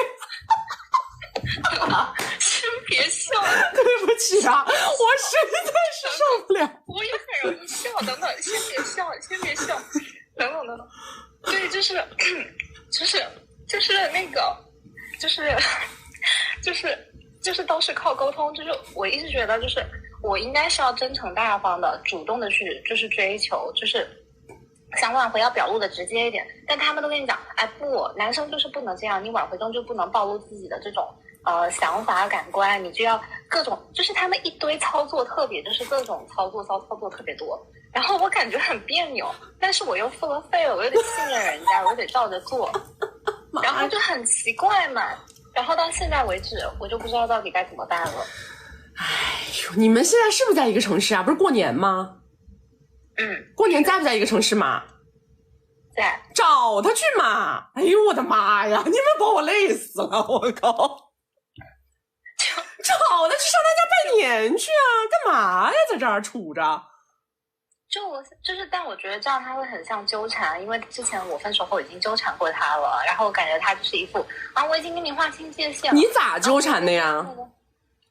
就跑到他家去啊，然后还见了他爸妈，然后跑到他公司去啊。你搞这些事儿了？也是人家机构给你出的主意，还是你自己出的主意啊？那个不是，那个就是刚刚分手的时候，因为他一直不肯见我，然后也不愿意当面说分手，然后也不愿意跟我说清楚原因，然后呢，我就跑到他们公司去，但我没有让他们公司人看到我，然后我去他家，在他家楼下等着，结果呢，他爸妈就看到我，就把我叫上去了，就是这样的情况。反正当时肯定是有纠缠，我觉得就是不太会引起对方反感的这种因素在。你考不考虑就 move on 了，好不好？考不考虑move on了？你这个事儿不是别的，主要是你这事儿操作的有点太稀烂了，本来没多大个事儿，你知道吗？本来其实没多大个事儿，被你这操作的太稀烂了，要不你就下一个吧，真的。就是说这样的情况没有机会了吗？可是我觉得我再也遇不见这么好。不，你一定会遇到的。你一定会遇到的，没有什么牛掰的不得了的。我跟你讲，遇不到更好的，那是因为你没有变得更好，懂吗？你没有变得更好，你自己要变得更好，你自然而然能遇到更好的。道理我都懂，但我现在就是还是想挽回这个，因为我觉得你听我说，因为你已经做了太多稀巴烂的操作了，知道吗？你这个稀巴烂的操作，现在整个人在别人的眼里是个什么状态呢？就是脑子不好使。就是前面的那个纠缠吧，就让人觉得蛮下头，然后后面的那些这怎么给你发个什么东西，你想靠意念的这个行为吧，就是别人也觉得这是也不真诚。总而言之，你整个的一个操作就很神奇，你知道吧？就很神奇。那这个印象不能再就是不能去改变这个印象。改变印象的核心在于你真的改变了，是你这个人在别人眼里变得发光了。而不是你对他做了什么，对不对？你对他做的任何一种动作，实际上你都已经做过了。你做的这些动作已经全部是负面印象了。你对他在做任何一个动作，展现的都是原来的你，不是一个新的你。是你在做什么，你自己是什么样的人，你是什么一个情况，别人看到了，别人会觉得他不一样了，他发光了，他牛逼了，是这么个概念。那我现在就是能，那你就是你到底是觉得我该挽回还是不挽回呢？就如果你不应该做这个动作，你应该让自己变得怎么被看见，然后让他觉得还有再重新回来的必要。你现在做的所有的动作都是减分项，你做不出加分项的动作，就只要你的操作对象是他，你就做不出加分项的动作。也有点太不好理解了。怎么不好理解呢？当你跟我说任何一句话我都觉得厌恶的时候，你觉得你能做什么呢？那我也不知道他现在厌不厌恶。肯定厌恶啊就我听下来我就很厌恶啊。那怎么办？那我还要再道个歉什么的吗之类的？越做越稀烂，就是不要做，只做你自己，活在找回你自己的生活。你有没有什么能让自己发光的点呢？一直都有啊，而且我工作什么都比他好呀。对呀，你要找回你自己的状态呀。那我对他怎么办呢？就我怎么样才能这就是我们不接挽回的原因，懂了吗？没有办法我认为没有办法。你的这个思路现在肯定是没有办法。你天天想着我怎么对他，我怎么对他，你对他做什么都是减分项，还没听懂？你对他做啥都是减分项，他觉得你讨嫌，知道吧？那我如果就是想要去争取和他重新在一起的机会，那我就是不做什么，只是让自己发光，等到他回头看我。对的，是这样吗？对的。行，那我最后问个问题，就您之前的视频里说，其实挽回那个事情，只要对方还有一丝感情，它就是时间问题，就持续让他舒适就可以。但是现在他对你没感情了，我能感知到这件事儿，因为你的这个操作太稀烂了。那没感情了之后，就以后感情它是有可能会回来的吗？就是我又不是算命的，对不对？就不一定。我的屏幕怎么回事？对呀，我又不是算命的，对吧？因为他要是遇到了别的了，他也有了自己的生活，这个东西说不好的呀，是吧？好的，好，就这样，拜拜。我们的整个团队啊，你上来只要是跟我说挽回，我们首先就是拒绝。我早就跟你们讲过了的，但凡跟你谈什么我们专业职业做挽回，全部是骗子啊，全部是骗子。因为所有的就是花钱来做挽回的人，10个有9.9个脑子都已经不清白了。脑子不清白，他就是什么？他的那个胜负欲、不甘心，所有的那个想要去抓住对方的那种冲动，完全战胜了他的理智，知道吧？所以你跟他讲的任何东西，其实他基本上都是会变形的。你跟他讲所有东西都是会变形的。我们是不搞这个事情的，但是在我看来，其实如果在刚掰的时候，对吧？对方对你也有感情的情况，其实这个事儿特别容易。特别容易的一件事，一点儿都不困难。其实它核心逻辑只有一个，就是当你跟一个人刚分开，对吧？可能是因为你作了或者什么，只要不是因为对方已经极度厌恶你的情况下分开的。如果说是因为你对对方不够好，或者说你当时做的有哪里有问题，但是对方对你还有感情，这种情况下分开，没有不能挽回的。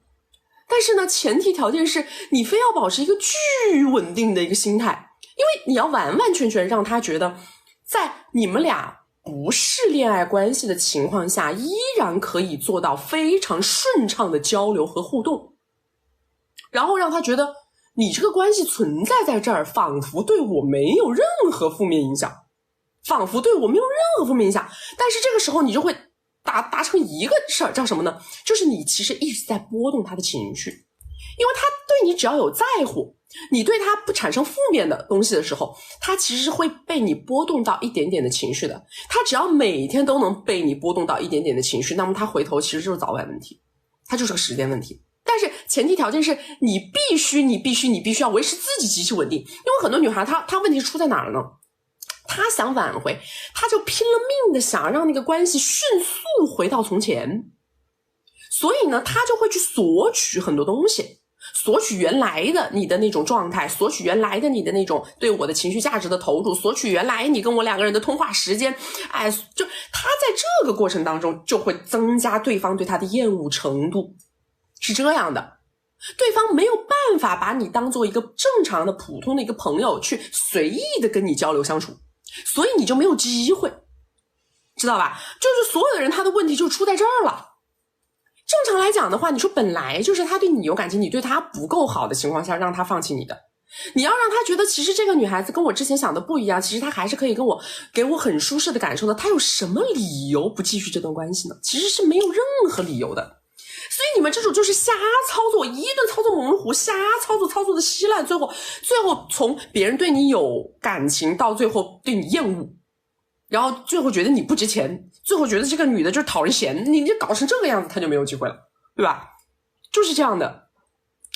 否则的话，这个就是一个对你有感情的男人不能被挽回，这个反而是不符合人性的，因为男人是个特别容易波动的动物。男人是个特别容易波动动物，男人本来就是用下半身思考的动物，你知道吗？只要你能够跟他平和的、稳定的交流、相处、分享日常，然后你也不在乎他对你是冷是热的情况下，你还能稳定输出，他就会在某一个夜深人静的时候突然觉得，哎呀，还是这个女人好，这就是他的本质。然后他在某一个夜深人静的时候，你又发了个圈，发了个黑丝，发了个大长腿，他突然就觉得完了，我的女朋友被别人抢走了，他就回来了。就是男人就是这样的一个东西，知道吧？你们有的时候真的是把简单的事情搞得很复杂。哎，我看你们找那些什么挽回机构，我真的是蛮上头，真的是太吓人了。来下一个下一个是不是？你们想一想我跟你说的这个逻辑，绝对是完全逻辑闭环。下一个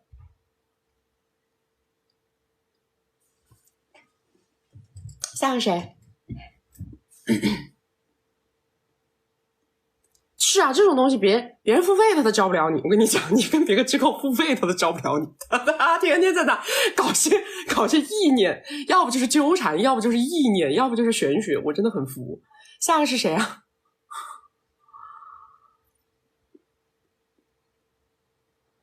下个是谁？快点来！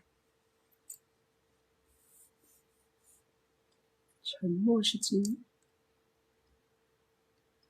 沉默是金连不上。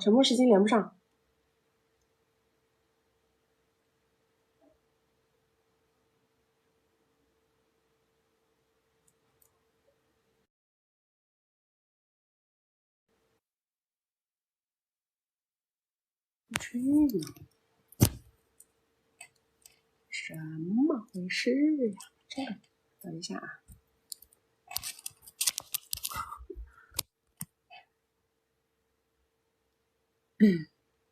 搞量子纠缠，你笑死我。Hello， 你好。Hello， 你好，听到吗？你说。喂 ，Hello。你说。就我这个情况，我是今年98的，然后是一线城市。高中的时候在北美那边读书，然后现在已经回来了。我现在就遇到了一些男生吧，但是感觉对我都不太上心，就不知道该怎么办。感觉对你不太上心，为什么会有这种感觉呢？就是前段时间我在网上认识了一个男的，然后他是我那种越相处越喜欢，而且是有惊喜那种类型，然后我就对他也是非常热情。然后后来他就因为当时是口罩原因，他被封了7天，然后他后来就找各种原因不见我，然后后来我就蹲到他了，就是找人去查他的地点，然后找到这个人了，然后后来他说是因为不太喜欢了，就把我给拒绝了。我不知道有没有办法可以把他追回来。什么？你们俩在一起了吗？在一起过吗？那是一起了，然后在一起过几天，然后去了很多地方，3天跑了300多公里。你那人家就是在旅途上找了个 PY， 找了个伴儿嘛，艳遇嘛，那是啥呀？你们这都，人家回去了，人家还有正经女朋友要谈呢。没有的，确实是没有。没有，反正那个人也不会是你。开房记录，确实没有。是的 ，no， 这个跟这个没关系好吗？很多都是住在家里的好吗？但他跟家里人住啊。那女孩子不能有家，让外卖小哥帮我看了。女孩子不能有房子吗？外卖啊？啥？女孩子不能有房子吗？哦，是你聪明。我的天哪！不是你们这种什么网上认识的，一起旅了个游，对不对？相当于就是一起旅了个游嘛，就在一起几天，这种不就是那种旅途艳遇吗？好吧，那就没办法再追回来了。这不叫追回来，人家压根就没把你，人家那就是出来玩的，什么呀？人家是出来就是吸了一口新鲜空气。好吧，他是说一开始喜欢，后来确实没那么喜欢，然后现在就是当朋友。你多大呀，乖？98。这种骗子满地跑，知道吧？这种男人真的满地跑。你但凡看着方方面面，你觉得哎呀我好喜欢，我好上头干嘛？这种男的，别人都经验很丰富，而且他们这种玩法都是非常的轻车熟路的，明白吗？好，那就讲个别的吧。就是我留学的时候呢，在认识了一个男孩子，然后之前一直加了地球，然后1年会出来几次。然后有一次呢，就上年的事，他叫我出来喝酒，然后后来去水疗按摩，然后因为不是睡旁边的吗房间，然后那时候我惊醒了，发现他看着我，然后我就说哇你不用睡觉了吗？牛逼！然后我就闭上眼睛继续睡了，结果他就过来吻了过来，然后后来还在我身上做那种泰迪的动作。然后呢，有没有发生？没有，因为我是从来没有发生过。但是我觉得他之前认识算是跟我比较合适的，就是各种，然后他也比较有素质嘛。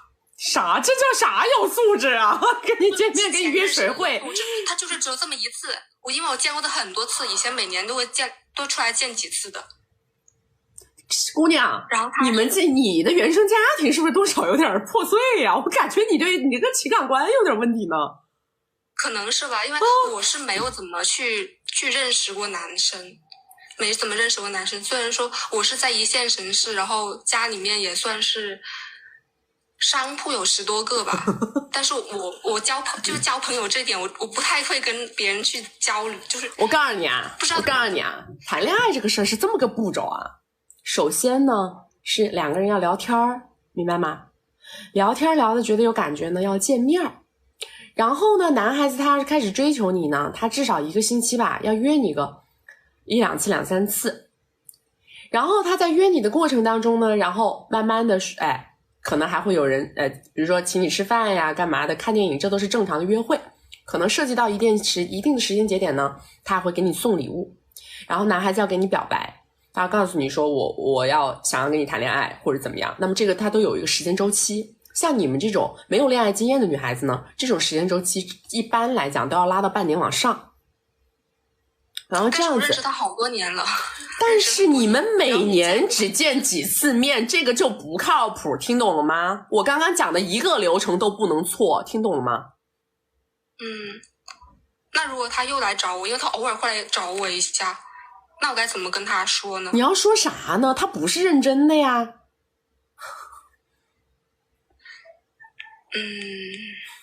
他不是认真的，明白吗？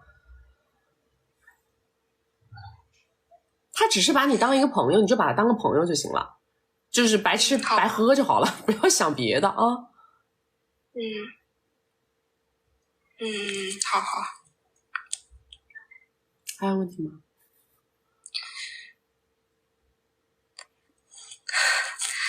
然后还有一个就是也是以前美国的同学，然后他也是就他跟我告白过，然后当初我就有点太作了，他就把他朋友介绍给我认识了，就我们叫我出来一起玩，然后跟他朋友一起了。然后呢？后来呢，我想，因为我后来觉得还是这个好，就是其实我跟他认识很多年了。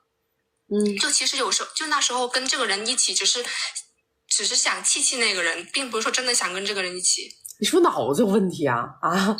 你真的脑子有问题呗？因为我跟这个人玩走在近的时候，他就一直找我。姑娘，但是没有，就是听我的，你先随便去谈几个吧，就随便去跟哪个男的该发生啥发生啥，随便搞一下，你先体会一下整个流程，好不好？你现在脑子就是一片空白，你知道吗？一片空白。你做的一些事情都乱七八糟，不知道在干啥，也没正经八百谈过恋爱。你所谓的那些在一起，那就跟那在小学生手牵手上学一样的个概念，那哪能称得上是恋爱关系呢？没关系，你们就是一起上下学的小伙伴，懂吗？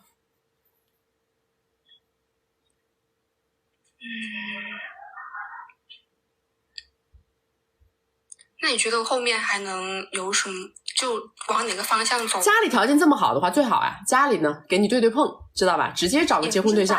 就他们比我环境还要好，就是他们家里环境比我好多。让家里给你介绍正经的对碰对象，你别通过这些乱七八糟的渠道了，你搞不定。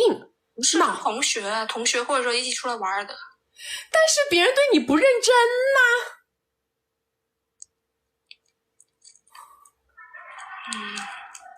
同学又怎么样的同学？你这么大了，你也该有恋爱经验了呀。你没有恋爱经验，你对待这些人的认知是空白的呀。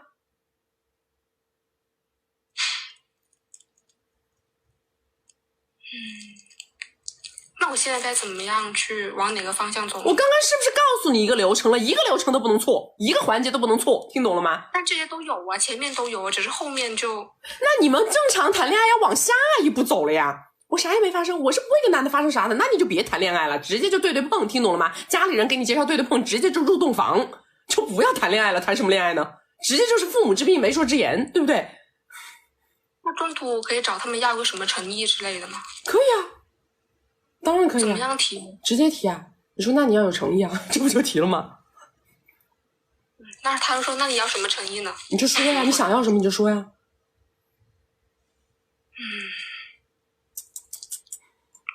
那他们不会觉得我会不会觉得我就图他这些吗？你试试不就知道了吗？什么东西你都没试过，什么东西你都没干过，对不对？你说那个吃花椒会不会粘牙呀？你吃一下不就知道了吗？是不是这个道理？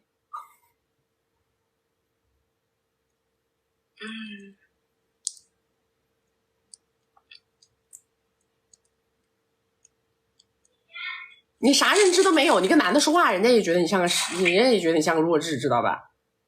人家怎么跟你谈恋爱呀？你感觉像是跟一个幼儿园的朋友在对话。他们也没有白批，就是其实他们也这都不重要，重要的是你，不是别人，重要的是你脑子没搞明白，知道吗？卡壳，谈恋爱是要往下走的，该发生什么是要发生什么的。你知道，就是我认识的人好像都没有前期给我说诚意太多，就顶多你自己可以提。我跟你聊不了啊，你这幼儿园小朋友咱们聊不了，好不好？我的个妈呀！我每次碰到这种幼儿园的，我真的是蛮崩溃。幼儿园的有没有专门解决幼儿园的问题的直播间呢？你们帮他找一找，帮他们筛一下好吧？专门解决幼儿园问题的直播间，98年的，今年也快25了，是不是？是吧？25了，还是留学生？留学生都这么单纯的吗？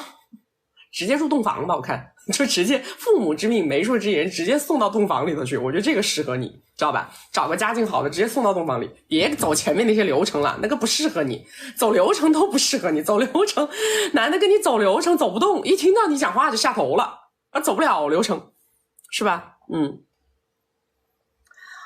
哎呀，来，最后再连一个，来，赶紧的，下面一个是谁？最后再连一个。